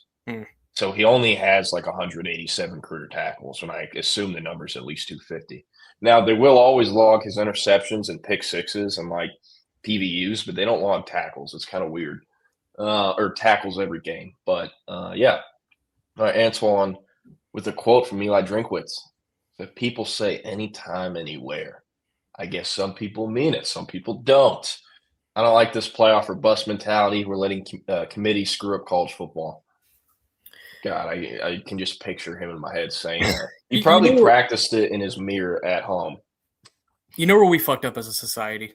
It should have been a 16 playoff and no more. It should have been 6 teams, no more than that. And if you look at it, every year, we could do this 12-man playoff for the next 50 years. I guarantee you there's probably only going to be like 2 or 3 national champions that come out of the top 6. Because typically the top 6 is just a step above everybody else. And that's just how it works. And that's where we all screwed up with this thing. So like when we're debating who gets in Miami, Notre Dame, Alabama, dog, you could throw UMass in there. It doesn't matter. The national champion is going to come out of the top 6 this year. And this year specifically, out of the top 4. So, I mean, it's like, I don't know why we're doing this. I don't know why we're doing this. I agree with you. I agree with you. I like the 12 team, though. They can't make it more than 16, though. It cannot be bigger than 16. It's only going to continue to expand. Jay Scoops, you prepare yourself. We're going to have a 24 team one day. I guarantee you. Guarantee it. You're going to have all the conference champions get thrown in and all your at-larges. Notre Dame gets an automatic bid just for being Notre Dame, all that shit. I won't lie. It has been awesome seeing Fighting Irish meltdown. I cannot stand Notre Dame. I've never liked them. And it has like nothing to do with their fans or any of that. I don't know. It's like they think they're better than everyone else, almost.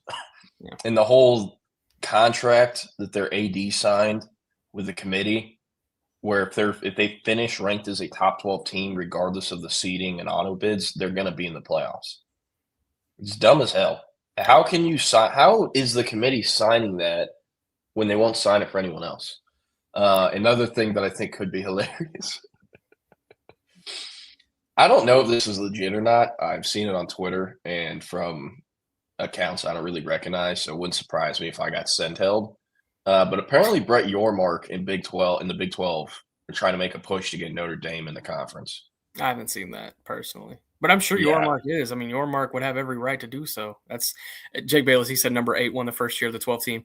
They were the 8th seed, but they were the number 6 team in the rankings. Just want to clarify that because they had the automatic conference champion get first round bye bullshit last year, and Boise State got to chill on the couch for a week. Yeah. This is kind of my take. I mean, I think Notre Dame is a better team than Miami right now, but Miami beat them, and you can't ignore that. You can't ignore it head-to-head. You can't do it. Should the committee have waited till the final rankings to change them? Hell no, they shouldn't have, but they did get that part right. We should give them credit for that. So, yeah. Hey, shout out Dicker the kicker. He is the LA Chargers' Walter Payton Man of the Year nominee. So good for him. He's also the most accurate kicker in NFL history. That too. Who's the Cowboys Man of the Year nominee? Solomon Thomas. It is the 4th time he has been nominated. They actually feel like he has a pretty good chance of winning it this year. So we will see. Who won it last year? Was that when Dak won it? No, Cameron Jordan won it last year. Dak won it in 2022. Yeah. Like January or February 2023, but the 2022 season. Got it. We got another one from Antoine. So Texas juniors with NFL decisions to make. Trey Wisner, DeAndre Moore, Jack Andrews, Trevor Gooseby, Hero Canoe. Anthony Hill has already announced he's gone. Malik Muhammad, Jelani McDonald. What are our thoughts? Wisner? Gooseby, Hill, Muhammad, McDonald. That's me. We're going to go in order here. Wisner, still have not heard anything one way or another. I think portal, coming back, and draft are all on the table still. With Baxter gone and Ricky Stewart and Jared Gibson gone, they're losing 3 running backs, and they're always going to hit the portal. But the thing is, like, if he can't accept, he's at best going to be a 1B because whoever they portal in is going to be a lot faster and more explosive than him. And Derek Cooper is as well. If Wisner can't accept it, at most being a 1B, and also, how much does Texas have to pay him to come back? He's still Trey Wisner, so that one will be very interesting. We're still watching. DeAndre Moore, for the last few months, I've looked at him and thought, hey, they need to clear up some money in their receiver room. Some of these guys are getting paid way too much, especially with how much the young guys are getting paid, and they're not playing. They have to play. So you look at the starting, the core 4 group. Ryan Wingo, as much as I think they should or could upgrade with how much they pay him and what they could get for that same price in the portal, I don't see them cutting him. I don't see Parker Livingston getting cut. And what I mean by cut, I mean like casualty or cap casualty where they're freeing up money. And then Emmett Mosley, he's not getting cut either. So it was kind of like DeAndre Moore looks like the odd man out. He could go to the NFL. I don't think he's getting drafted. But I've not heard this. Chip did here a couple of days ago. It looks like DeAndre Moore and Texas have kind of, come together on what he'll be paid next year. And it looks like he's coming back. That is obviously not official. I assume he's going to announce or post like a graphic or something saying he is coming back if he is, since, he does have the ability to leave for the NFL. And then Jack Andrews, I think he's coming back. Texas, there's very few tight ends that are actual difference makers or starting level guys in the portal. Texas is already going to have to pay a blocking tight end in the portal. And those are rare. Ones that are good enough to come in and start in the SEC, they're rare. So with injuries, I definitely think they try to keep him. I know he would get drafted this year, probably day 3 though. So that's a decision he'll have to make. Trevor Gooseby, some optimism. He's coming back, almost quiet confidence, you could say. Fascinating. He did not have the year that I think most people expected him from a draft perspective, because I've been in a lot of draft circles, and there's still like excitement about Gooseby, but it's not what it was like this time last year by any means. Yeah. And it's also worth providing the context. He played with a broken hand for half the season. Yeah. But, he's kind of in that 9 lives club.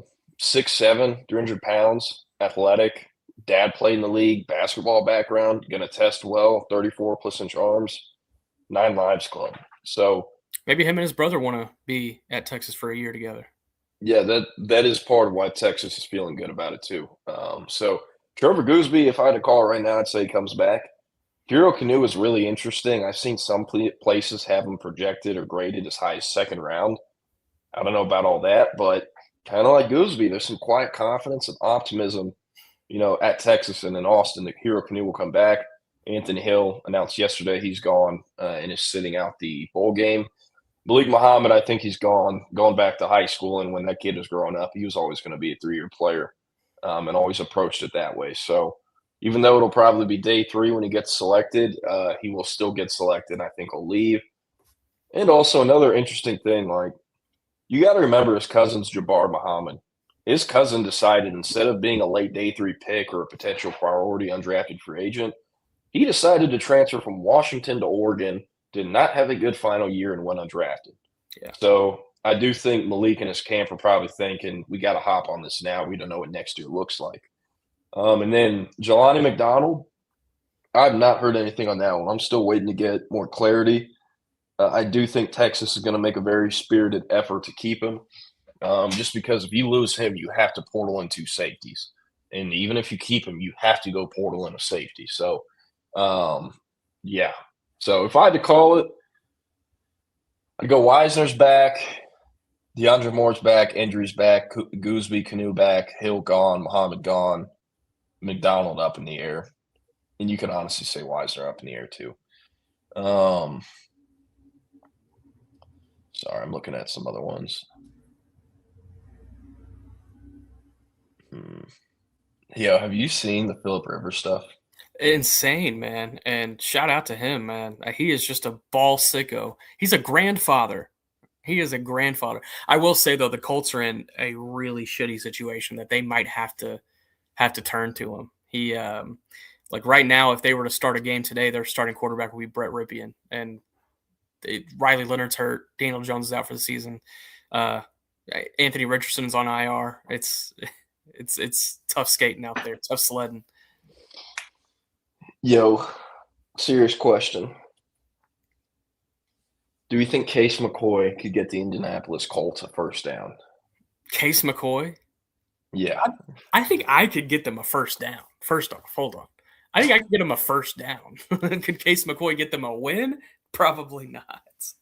Yeah, I don't think so. By the way, if you don't know what we're talking about, the Colts' quarterback room has been riddled with injuries. They called up Phillip Rivers, who at 44 years old has 15 kids and a grandchild. He's a grandfather, and he lives in the Mobile area. That's where he's from. That's where his son's playing, Gunnar Rivers. And he worked out with the Colts this morning. Apparently, he went positive. I think Adam Schefter reported that. And we'll see if he gets signed. Do you know if that'll make him, if he ends up starting, the oldest quarterback to ever start in the NFL? Tom Brady. Was Tom Brady 44 still? He was 45. Holy shit. I thought he only got up to like 42, 43. No, it's there was a stat yesterday. It was like touchdown passes by quarterbacks over the age of 44. Tom Brady has like 68, and the rest of the NFL combined has like 12. That's so nuts. How old is Russell Wilson? He's high 30s. He's like 37, 38, I think. And Dak is low 30s, right? 32. Yeah. It's kind of like, man, working in this job makes me feel so old sometimes. Like, I remember Dak Prescott and Zeke Elliott, that magical rookie season, and Dez not catching it, but catching it, you know? Yeah. That feels like yesterday. And working in high school recruiting also kind of makes you feel old, too. Like, watching Jermaine Bishop play his last ever high school game. I remember when that dude was like the tiny freshman that was literally 5'6". That was 4 years ago. I remember when Quentin Jammer wasn't insane. Can we talk about the Quentin Jammer tweet? Yeah. Quote it. Okay, let me find it. Quentin Jammer, which All-American DB back in before both of us were born, but always a great Twitter follow and was an interesting personality on those Chargers teams back in the late 2000s with Phillip Rivers. He's honestly been on a Twitter like legendary run over the course of the last month and a half. He's been fantastic. But last night he tweets, sorry, I got to find it really quick. True story. In 2011, I played completely shit-faced drunk in at least 8 games. He walked so Josh Gordon could run. I love me some Quentin Jammer, man. I think we need more honest people like this in this world. This has 6 million views, by the way, on Twitter. But he's been tweeting this for like the last couple of months, and we have a good friend, Guy Frazier. He sends Quentin Jammer tweets in our group chat quite a bit, and it's funny. You know, the comments under that, the comments under that post are hilarious because everyone's like, "Damn, are you okay?" And he's like, "Fuck you, bum ass bitch." Like, he's just like, "Fuck." And you know, people are like, "What? Why are you doing this?" And he's like, "Man, I was going through it. I had a divorce." And everyone's like, "Oh yeah, we understand." And he's like, "Did the team know about it?" He's like, "Hell yeah, they knew what I was going through too. Like, they didn't. I was still balling." And it's funny because people have quote tweeted it and been like, per PFF, he allowed the highest passer rating in the NFL that Not good though. Never. Substance abuse is not a good thing. But man, Quentin Jammer, isn't he Quandre Diggs' cousin? Yeah, Quandre Diggs' half brother and Cam Ward's cousin. Yeah, that's right. Angleton's finest. Oh yeah, and he also in the last month would be like, at Coach Sark, fuck you. Why are you not recruiting my son? Yeah, it's like this probably isn't the best way to go about it, but I don't know. I'm wondering if like Chargers PR, NFL PR were like, should we try to get them to delete this, or do we need a comment? I don't know. Yeah. All right. Now we're at the. I know I'm behind on comments, but we're now at the part of the comments where y'all talked about best environment you've been in. Jake Bayless said the Texas game up in Ann Arbor last year, week 2 of 2024. Lee Edwards said LSU, Death Valley when the sun sets on the western sky. I got to get there. Yeah, I was planning to go to the LSU Florida game where Lagway threw 5 picks, but LSU only won 20-13, and one of those picks was a pick 6, so the offense only scored 13 points. And that's when Brian Kelly hit the "you're spoiled. You know what? You're spoiled" to the LSU beat reporter. So did not end up going to that because Dia Bell fucked up his shoulder like a week or 2 before, and I was going to see him play in the car the day before the LSU Florida game. So, yeah, but I mean, I got to get to Death Valley. I mean, I think Texas plays there next year or the year after. So maybe road trip it. Nathan says, was Aaron Joe given a soft landing, leaving as GM at Georgia Tech to Texas, then to GM at UNT is an odd move? Okay, so I need to clear this up. He was either the GM or assistant GM at Georgia Tech. At Texas, he was the director of scouting. At North Texas, he's going to be the GM. He's following Neil Brown, who was the special assistant to the head coach in Austin this year, now at UNT. Is this a soft landing? I don't have the answer on if he was fired or not. I don't. I have not asked. I will try to dig that or, dig around and find out. But you also have to think, how is this operation set up at Texas? Sark gets the final say. Nothing happens without him approving it. Not a thing. Offers, commitments, prices for what you're going to play players, nothing gets approved without Sark. And at Georgia Tech, I think it's a similar setup with Brent Key. I don't know that for sure. But leaving Georgia Tech for a director of scouting role is a big deal at the University of Texas. That is a big time job that's coveted all across the scouting industry. And the thing is, to my understanding, from what I've been told, he was didn't exactly oversee the entire operation. He was doing scouting in the Southeast, Georgia, Florida, the Delta states. And he is from Georgia originally. So could it have been a soft landing? I think so. But I also think there's a possibility he was tired of having his hands tied behind his back. And if you gave him a title where he's supposed to have authority, he wanted to have actual authority. So, and also UNT is not a bad gig. Shit. Neil Brown has Power 4 experience. And even if Neil Brown and UNT don't really take off, he can still do a good job in recruiting and building a class and a portal class and evaluating, players in the portal or high school and can move on to another job. Even before Eric Morris left, his staff was still getting picked apart at different times. His director of recruiting is now the GM at Texas State. So I don't know. It wouldn't surprise me if he just was tired of having his hands tied behind his back or if it was a soft landing. It's also Brandon Harris ain't going nowhere. And if he wants to be a GM somewhere, it's not going to be at Texas. So go follow the path of someone who's trying to make their way back up. Maybe he had a good relationship with Neil Brown and he's trying to capitalize on that. From everything I've heard, because I have a lot of people in the North Texas circles, they feel like they got to steal an Aaron Joe. It wasn't like a soft landing to their perspective, but obviously, that's on the plus side. Yeah. It's kind of I just remembered this. I wish I had this on video. Aaron Joe's a big dude, like a large guy, like 6'3", 6'4". I'm pretty sure he played in college somewhere, maybe at Georgia Tech. It was somewhere kind of big. And at this past summer's elite camp, kids and their families, they park up in the LBJ parking lots, and then shuttle buses or golf carts take them down to the stadium, and they work out at the stadium. He was in a turn lane, the center turn lane, turning left into the parking lot, and this truck was not paying any attention and was about to fucking destroy the golf cart he was in and run his ass over in front of the whole camp. And the crossing guard guy who's by the entrance to the practice was like, and the dude slammed on it, and it might have been this close to hitting the golf cart. Damn. The entire camp almost watched Aaron Joe get sent to the hospital because someone was looking at their phone. It was kind of nuts. And he looked around at us holy shit. And Hank and I were like, hey, nice to meet you.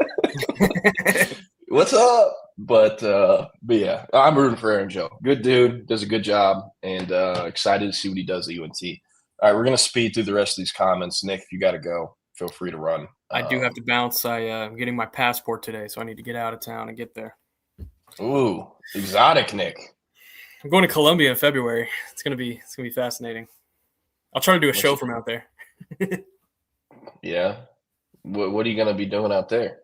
My girlfriend's best friend is from Colombia, and she's having a birthday trip with all of our friends and everything. And she's got this big Airbnb, and I was like, all right, sure, let's do it. So, free trip to Colombia.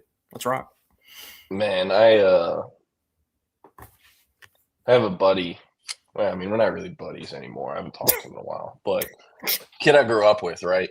And family has a lot of money.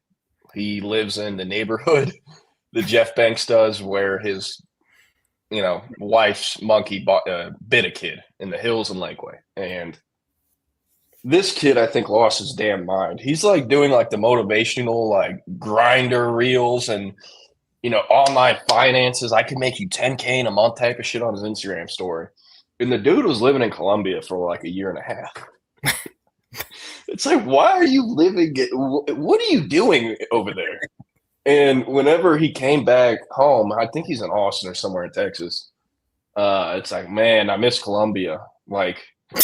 Outside of the crime and all this other horrible shit, it was beautiful. And it's yeah, dude, what are you doing? Seriously. And I think it was a deal where his parents were sending him money, and he's like, yeah, I'm getting this shit out the mud. Finances online. Yeah, one day I thought about being yo, you into Forex? But he would get probably pissed at me and block me. But yeah, so I don't know. That just popped in my head, and I heard Colombia. So hopefully all these you have a good time. accusations in the comments are not true. I am going with my girlfriend. We are having a great time. Yeah. I got to go, guys. I'll see you all on Yeah. All right. We'll see you. All right. I'm going to finish up these comments real quick. Sticky said, Sugar Bowl versus Georgia was electric. That Georgia chant on kickoffs at school. Georgia's got a great atmosphere, man. I know that was Mercedes-Benz in Atlanta, but being there in Athens a few weeks ago, I mean, their night and just home game atmosphere is so cool. They kind of had this deal where everyone was wearing wristbands, or they handed out necklaces or something. It's where they'd cut the lights, and lights would pop on each person. And they were red, black, white, had all these other colors. During the national anthem, they're red, white, and blue too. It was really cool. I don't know how they did that. But it wouldn't be surprising to see Texas try to copy them. Because, I mean, Texas was not the first one to do a drone show in college football either. But yeah, Patrick said Midland High versus Converse Judson, the Hail Mary to beat Midland in the final seconds. Oh, yeah. Christian Ramos said, best crowd pop I've ever heard was Ryan Wingo's touchdown against Vanderbilt. My seat's right next to the cannon, and I didn't even hear it go off. I mean, hey, what a way to start a game. I mean, they ran that 6 games in a row on the first play. Let's see. Still catching up to comments. Hopefully Trey has a better road than my boy Malik Murphy. Yeah, hope so. He got kind of shafted. Not kind of. He did get shafted, especially at Oregon State. The Notre Dame reaction is the exact opposite of play like a champion. Yeah. Sadir Mitchell's in the portal. I think he got kicked off LSU in the summer. It was known he was going into the portal.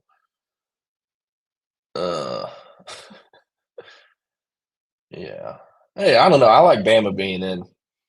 I'm not a huge fan of them not really dropping after they got their ass kicked in the conference championship game when BYU dropped out. Like, you had to play it fair. But man, screw Notre Dame. I'm cool with Alabama in there, And maybe I'm biased, but I'm rooting for the SEC. How long has it been since the SEC won the Natty? What, 3, 4 years? When Georgia won their second one, right? Because Ohio State won it last year. Before that, it was back-to-back Michigan. Or they didn't go back-to-back. I guess it's been 3 years. I mean, I don't know. Nathaniel Chavez said, how is Sark going to change the culture on the program how is Sark going to change the culture on the program due to bad discipline, bad O-line, the defensive meltdown in the last few games? Yeah, the discipline thing has, I think, been driving everyone nuts for years. There have been pre-snap penalties, false starts, so many different things with the O-line, with special teams, Warner Overson getting flagged. Like, it's unacceptable. It was in year 5 and that was happening. So, from what I've heard, what I put together, sounds like Sark and the staff in Austin has kind of a red ass going into this portal going to the off season and the next season. They're pissed they're not in the playoffs. They know it's the final year with Arch. Windows closing potentially. We don't know what KJ Lacey, the Bell will look like. This is the first season where Tom Herman players weren't on the roster anymore, and they didn't go to the playoffs. Next year, second year without any Herman players. What does it look like? So I'm with you on discipline. The O-line will get fixed. They're going to have 2 new guards next year. Waiting to hear on if Connor Robertson's going to the portal or is going to be welcome back. He does have his degree, so I guess he could also graduate and, finish in 4 years, even though he has a year of eligibility left. And then the defensive meltdown, I don't really have anything to explain that. So, yeah. Let's see what Chris said. Any chance Texas goes after the Georgia tight end that just hit the portal? I don't really know, to be honest. I need to look into him. What I do know, if they keep Andrews, which I think they will, there is a possibility he could go to the league. They're going to have to go get a blocking tight end, a block first tight end. I don't really know what the chances are of Spencer Shannon still being on the team next year, because the entire reason you took his commitment out of high school was for him to be a blocking tight end. He caught 6 or 7 passes his entire high school career, and he played great competition, a loaded offense in modern day, but he caught 6 or 7 passes his entire high school career, and it was brought in exclusively to block and be the second tight end on the field in 12 personnel. Well, in year 3, after redshirting his first year, he still is not good enough or trusted enough to be the second tight end on the field. So why do you still have him on the roster? What is going to change between year 3 and year 4? So I think Texas has to upgrade at tight end, at least blocking tight end. I don't know what that looks like. I know that Georgia cat is like 6'7" or 6'8", a bigger dude, not quite a Darnell Washington freakazoid, but I mean, he was like a top 5 tight end in his class out of high school. So I do think he'll get a look there, unless he has like some weird medical stuff. But yeah, with Spencer Shannon, I mean, if I was in Texas, I don't know how much longer he'd be on the team. And Will Randall, I know he's buddies with Arch Manning, but it's like, is he going to want to play? He hasn't played a snap in 3 years at Texas. His little brother just signed with Tulane as a running back. He's like an 83 or 84 3-star. Does he want to go to Tulane? At the same time, does Tulane want him? He hasn't played in 3 years. He has no tape. So I don't know. And those two are kind of taking up dead weight in the tight end room. So you want depth, but you have to remember everyone's getting paid and you have to budget it very efficiently. So yeah.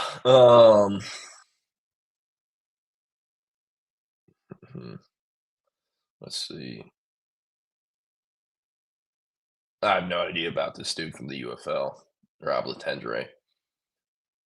Wow. George Bland, I've never heard of that dude. Is the oldest to appear in a game at 48 years old. But Brady's the oldest to start a game. Yeah, Nate, I remember that too. That was kind of crazy. Talking Talk about Quentin Jammer. Let's see. He was going at I saw Coach Top. Sticky, where'd you go? I don't know who Angleton's rival is. No, because I was gonna say maybe Bay City, but Bay City and El Campo are rivals, I think. So let's see. Someone had a comment. Matt Miller has Trevor Gooseby at 15. Matt Miller never had Cam Williams that high, but there were a lot of places that had Cam Williams in the first and second round, and he ended up, I think, 5th, 6th, or 7th. So, yeah. Yeah.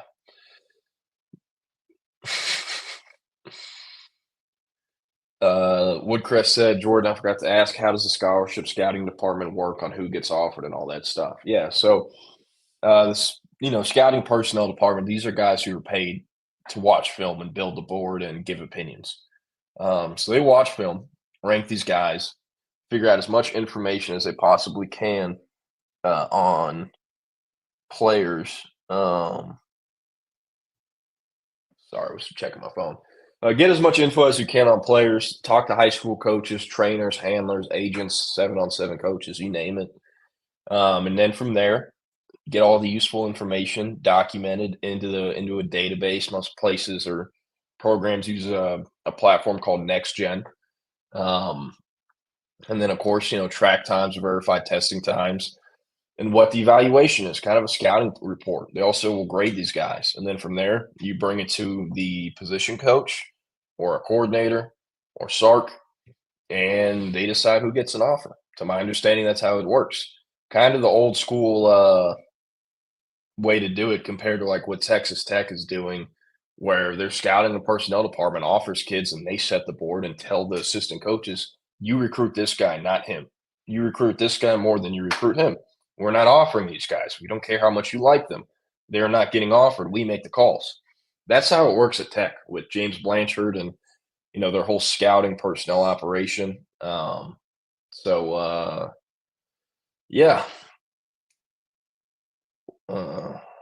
Sorry, I'm still catching up on comments.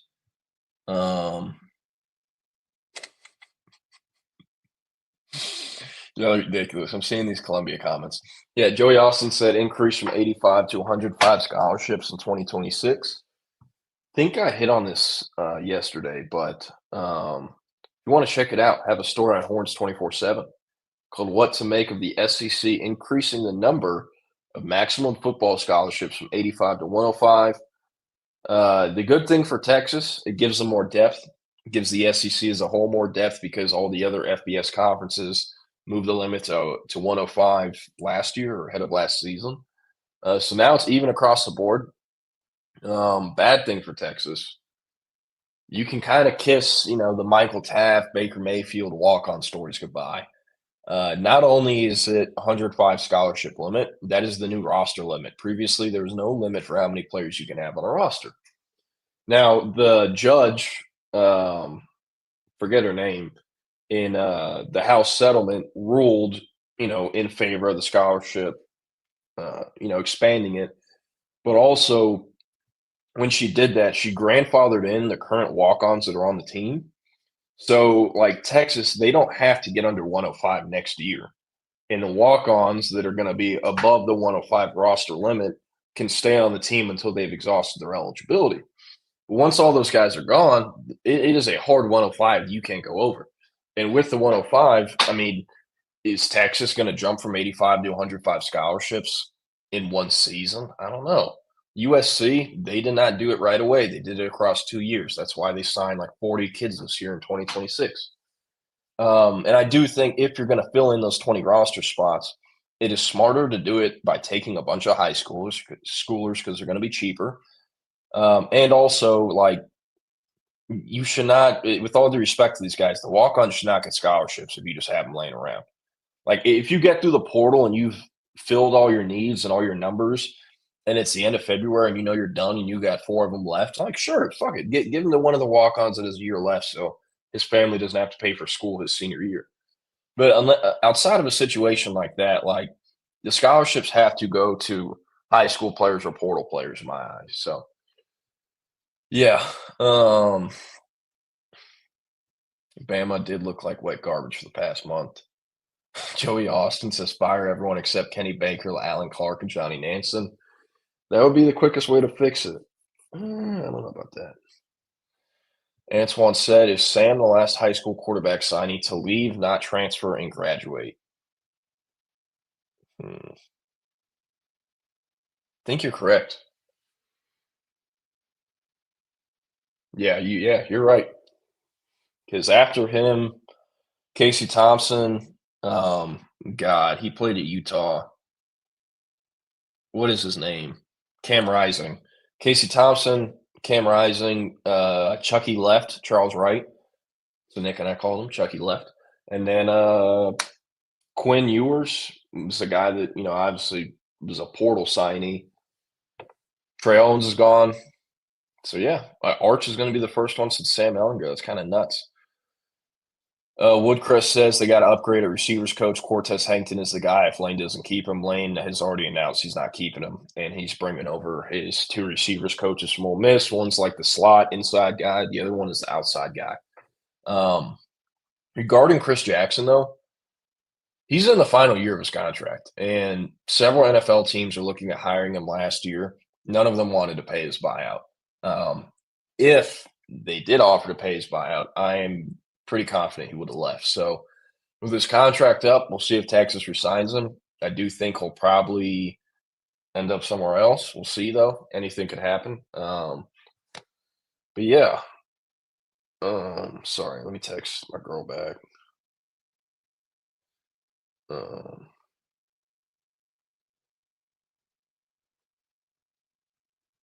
Sorry.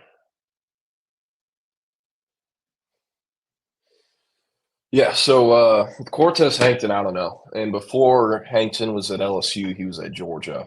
And he is a New Orleans native. Kind of some crazy shit. Look up the Hankton family, Telly Hankton in New Orleans. Some real crazy shit right there. And I believe Cortez is cousins with them. I know he's related to them in some way. Trade Scott for Jabbar Jalouk, Harlan Berry's uncle. Well, Jabbar Jalouk couldn't get Harlan Berry to leave LSU and go to Florida, so I don't know. And I'm almost positive Kentucky hired him or announced the hire of him. So, yeah. Are you sure Spencer Shannon can't catch, or is it he can't catch balls not thrown to him? That is true. I mean, I'm not saying Spencer Shannon can't catch. He's not going to offer you much in the passing game because he's not – that's just not what he is as a player. He's a block first tight end, a blocking tight end, a blocking specialist. And if that's what you are, and in year 3 you're not good enough and trusted enough to be on the field consistently in 12 personnel, then what is Texas doing? And that's what I'm saying. I'm not advocating for him to get the ball because there's not going to be much there after the catch. And it's not like he's going to break a lot of tackles either or can consistently high point it over defenders and win at the catch point. Like, I get the point you're making. It has nothing to do with his ability to catch or his ability not to catch. It's all about his blocking ability because that's what he was brought to Texas to do. So, yeah. Jose said, Jordan, fair to say Texas doesn't have any huge NIL bag players like Ant Hill on next year's roster. Colin Simmons is making a lot of money. Jonah Williams is. Tyler Atkinson will. Richard Wesley will. Lance Jackson definitely will. Cade Phillips, Grayson Littleton. 8 dudes. And multiple of them I know for a fact are over 7 figures. Would not shock me if – or 7 guys. Wouldn't shock me if all of them ended up being over 7 figures next year. Because they're starters. And they're future NFL players too. And if Hero Kanu is back, he's, going to get taken care of. So, yeah. My bad. I saw this comment late, Jose. Jose also said, does any player Texas gets in the portal unknown to all other teams? Seems like most guys that posted out there don't have a deal with the team yet and are open game. How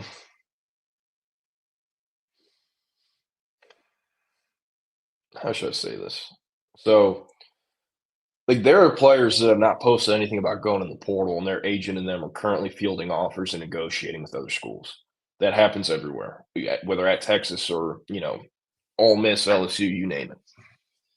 There are also guys that do that, and then when they fully made up their mind that they're not coming back to the school, they posted. So, yeah, I don't really know how to answer this. Most of the time, it is known. It's not like Texas gets someone that no one knew was in the portal. They all are looking at the same database, and they're all talking to the same agents too, at least the schools that Texas is competing with and recruiting.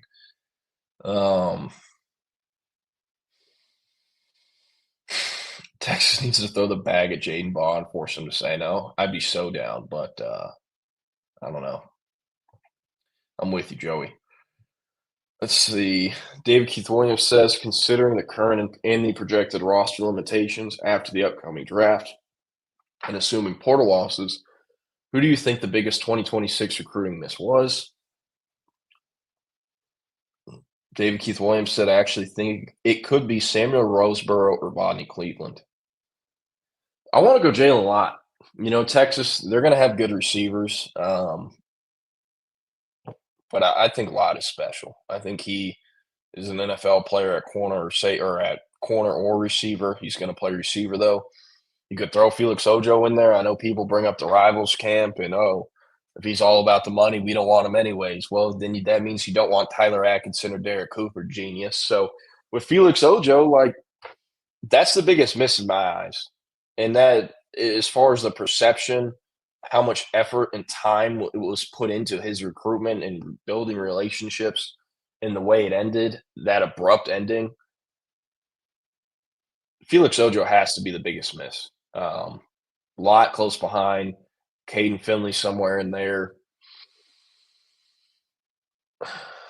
Even KJ Edwards. Like, Chad Scott had only been recruiting KJ Edwards for a little bit, a few months, and it was Tashard Choice who got the ball rolling. But even then, like, he's a great player.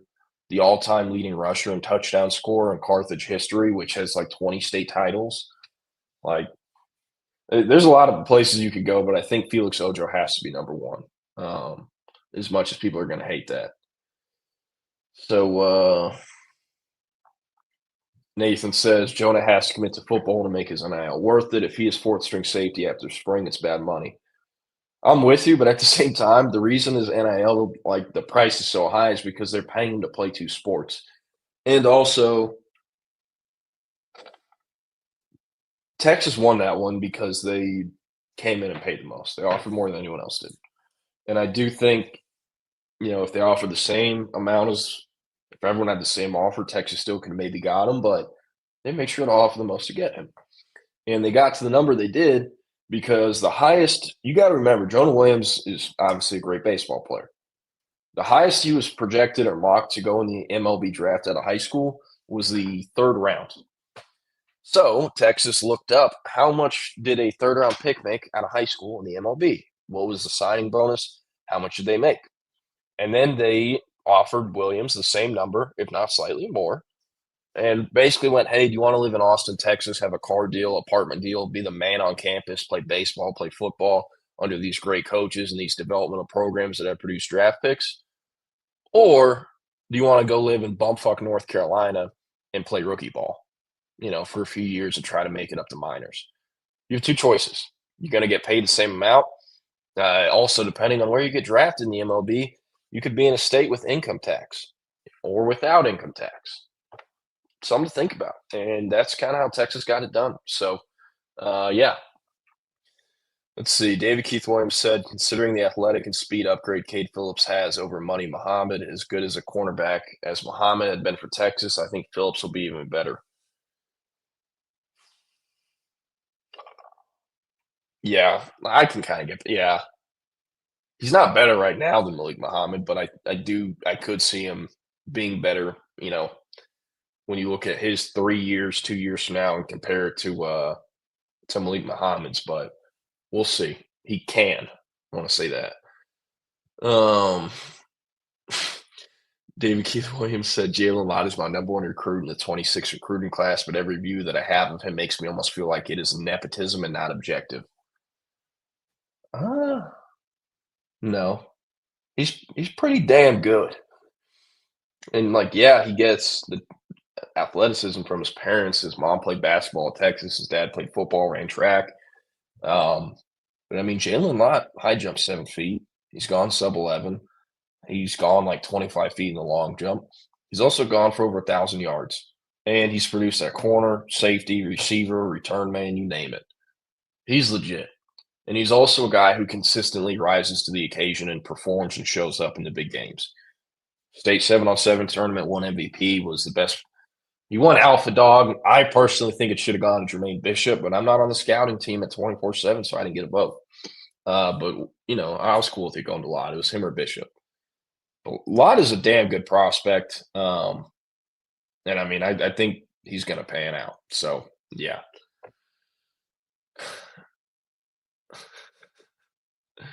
Jake Bayless said, I have to be a Florida fan by proxy now because of my girlfriend, so I loosely follow the news cycle for the Gators, and I'd be really surprised if Ball hopped in the portal. Yeah, same.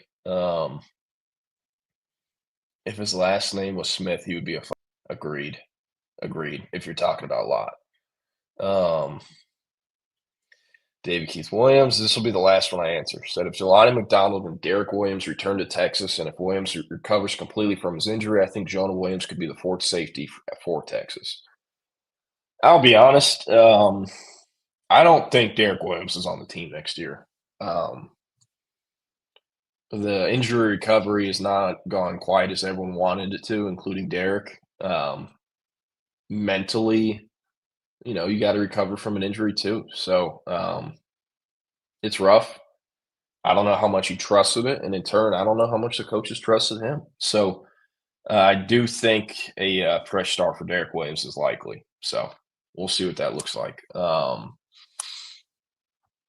Yeah. And I mean, Jonah Williams, with how much he makes, with the potential he has, there's no reason that he should not be, you know, a starting safety next year or the first safety off the bench. Like, he has to figure that out, or else they have to address how much they're paying him. So, yeah, and Xavier Philsmead, JJR, I think they have potential, but like they didn't really inspire any confidence in them with how they played this year. When Michael Taft got hurt, or you know, whenever they were subbed in. So, I'm not feeling great about them. Sweet. Shaq McCroy. Baller. That could be a Kyle Flood guy. I would love that. Probably still a year away, and probably wants to start. So I don't know how that'd work, but yeah. Yeah. All right. Yeah. There you go, David Keith Williams. That's what I'm talking about. The best track and field profile anyone has in the 2026 recruiting class. Mario Nash at Florida State, any good? He just portaled. Yeah, I actually saw that kid back-to-back years at Under Armour Atlanta. He's good. I like him. Great player. And I think he was at All-American Bowl and was a long-time Mississippi State commit that flipped to Florida State late. He's originally from Mississippi, if I'm not mistaken. And Texas didn't recruit him, so I kind of doubt anything happens there, but it'd be a great get. He's 3 or 4 years left of eligibility. True tackle. I think could be a left or right, probably better right. Yeah, it'll be interesting because they need depth at tackle regardless if Gooseby comes back or not. So yeah, but all right. Up next, the voice of college football talks Texas recruiting, transfer portal, and more. I'm getting out of here, but at 2 p.m., Chip and Zay will be back on the live stream. YouTube, Facebook, Twitter, Twitch, wherever you get your live stream from. So yeah, thank you, Wags. And thank you, everyone who tunes in today and tunes in general. We really appreciate it. Couldn't do this job without you. Couldn't wake up with a smile on my face, excited to hop on air and talk for an hour plus every weekday without y'all. So genuinely appreciate the support. Appreciate y'all. Happy holidays, and y'all have a great Tuesday. Peace.